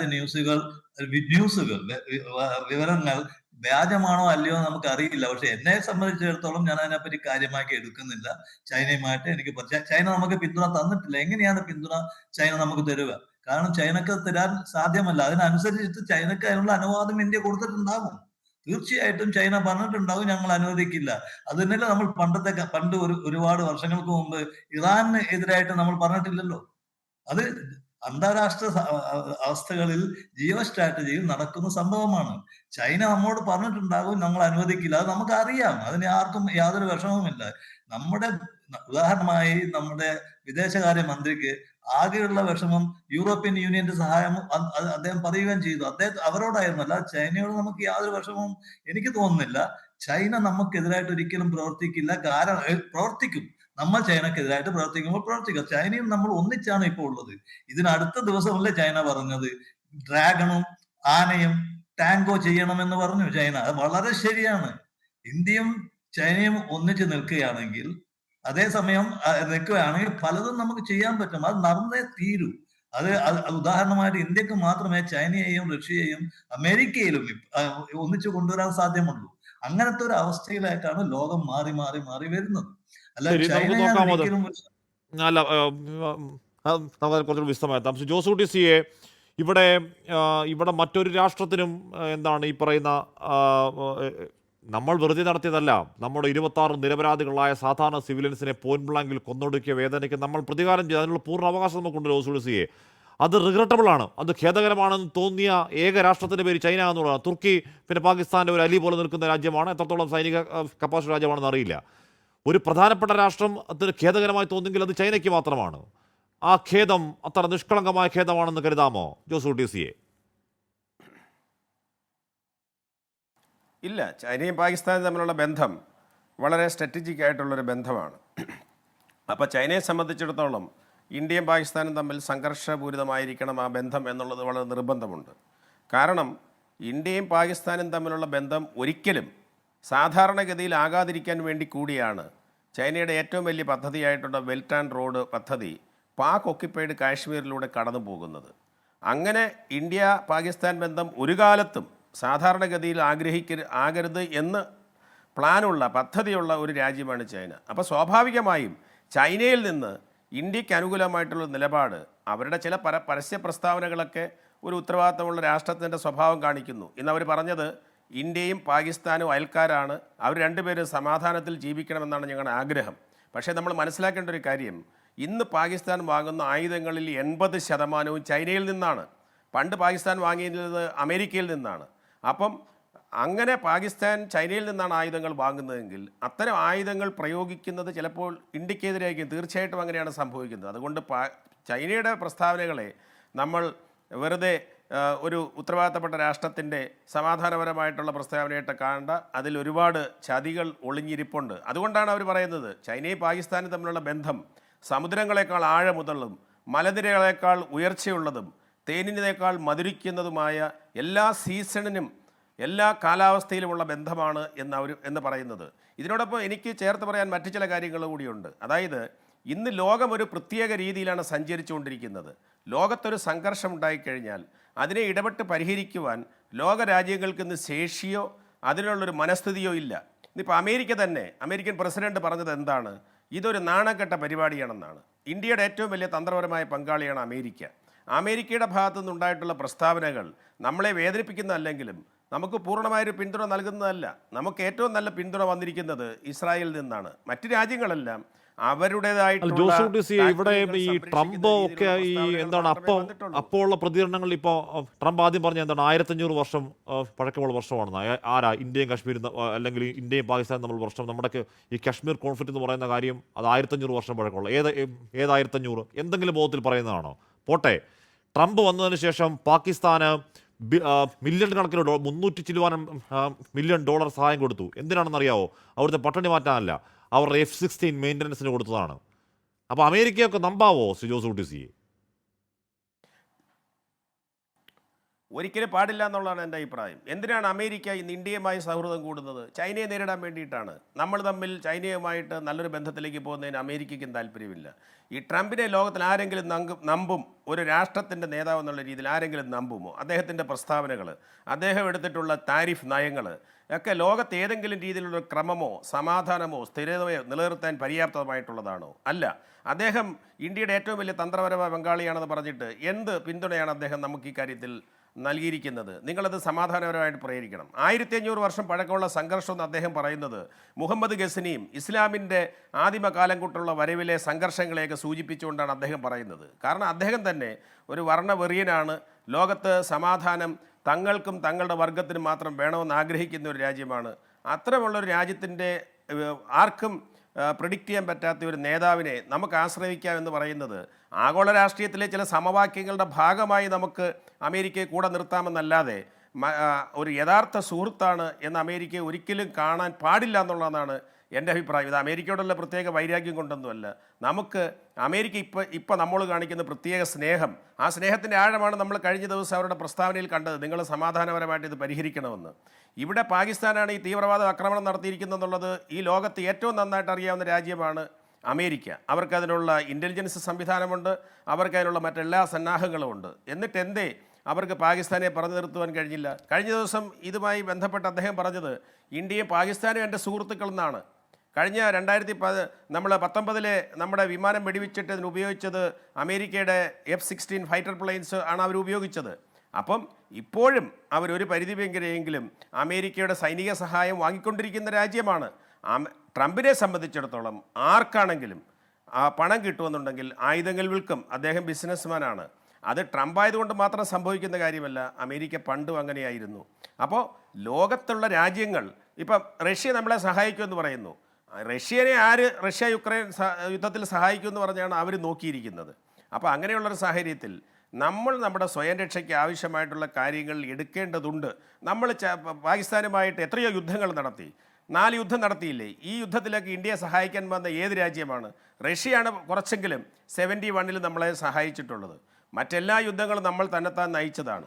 ഇവർ ഈ യുദ്ധങ്ങൾ അവസരങ്ങളാക്കി ഉപയോഗിച്ചുകൊണ്ട് അത് മാത്രമല്ല സാർ, സഹായിച്ചതെന്ന് മാത്രമല്ല 7th ഫ്ലീറ്റ് കൊണ്ടിട്ട് ഒരു വിരട്ടി ചരിത്രമുണ്ട്. ഇന്ദിരാഗാന്ധി പോയി പണി നോക്കാൻ പറഞ്ഞെങ്കിലും 7th ഫ്ലീറ്റ് കൊണ്ടിട്ട് വിരട്ടി, പറ്റുമെങ്കിൽ കൂടി 8th ഫ്ലീറ്റ് കൊണ്ടുപോകാം എന്ന് പറഞ്ഞ് ആ ഒരു ചരിത്രം കൂടിയുണ്ട്. ഞാൻ അങ്ങനെയൊക്കെ എത്താം. അങ്ങനെ ഒരു ചരിത്രം കൂടിയുണ്ട്. എന്തായാലും ഇന്ത്യ ആസ് എ രാജ്യം ഇത് യുദ്ധമാണെങ്കിൽ നമ്മുടെ യുദ്ധമാണ്.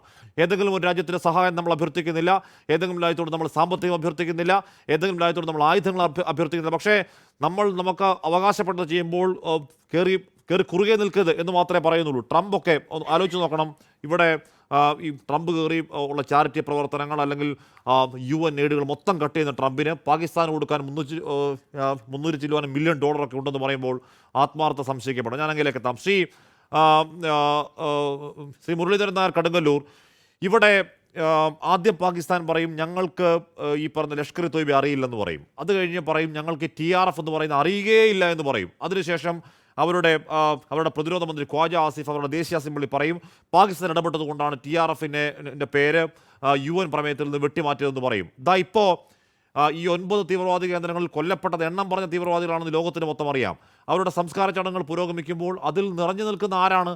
സംസ്കാര ചടങ്ങുകളിൽ പാക് പട്ടാളം അവരുടെ അതിലെ അസീമുനൂർ അവിടെ ഒളിച്ചിരിക്കുകയാണ്. അസീമുനൂർ ഒഴികെയുള്ള അവിടുത്തെ പ്രധാനപ്പെട്ട സൈനിക നേതൃത്വം സൈനിക യൂണിഫോമിൽ വന്ന് സംസ്കാര ചടങ്ങിൽ പങ്കെടുക്കുകയാണ്. എന്നിട്ട് നാളെ പറയും ഞങ്ങൾക്ക് ആരെയും അറിയില്ല എന്നും പറയും. ഇങ്ങനെ കള്ളം പറയുമോ ഏതെങ്കിലും രാജ്യം? ശ്രീ മുരളീധരൻ നായർ കടുങ്ങല്ലൂർ. തീർച്ചയായിട്ടും പറയുന്ന ഒരേ ഒരു രാജ്യം പാകിസ്ഥാനാണ്. ബാക്കി ഒരു രാജ്യത്തിനും ഇങ്ങനെ യാതൊരു തത്വദീക്ഷ ഇല്ലാതെ കള്ളം പറയാൻ കഴിയുകയില്ല. അതിനകത്ത് ആർമിക്കാർ പ്രസന്റ് ആയിരുന്നു എന്നുള്ളതിനപ്പുറം പാകിസ്ഥാന്റെ ദേശീയ പതാകയാണ് ഈ തീവ്രവാദികളുടെ ശവമഞ്ചത്തിൽ വിരിച്ചിരുന്നത്, അത് പുതപ്പിച്ചിരുന്നത്. അത് നമുക്ക് വിശ്വസിക്കാൻ കഴിയുകയില്ല, ഒരു രാജ്യത്തിനും വിശ്വസിക്കാൻ കഴിയുകയില്ല. പക്ഷെ നാളെ പാകിസ്ഥാൻ പറയും ഇത് സിവിലിയൻസ് ആണ്, ഇത് രാജ്യപ്രേമികളാണ്, ഇവർ ലഷ്കർ എ തൈബ അല്ലെങ്കിൽ ജെയ്ഷെ മുഹമ്മദുമായിട്ട് യാതൊരു ബന്ധമില്ലാത്തവരാണ് എന്നുള്ള രീതിയിലെല്ലാം പാകിസ്ഥാൻ പറയാം, മടിക്കുകയില്ല. പാകിസ്ഥാന്റെ ചരിത്രം തന്നെ അതാണ് കാണിക്കുന്നത്. ഒരിക്കലും അവർ ഇന്ത്യ നന്നായി ഉയർന്നു കാണണമെന്നോ ഇന്ത്യയോട് അന്ന് ആ സിബ്ലിംഗ് റൈവൽറി എന്ന് പറഞ്ഞ പോലെ 1947 നാം പിരിഞ്ഞതിന് ശേഷം ഒരിക്കലും ഇന്ത്യയുമായിട്ട് രമ്യതയിൽ പോകണം എന്ന് പാകിസ്ഥാൻ ആഗ്രഹിച്ചിരുന്നില്ല, പ്രത്യേകിച്ചും അവിടുത്തെ ആർമി. ഏതെങ്കിലും ഒരു സിവിലിയൻ ഭരണകൂടം ഒരിക്കലെങ്കിലും ഇന്ത്യയുമായിട്ടുള്ള ബന്ധം മെച്ചപ്പെടുത്തണം എന്ന് പറയുമ്പോൾ അതിന് വിലങ്ങുതടിയായിട്ട് എന്ന് തന്നെയല്ല, അതിനെ തകർക്കാനായിട്ട് ഈ തീവ്രവാദി ആക്രമണം പോലുള്ള എന്തെങ്കിലും കാര്യങ്ങൾ അഴിച്ചുവിട്ട് ഇന്ത്യയുമായിട്ട് ശത്രുത അത് ഫ്രഷായിട്ട് അതിനെ ഒരിക്കലും അത് ഹീൽ ചെയ്യാൻ അവർ സമ്മതിച്ചിരുന്നില്ല എന്നുള്ളതാണ്. ഇതാണ് നമുക്ക് ഓരോ തീവ്രവാദി ആക്രമണത്തിനും മുന്ന് ഇന്ത്യ പാകിസ്ഥാൻ ബന്ധങ്ങൾ മെച്ചപ്പെടുത്താനുള്ള ഏതെങ്കിലും രീതിയിലുള്ള സാധ്യതകൾ അല്ലെങ്കിൽ ഏതെങ്കിലും ഇരുവശത്തു നിന്നുള്ള ചില സ്റ്റേറ്റ്മെന്റ്സ് എല്ലാം വന്നു കഴിയുമ്പോൾ അതൊരിക്കലും അവർ മിലിറ്ററി അതിനെ അംഗീകരിക്കുന്നില്ല. കാരണം മിലിറ്ററിയുടെ നിലനിൽപ്പ് തന്നെ, അസ്തിത്വം തന്നെ ഇന്ത്യ വിരുദ്ധതയാണ്. ഇന്ത്യ വിരുദ്ധത ഇപ്പോൾ ആ കാര്യം മാറി. ഇപ്പൊ ബലൂചിസ്ഥാനിലായാലും ഒരുപക്ഷെ അഫ്ഗാനിസ്ഥാനിലായാലും ഖൈബർ പക്തൂൺഖ്വയിലായാലും പാകിസ്ഥാനെതിരെ പാകിസ്ഥാൻ ആർമിക്കെതിരെ വലിയ തിരിച്ചടി ഉണ്ടാകുമ്പോൾ ഒരുപക്ഷെ ഈ ഇപ്പൊ പുൽവാമ ആക്രമണം പെഹൽഗാം ആക്രമണം തന്നെ നടന്നതിന്റെ പിന്നിൽ അത്തരം ഒരു ആർഗ്യുമെന്റ് ഉണ്ട്. കാരണം പാകിസ്ഥാൻ ആർമിക്ക് ഇപ്പൊ കഴിഞ്ഞ വെള്ളിയാഴ്ച അവിടെ ഒരു പള്ളിയിൽ ജുമാ നിസ്കാരത്തിന് ശേഷം ഒരു മൗലവി ചോദിച്ചു, ഇന്ത്യ പാകിസ്ഥാൻ യുദ്ധം ഉണ്ടായാൽ നിങ്ങൾ ആരെങ്കിലും പാകിസ്ഥാൻ ആർമിയുടെ കൂടെ നിൽക്കുമോ എന്ന് ചോദിച്ചപ്പോൾ ഇല്ല, ഒരാൾ പോലും കൈവെക്കാനുണ്ടായില്ല. അപ്പോൾ അദ്ദേഹം പറഞ്ഞു, നാമല്ല ഇന്ത്യയുടെ കൂടെ നിൽക്കണം എന്ന്. അത് ഇന്ത്യയുടെ കൂടെ നിൽക്കാനല്ല, ഇന്ത്യയോടുള്ള സ്നേഹം കൊണ്ടല്ല, പാകിസ്ഥാൻ ആർമിയോടുള്ള വിരോധമാണ്, പാകിസ്ഥാന്റെ പഞ്ചാബി ആർമിയോടുള്ള വിരോധമാണ്. കാരണം പാകിസ്ഥാനിലെ വിഭവ സമ്പത്തുകളുടെ 90% ഉപഭോഗം ചെയ്യുന്നത് പഞ്ചാബികളാണ്. പാകിസ്ഥാൻ അവരുടെ നേവിക്കാരായാലും ആർമിക്കാരായാലും എവിടെ നോക്കിയാലും അതെല്ലാം പഞ്ചാബികളെ കൊണ്ട് നിറഞ്ഞിരിക്കുകയാണ്.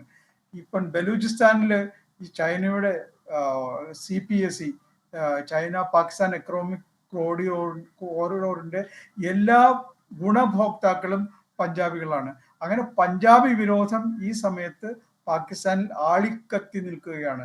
ബലൂചിസ്ഥാനിലായാലും പക്തൂൺഖ്വയിലായാലും സിന്ധിൽ ഒരുപക്ഷെ അല്പം ഒന്ന് ശാന്തിയായിട്ടുണ്ട്. കാരണം അവിടുത്തെ ഗവൺമെന്റ് ഈ കേന്ദ്രത്തില് അതായത് ഇസ്ലാമാബാദിൽ PMLനെ സപ്പോർട്ട് ചെയ്യുന്നത് നേരിട്ടല്ലെങ്കിലും ഒരു കോയലീഷൻ എന്നുള്ള നിലയിൽ സപ്പോർട്ട് ചെയ്യുന്നുണ്ട് എന്നുള്ളത് കൊണ്ട് അവിടെ ഇല്ല. പക്ഷെ അങ്ങനെ ഈ പാകിസ്ഥാനിലെ പഞ്ചാബികൾ ബാക്കി എല്ലാവരെയും അടിച്ചമർത്തിക്കൊണ്ട് ഈവൻ പാകിസ്ഥാൻ ഒക്കുപ്പൈഡ് ജമ്മു കാശ്മീരിൽ തന്നെ അവിടെ അവർക്ക് വാഗ്ദാനം ചെയ്ത യാതൊരു കാര്യങ്ങളും പഞ്ചാബികൾക്ക് അവിടെ ഈ സ്ഥലങ്ങൾ മുറിച്ചു വിറ്റുകൊണ്ടിരിക്കുകയാണ്, പഞ്ചാബി ആർമിക്കാർക്ക് പ്രത്യേകിച്ചും. അങ്ങനെ ഈ പഞ്ചാബിലെ ആർമിക്കാരും അവിടുത്തെ സിവിലിയൻസും പാകിസ്ഥാനെ നശിപ്പിച്ചു കൊണ്ടിരിക്കുകയാണ് എന്നുള്ളതിൽ യാതൊരു തർക്കമില്ല. ഇത് ഏത് രീതിയിലേക്ക് അവിടുത്തെ ജനങ്ങൾ തിരിച്ചടിക്കും? നമ്മൾ ഈയിടയ്ക്ക് പല വീഡിയോസും കണ്ടായിരുന്നു. ബലൂച്ച് നാഷണൽ ആർമി എങ്ങനെയാണ് പഞ്ചാബികളെയും അതുകൊണ്ട് ചൈനക്കാരെയും ആക്രമിക്കുന്നത് എന്നുള്ളത്. ആ നിലയ്ക്ക് പോയി കഴിഞ്ഞാൽ പാകിസ്ഥാന്റെ ഭാവി നാളെ എന്താവും? ആർമിയുടെ കാര്യം എന്താവും? അവിടുത്തെ ഏറ്റവും ജനപ്രീതിയുള്ള നേതാവ് ഇമ്രാൻഖാനെ ജയിലിലിട്ടിരിക്കുകയാണ്. ജയിലിൽ വെച്ചോ അദ്ദേഹത്തെ ഈയിടെ ആക്രമിച്ചു എന്നുള്ള ചില റിപ്പോർട്ടുകൾ നമുക്ക് സ്ഥിരീകരിക്കാൻ പറ്റിയിട്ടില്ല എങ്കിലും ഉണ്ടായിരുന്നു. അങ്ങനെ പാകിസ്ഥാനിലെ ജനങ്ങളുടെ നേതാവ്, ജനപ്രിയ നേതാവായിരുന്നു ഇമ്രാൻഖാൻ. ഇന്ത്യയുമായിട്ട് അദ്ദേഹം അത്ര നല്ല ബന്ധത്തിലല്ലായിരുന്നു പിൽക്കാലത്തെങ്കിലും. പക്ഷെ ആ നിലയ്ക്ക് അങ്ങനെയുള്ള ഒരു സ്ഥലത്ത് അവിടെ ആർമിയുടെ അസ്തിത്വം, കോർ കമാൻഡറിന്റെ വീട്ടിൽ ജനങ്ങൾ കയറി തീയിടുകയാണ് ഉണ്ടായത്. അവിടെ കോർ കമാൻഡറിന്റെ വാർഡ്രോബ് എല്ലാം തുറന്ന് അവരുടെ വസ്ത്രങ്ങളും അദ്ദേഹത്തിന്റെ കുടുംബാംഗങ്ങളുടെ വസ്ത്രങ്ങളെല്ലാം വലിച്ചു വാരി പ്രദർശിപ്പിച്ച് ഹ്യൂമിലിയേറ്റ് ചെയ്യുന്ന ഒരു രീതിയിലേക്കെല്ലാം പോയിരുന്നു.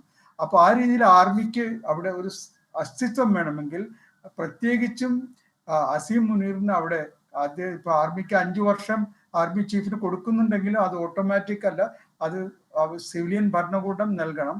അപ്പോൾ മറ്റുള്ള ജനറൽമാർക്ക് അത് അതൃപ്തി ഉണ്ടാകും. അങ്ങനെ എന്തുകൊണ്ട് തന്റെ അസ്തിത്വത്തിന് വേണ്ടി മാത്രമാണ് ഈ പെഹൽഗാമിൽ ഈ ആക്രമണം നടത്തി. അതിനുശേഷം അണ്ടർ ഗ്രൗണ്ടിലേക്ക് പോവുകയും ചെയ്തു. അസീം മുനീർ എവിടെയാണെന്ന് അറിയില്ല.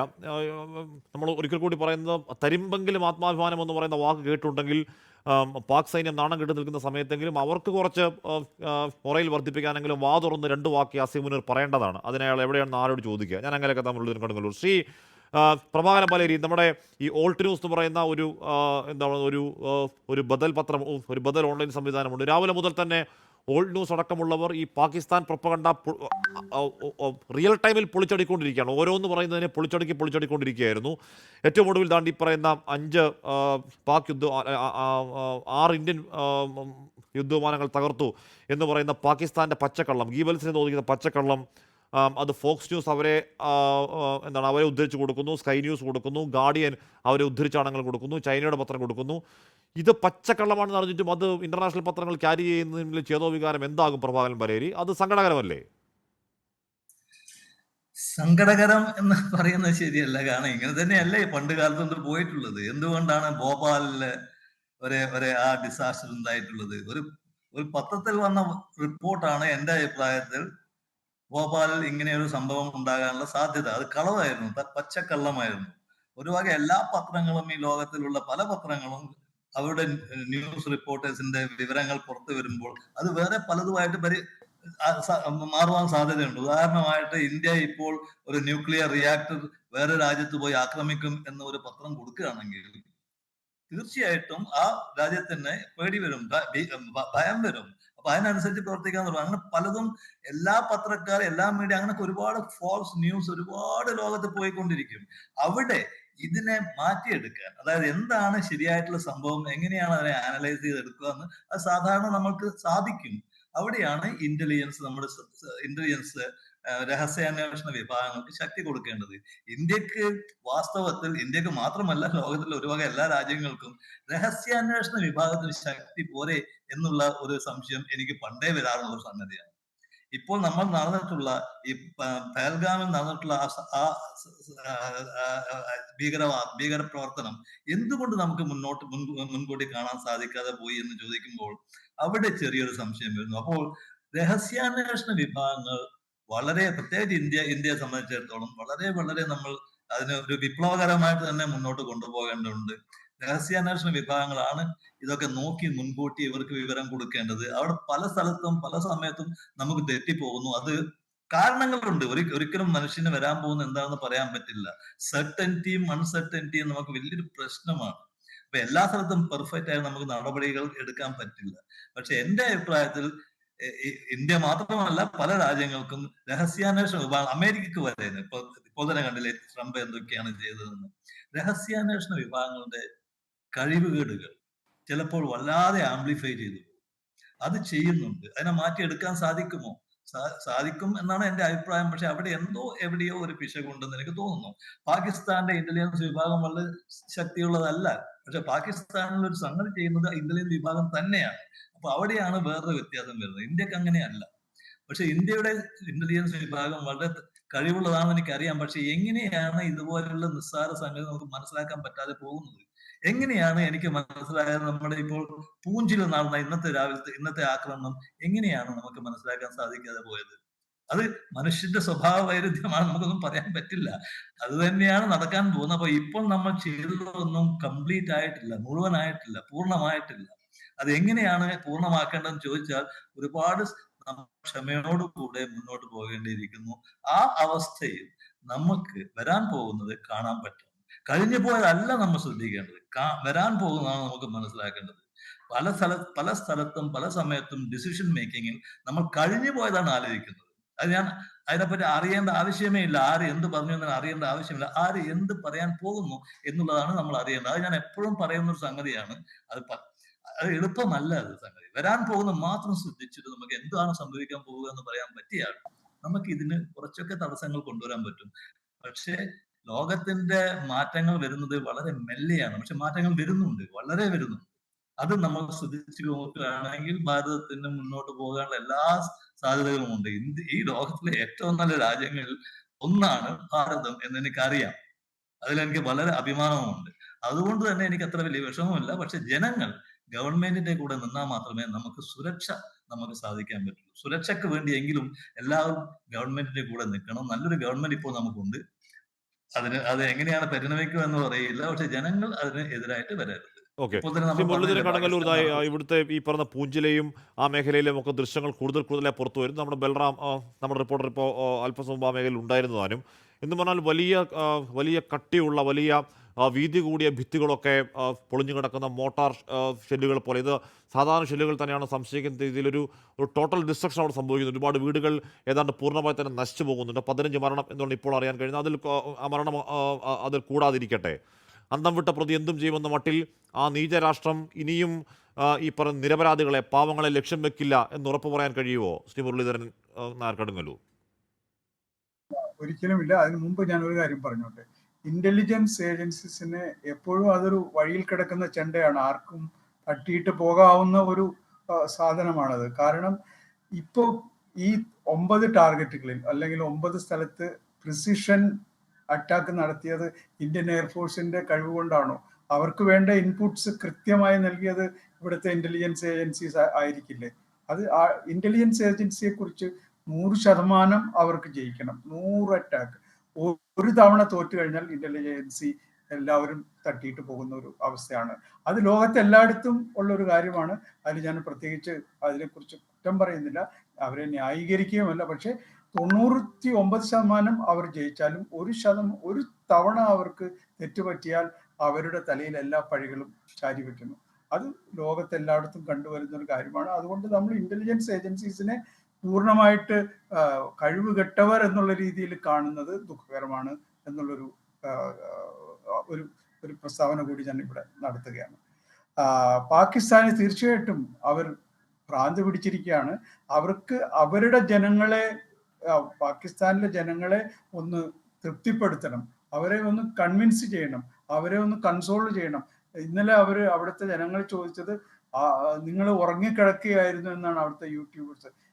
പാക് ആർമി ആപ് സോറേക്ക് ഇന്ത്യ ഇങ്ങനെ അടിച്ചിട്ട് പോകുമ്പോൾ നിങ്ങൾ ഉറങ്ങിക്കിടക്കുന്നു എന്നുള്ള രീതിയിൽ ജനങ്ങൾ ആകെ പാകിസ്ഥാൻ ആർമിക്കെതിരെ തിരിഞ്ഞിരിക്കുകയാണ്. ആ നിലയ്ക്ക് ജനങ്ങളെ സമാധാനിപ്പിക്കാനായിട്ടെങ്കിലും അവർക്ക് ഇന്ത്യക്കെതിരെ ഏതെങ്കിലും തരത്തിലുള്ള ആക്രമണം അഴിച്ചുവിട്ടേ പറ്റുള്ളൂ.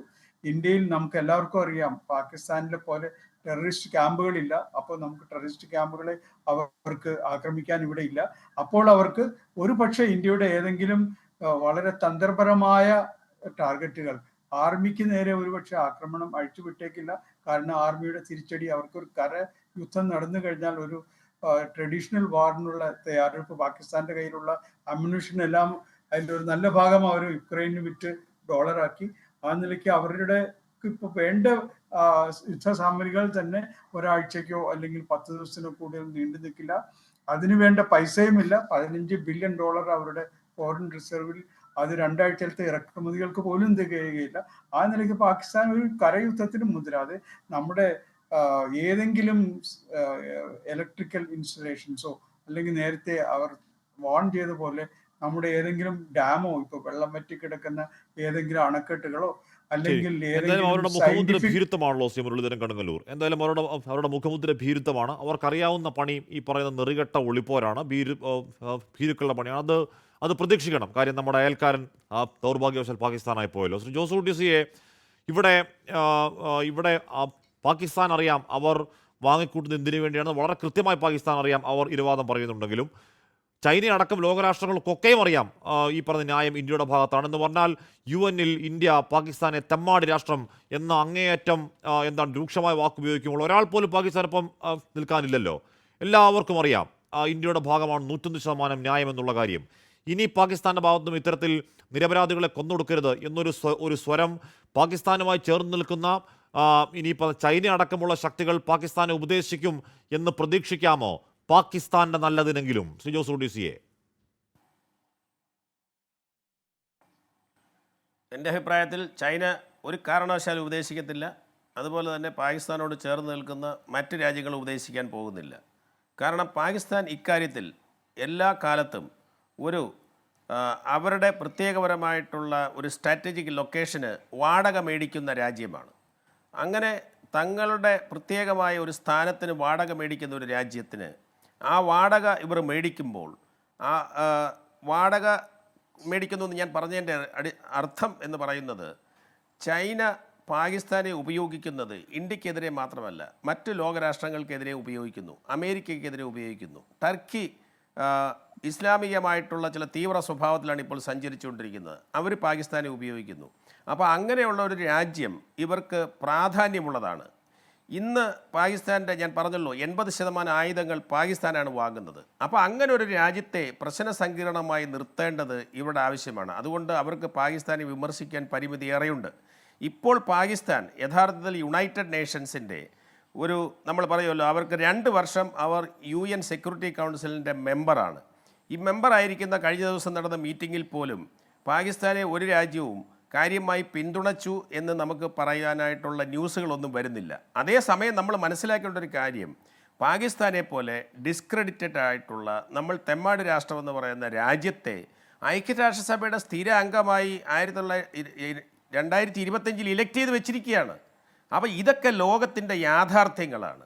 ഈ ലോകത്തിൻ്റെ യാഥാർത്ഥ്യത്തിൽ ഇവരിങ്ങനെ തീവ്രവാദികളെ പ്രോത്സാഹിപ്പിക്കുന്നതോ അല്ലെങ്കിൽ അതിനെക്കൊണ്ട് എന്തെങ്കിലുമൊക്കെ ലോകത്ത് അല്ലെങ്കിൽ ഇന്ത്യക്കെതിരെ അക്രമങ്ങൾ നടത്തുന്നതൊക്കെ നമ്മളിവിടെ വന്നിരുന്ന് ധാർമ്മിക രോഷം കൊള്ളുന്നതിനപ്പുറത്ത് ഓരോ രാജ്യങ്ങളും അവരുടെ താല്പര്യങ്ങൾ സംരക്ഷിക്കാൻ വേണ്ടിയിട്ടുള്ള മാർഗങ്ങളായിട്ടാണ് ഉപയോഗിക്കുന്നത് എന്ന് നമ്മൾ മനസ്സിലാക്കണം. അതുകൊണ്ട് പാകിസ്ഥാനെ വലിയ കാര്യമായി ഉപദേശിക്കാനും പോകുന്നില്ല, അങ്ങനെയാണെങ്കിൽ അത് അവരുടെ നാശം. പാകിസ്ഥാൻ ഉപദേശിക്കാനും പോകുന്നില്ല, പാകിസ്ഥാൻ നന്നാവാനും പോകുന്നില്ല. പാകിസ്ഥാൻ നന്നായി അറിയാം നാശത്തിലേക്ക് പോകും. പക്ഷേ ആ നാശമാണ് ചില രാഷ്ട്രങ്ങളെ അവർ വാങ്ങിക്കൂട്ടുന്ന ശമ്പളം അത് പാപത്തിന്റെ ശമ്പളമാണെന്ന് അവർക്ക് വളരെ വ്യക്തമായി അറിയാം. ഇനി ചൊറിയാൻ വന്നാൽ 10 മടങ്ങായി തിരിച്ചു കിട്ടുമെന്നറിയാം. അത് തിരിച്ചു കിട്ടിയാൽ പാകിസ്ഥാൻ എന്ന രാജ്യം ഭൂഗോളത്തിൽ ചിലപ്പോൾ ഉണ്ടാവില്ല എന്നവർക്ക് നന്നായി അറിയാം. എന്നിട്ടും ഇനിയും പ്രൊവക്കേഷൻ ഉണ്ടാക്കാനാണ് ഭാവമെങ്കിൽ ഒന്നേ പറയാനുള്ളൂ, വിനാശകാലേ വിപരീത ബുദ്ധി. എൻകൗണ്ടർ പ്രൈം പൂർണ്ണമാകുന്നു. ചർച്ചയിൽ പങ്കെടുത്ത എല്ലാവർക്കും നന്ദി. Good night.